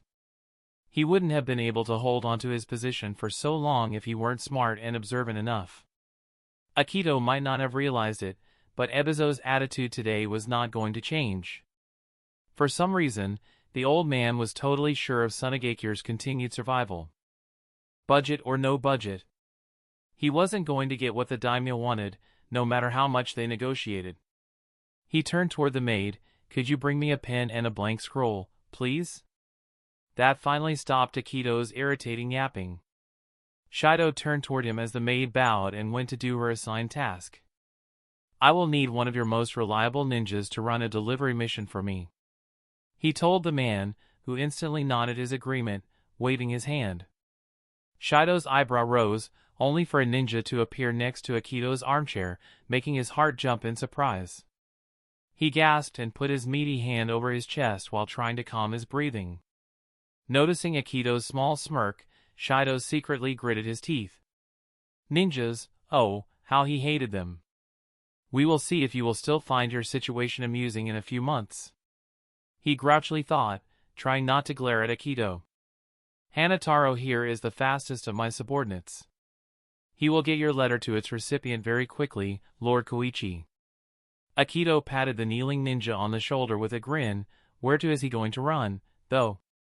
The letter will be for Madame Misaki Hari in the capital, Shido told them as he leaned against the backrest of the couch. Seeing that the answer stirred Akito's curiosity, Shido decided to continue. We have a cooperation, let's say. A mistress, I see. Akito chuckled and nodded, giving Shido a knowing look. Shido almost rolled his eyes at him. Yes, she was a mistress. Just not his. He wondered if he would have the balls to proclaim that if he knew the woman spent most of her nights on all fours in Daimyo's bed. She will secretly convey the letter to the Daimyo. Shido said, ignoring Akito's childishly suggestive looks and wiggling of his eyebrows. Pretending to be a friend to the man was exhausting, and he wasn't in this thrice-damn village even an entire day. Conveniently, Misaki Hari was not just the most used bitch of the daimyo, she was also Iwagakure's spy in the capital. The gullible girl still believed nobody noticed. These ninjas thought the normal people were all stupid or something, but they were forgetting which hands fed them. They oftentimes forgot who held their leash. And then, they acted like Sunagakure did today. That was not going to be tolerated. Shido decided that his retaliation needed to be more severe than just assassinating the Konoha ninja who insulted him or kidnapping his wife. As the maid brought him the pen and a scroll, he started crafting the letter. His eyebrows furrowed as he started remembering the precise positions of Sunagakure border outposts before putting them on the paper, before writing a request to the daimyo to reduce the supplies provided to them in retaliation. It was information that wouldn't hurt the land of Wind too much, but Iwagakure was going to find it very interesting. The fact that he was doing it in front of an unsuspecting Suna ninja almost made him giggle. It was risky, but oh, so satisfying. These border outposts were not as well hidden as Suna might think. They still required supplies. Supplies that were provided by normal merchants. And those could be easily tracked by the government with some effort. As a high official and daimyo's trusted friend, Shido had access to a lot of intel about these things. It was time to put them to good use. Suna was due for yet another brutal conflict with IWA. That should humble them enough to come back, begging their noble overlords for scraps again. Now he only needed to make them sound weak enough for IWA to pounce. With a satisfied hum, Shido described Sunagakure's attitude to the daimyo's orders, making sure to sound like a whiny little bitch and sprinkle a threat or two about how this would not stand and how they needed to be punished for their defiance. The daimyo wasn't going to take it too seriously. They exchanged letters where they insulted anybody who pissed them off quite often. It was a great activity for keeping their friendship going strong even after so many years. But Misaki Hari? She was going to convey the contents of the secret letter to IWA. Hopefully, IWA would see this breakdown of relations between the Wind Daimyo and Sunagakure as a weakness. A moment to strike. And if not? The flames could still be stoked some more later. Shido had seen his father doing something similar when the villages were on the verge of the Third Ninja War. The ninjas could be easily manipulated if one knew how to leverage their spy networks against them. The normal people had their own way of fighting. Cowardly, it might seem, but Shido always believed that if you can't fight the freaks, then just pit them against other freaks, so they will be more interested in slaughtering each other and pay you no attention. Here. He finished the letter before rolling up the scroll and handing it to the delivery ninja. I pray for your safe trip, young man. He sweetly smiled at him and Akito. Chapter 273, This Means. Time swiftly passed, and soon, it had been a month since the meeting with the daimyo's representative. Rin was growing quite restless, still waiting for the retaliation that Ebizo warned him about. But for some reason, it simply wasn't coming. If Shido's goal was to make Rin paranoid, he was starting to succeed. After that first meeting, Rin decided it was time for the detective Clunkuin to strike again. He had sent a clone to Akito's residence to spy on Shido. If the man indeed wanted to cause trouble for him, then he wanted to know about it first. It was just a smart thing to do. Unfortunately, he had miscalculated, and his clone had almost been caught by the samurai guards that were now crawling all around Akito's residence. Rin really wasn't prepared for such an unexpected twist. Samurai, at least according to Hinata and Ino, after he asked them about it, apparently had their own techniques they developed to deal with ninjas. They exist to deal with other samurai during a war between countries, which hadn't really happened for well over half a century for the stronger countries, and to protect their lords, usually, from ninjas. They had some sort of sensory art that focused on detecting ninjas or something. Rin didn't know anything about it, and neither Ino nor Hinata actually had a proper understanding of what it really was, either. The most they could tell him about it was that it wasn't a ninjutsu. Nevertheless, when his clone tried to sneak into the room where Akito and Shido were having their meeting, he was detected despite using Kamui. How? Who the hell knows? That wasn't supposed to happen. Obito did not have these problems when he infiltrated the 5 Kage meeting. Then again, Rin might call the effect of his intangibility seal Kamui, but that was a bad, smug habit from his days of cosplaying as Tobi. It really wasn't Mangekyo Sharingan Kamui, even if it looked really similar. Rin reckoned there were differences, and sadly, his technique came up short against the samurai. His clone barely managed to avoid being seen as he hastily skedaddled out of the manor when the guarding samurai were roused into alarm and started sweeping it for his presence out of nowhere. That made the following meetings and negotiations with Shido quite colorful. At least, Temari claimed that. Rin wasn't invited to those, and Ebizo made sure to check he wasn't sneaking another shadow clone there. According to her, Shido had changed his approach during their second meeting. He tried to play the "somebody tried to spy on me in your village" card, but since his samurai did not apprehend nor did they see the culprit, it was quite hard to move Ebizo with this argument. In the end, they agreed to disagree on the matter, and the meeting went nowhere. Again. Much to Shido's chagrin. In the third meeting, Shido finally tried the soft approach, offering promises, concessions, and benefits. He even swayed several council members to his side, but Ebizo's faction stood firm and together, ensuring that no conclusion would be reached and no deal would be signed. Fourth, fifth, 10th meetings went along those lines, too, Akito working very hard to persuade his fellow council members, but Ebizo's grip on his political faction was just too tight. By the 10th meeting, it was obvious even to the biggest dunderheads on the council that no compromise would be reached, and Shido, who was getting increasingly more irritated as his attempts went nowhere, finally decided that enough was enough. He made quite the show, throwing a massive tantrum in the council chambers, calling everybody there a thick-headed retard, before grumpily storming out of the room. Then he also stormed out of Sunagakure just a few hours later with his entourage. That was a week ago. And Ren was almost starting to think that Shido obediently accepted his defeat and would not be starting any trouble because of it. Except, it kinda didn't feel right. Deep down, Ren didn't believe Shido was a person who would let bygones be bygones or who could lose graciously. Ren sighed and leaned back in his chair as he tried to think like a noble dipshit. He asked himself, if he were in Shido's shoes, how would he make a nuisance out of himself in the worst way possible? Cutting the village's budget? Nah. Too basic. Besides, it seemed the daimyo was actually hesitating with that decision. The man was not quite as stupid as his actions would make people believe. He was simply fishing for a desired result, and when he didn't get it, he took a step back, returning to the status quo. In the end, he didn't gain anything, but he also didn't lose anything.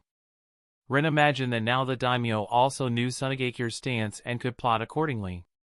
But that was not important right now. Maybe he would increase the tariffs on goods coming to Suna? But no! That wouldn't have the desired effect. The village would simply start smuggling goods and storage scrolls, evading the tariffs altogether.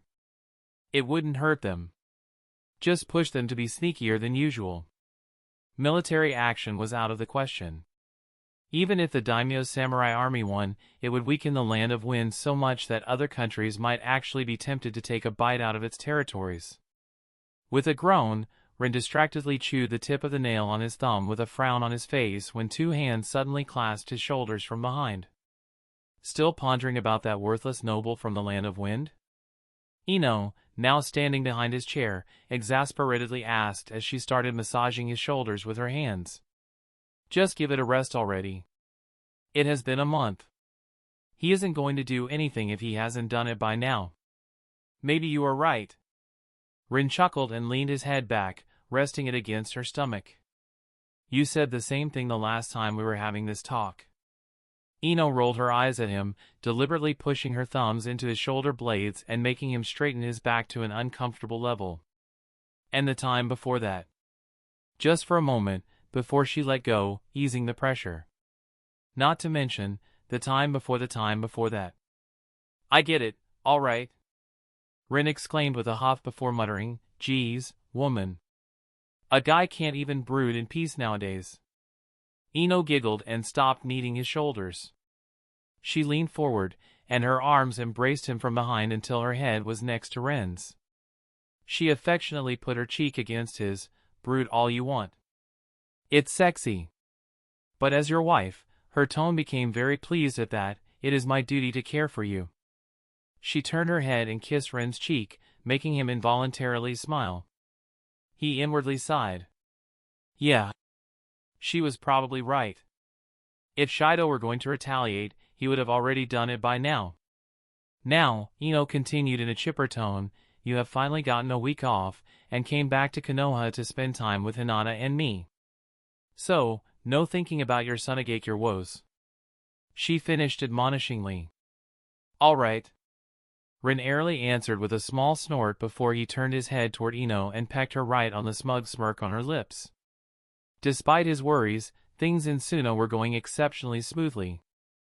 The village was slowly starting to prosper, the underground farms began to show promise, the ninjas had more work prospects than they could fulfill, and even business was returning as the village's inhabitants grew richer. Give it another half-year, and Suno would become not only self-sufficient but also capable of generating income without having to rely on ninja ing. Because of this, Rin took 2 weeks of vacation time, packed his things, and went back to Konoha to visit Hinata and Ino. Yes, they saw each other at least 3 times a week, and sometimes, when they were not busy with their own duties, even every day of the week. But it wasn't the same. Rin wanted to properly spend some time with them and relive those cozy moments when it was just him, them, and his unimpressive apartment. He kind of missed those peaceful moments. Ino and Rin were suddenly attracted by the sound of the entrance door opening and turned their heads toward the hall. Soon enough, Hinata walked into the living room where they were located, looking gloomy and grim, with her red lips on her pale face stretched into a thin line while her fringe threw a shadow over her lavender eyes. Yo, bitch. Things didn't go well during the council meeting? Ino casually asked, not really caring about the answer. As the head of the Hyuga clan, Hinata was now one of the higher-ups. And that meant she had to attend all those pesky clan head meetings and council meetings, and other political crap. Seeing her unhappy about something was nothing out of the ordinary for Ino. She seldom came back from those actually truly happy or satisfied with the result. Instead of answering Ino, Hinata looked at Rin, causing Ino's expression to sharpen. Hinata not returning her playful banter with a half-hearted insult of her own showed that this was serious. We have a problem. Hinata gravely said, Asada Kiryu, the Iwa daimyo's right-hand man and father-in-law, one of the most important nobles of the land of Earth, had been assassinated. All evidence pointed to Konoha's involvement. Well, shit. Ino easily summed up Ren's thoughts for him while Hinata took a deep breath before continuing.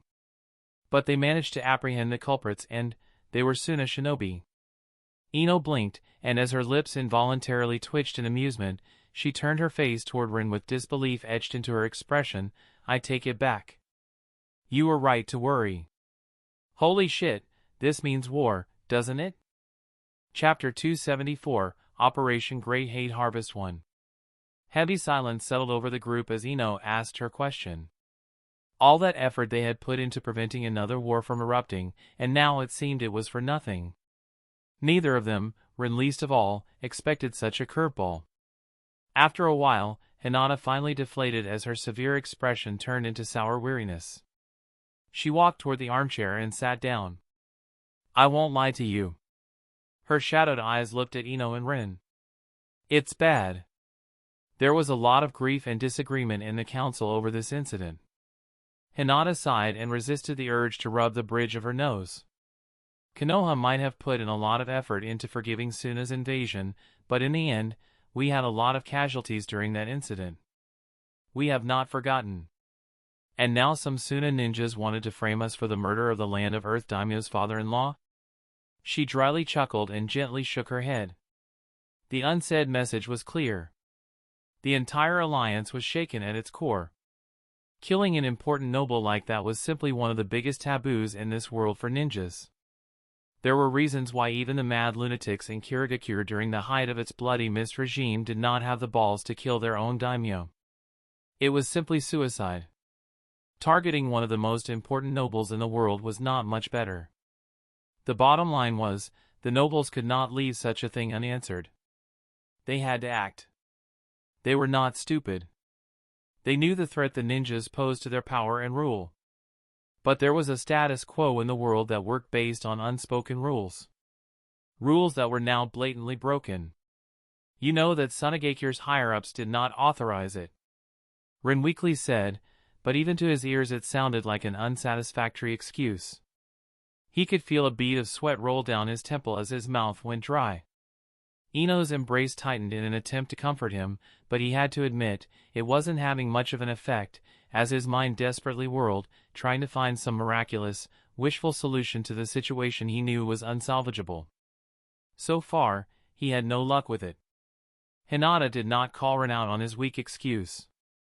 She just gave him an understanding look with a small, strained smile that contained a hint of despondent pity. I do. But we all know it won't matter. I don't. Ino cheerfully interjected with a raised hand, trying to bring some levity to the situation. It fell flat, but Rin patted her forearm of the arm that was still embracing him in appreciation. Hinata just gave her a fed-up look and rolled her eyes at her before she turned back toward Rin, but her smile was a touch softer than before. The Inuzukas are howling at the sky in anger, the Aburames are buzzing in irritation, the Sarutobis. Hinata trailed off as her expression scrunched in distaste. Who the hell even knew what they wanted? The young clan head, Asuma, was leaning toward a more aggressive approach. Since conflict was inevitable, he argued that striking first was only sensible. Hiruzen, however, in his capacity as the advisor, advised for softer methods and pushed for organizing a 5-kage meeting to address these issues, while Tsunade had a headache that even several bottles of sake could not cure. And through it all, the Yamanakas, the Akimikis, the Naras, the Inuzukas, and the Aburames all subtly looked toward Hinata for solutions she simply did not have. Anyway, Hinata inwardly huffed in exasperation to chase away the deep pang of helplessness as she returned to the present with her mind. Sunagakure is not a very popular topic in Konoha's council chambers right now. I managed to calm things down until an investigation could be conducted, but... She grimaced, followed by Rin. While Ino almost erupted in laughter that she barely managed to restrain. Because, really. What investigation? It wasn't as if Iwa let Konoha ninjas into the Land of Earth to look at the crime scene or something. The investigation was going to turn inconclusive because there was nothing to actually investigate here.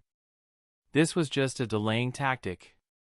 The entire Konoha could stand on its head, but the clan heads would not be getting the answers they wanted. That was a fact.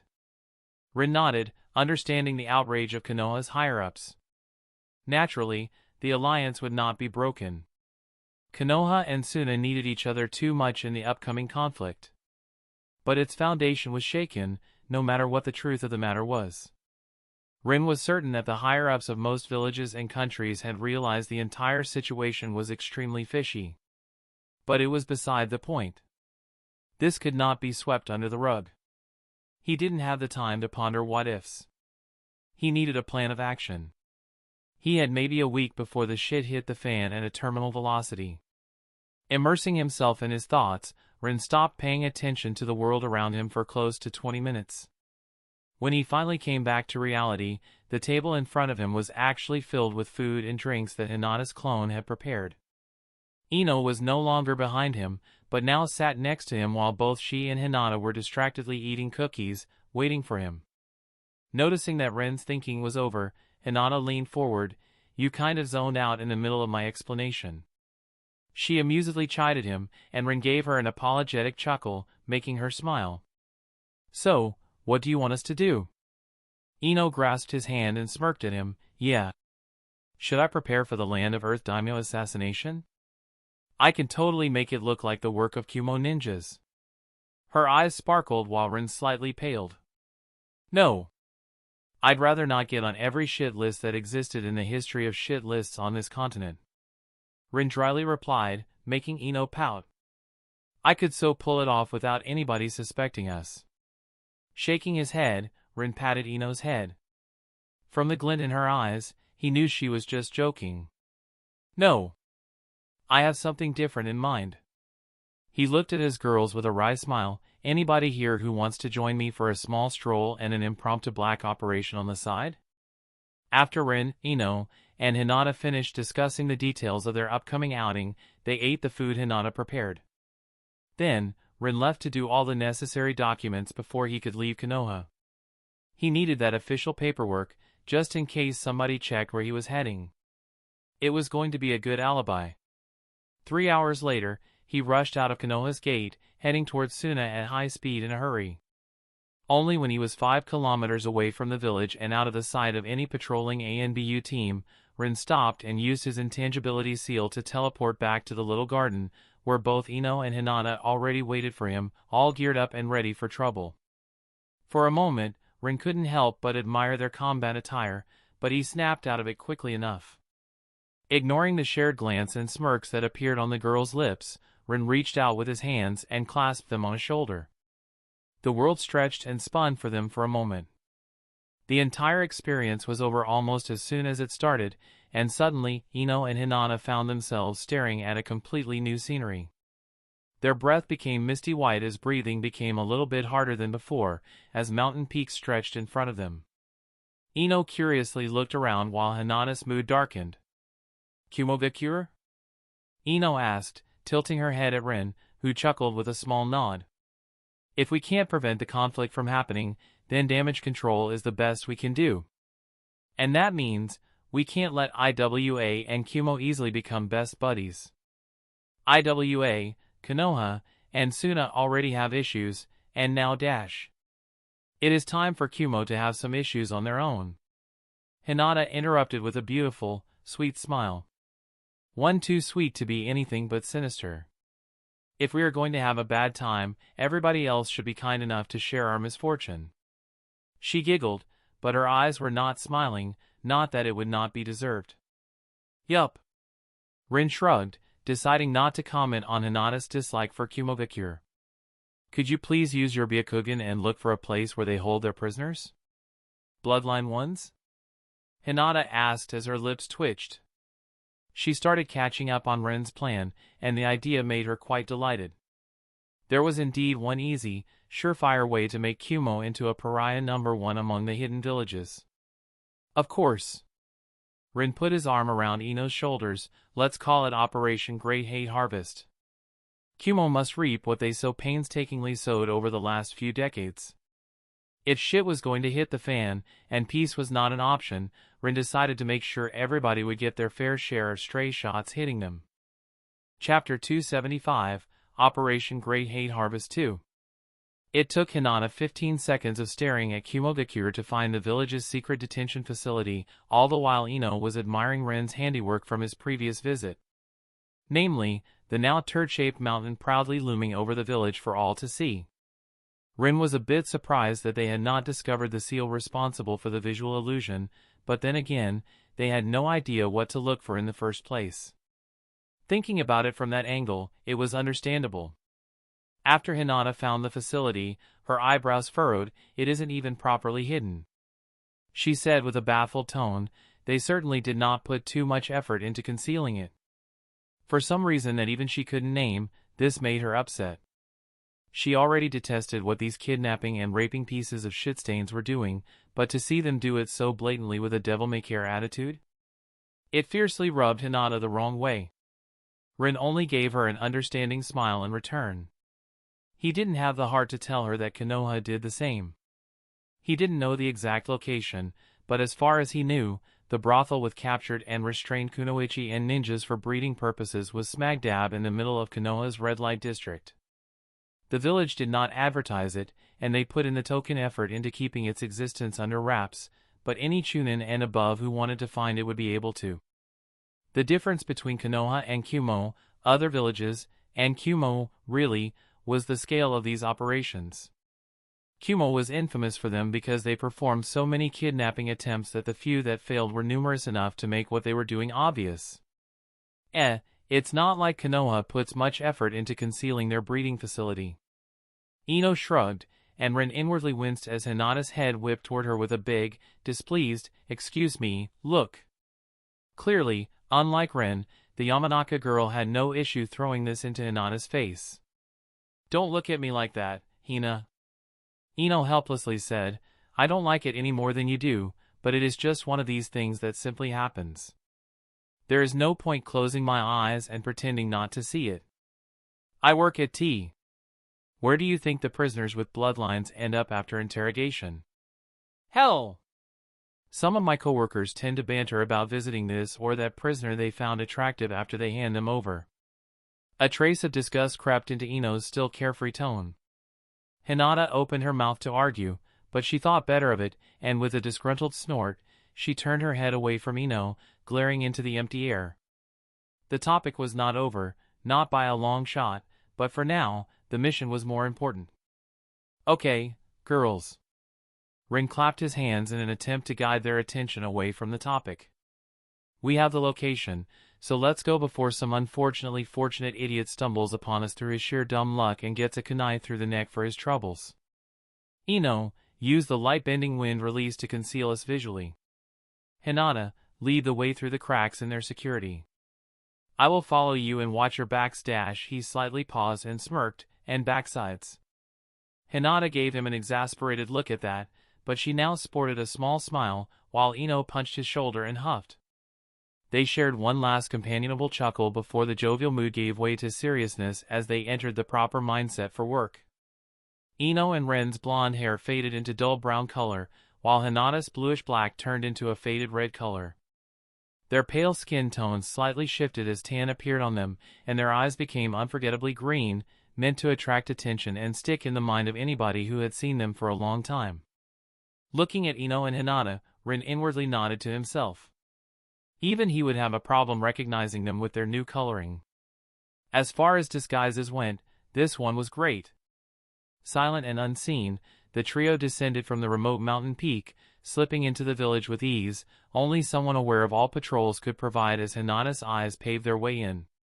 Soon enough, they slipped through the streets, using crowds of civilians to blend in, until they reached the restricted areas where only the military personnel of the village could enter.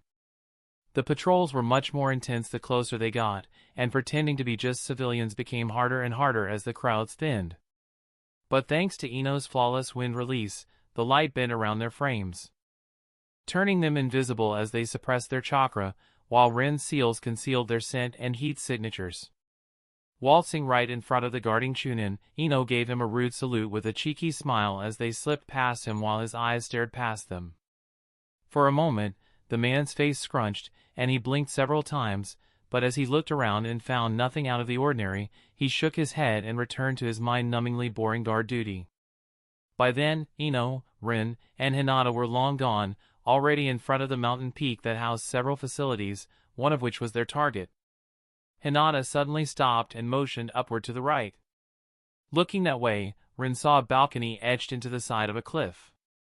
Grasping one of Hinata and Ino's arms, the world swirled in their perspective for a second, and then, they stood on said balcony with three other Kumo ninjas who failed to notice them. Ino's chakra spread out, subtly wrapping the three ninjas in its insidious grasp, and their eyes slightly dulled as the trio slipped past them.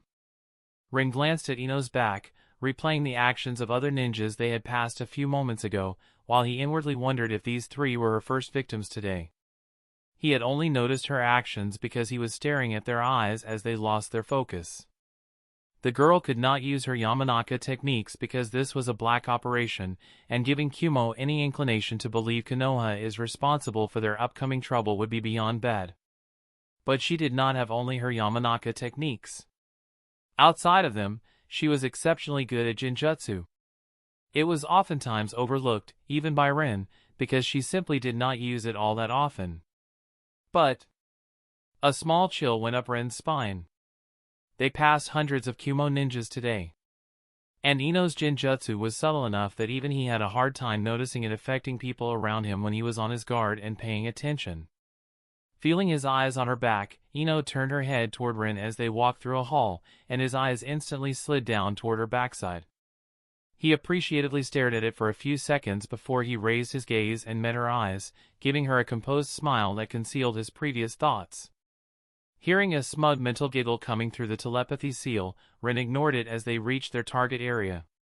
All the smug satisfaction he felt through their mental connection instantly evaporated as they entered the entrance hall of the Kumo's bloodline breeding facility and stopped in a corner to observe the comings and goings for a few minutes.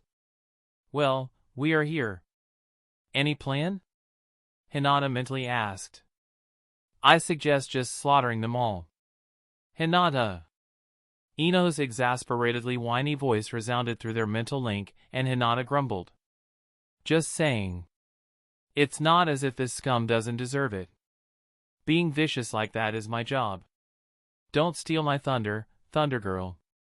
Ino teased, but her chakra was already ceaselessly working at seeping into everybody that passed through the entrance hall. "How big is this place, Hinata?" Rin asked with unexpected intensity. He was starting to have a very bad feeling about this place. The entire facility seemed to be far bigger than Rin initially expected. The one in Konoha held at most 30 inmates at a time.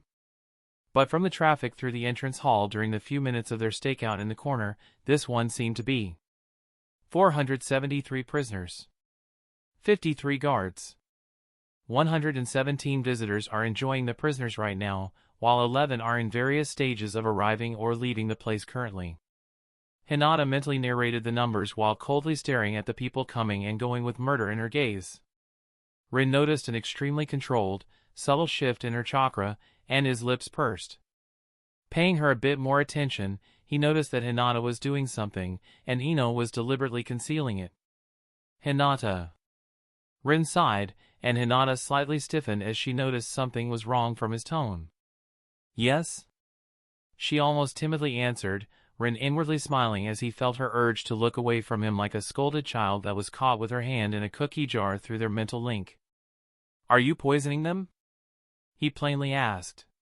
"Maybe? And they won't drop dead in the next few hours?" "No?" "Good. I'd like to round up the prisoners here before anybody notices that something is wrong, and having many ninjas die in the middle of the street would raise a few unneeded alarms." Maybe he should have worried more about Hinata causing a plague outbreak in Kumo or something similarly destructive, but he was so way past caring at this point it wasn't even funny. A few fewer Kumo ninjas for the front lines during the upcoming war could only be a good thing for their side anyway. Besides, Hinata was not that vicious. Ino, yeah, Rin could see her do something like that. But Hinata, despite her occasional tough behavior, was still just the same big softy as previously. She just hit it better. Hearing Hinata's moody alright, Rin turned his attention back to the task in front of them, and couldn't help but feel a bit overwhelmed. He expected a few dozen prisoners. Not 400. This is going to be a pain in the ass, isn't it? Mentally grumbling, he started low-key despairing about the whole logistics of this sudden operation. This was going to be trickier than he initially thought. That's the end of this tale for now. Thank you for watching, and I'll see you in part 12. Peace.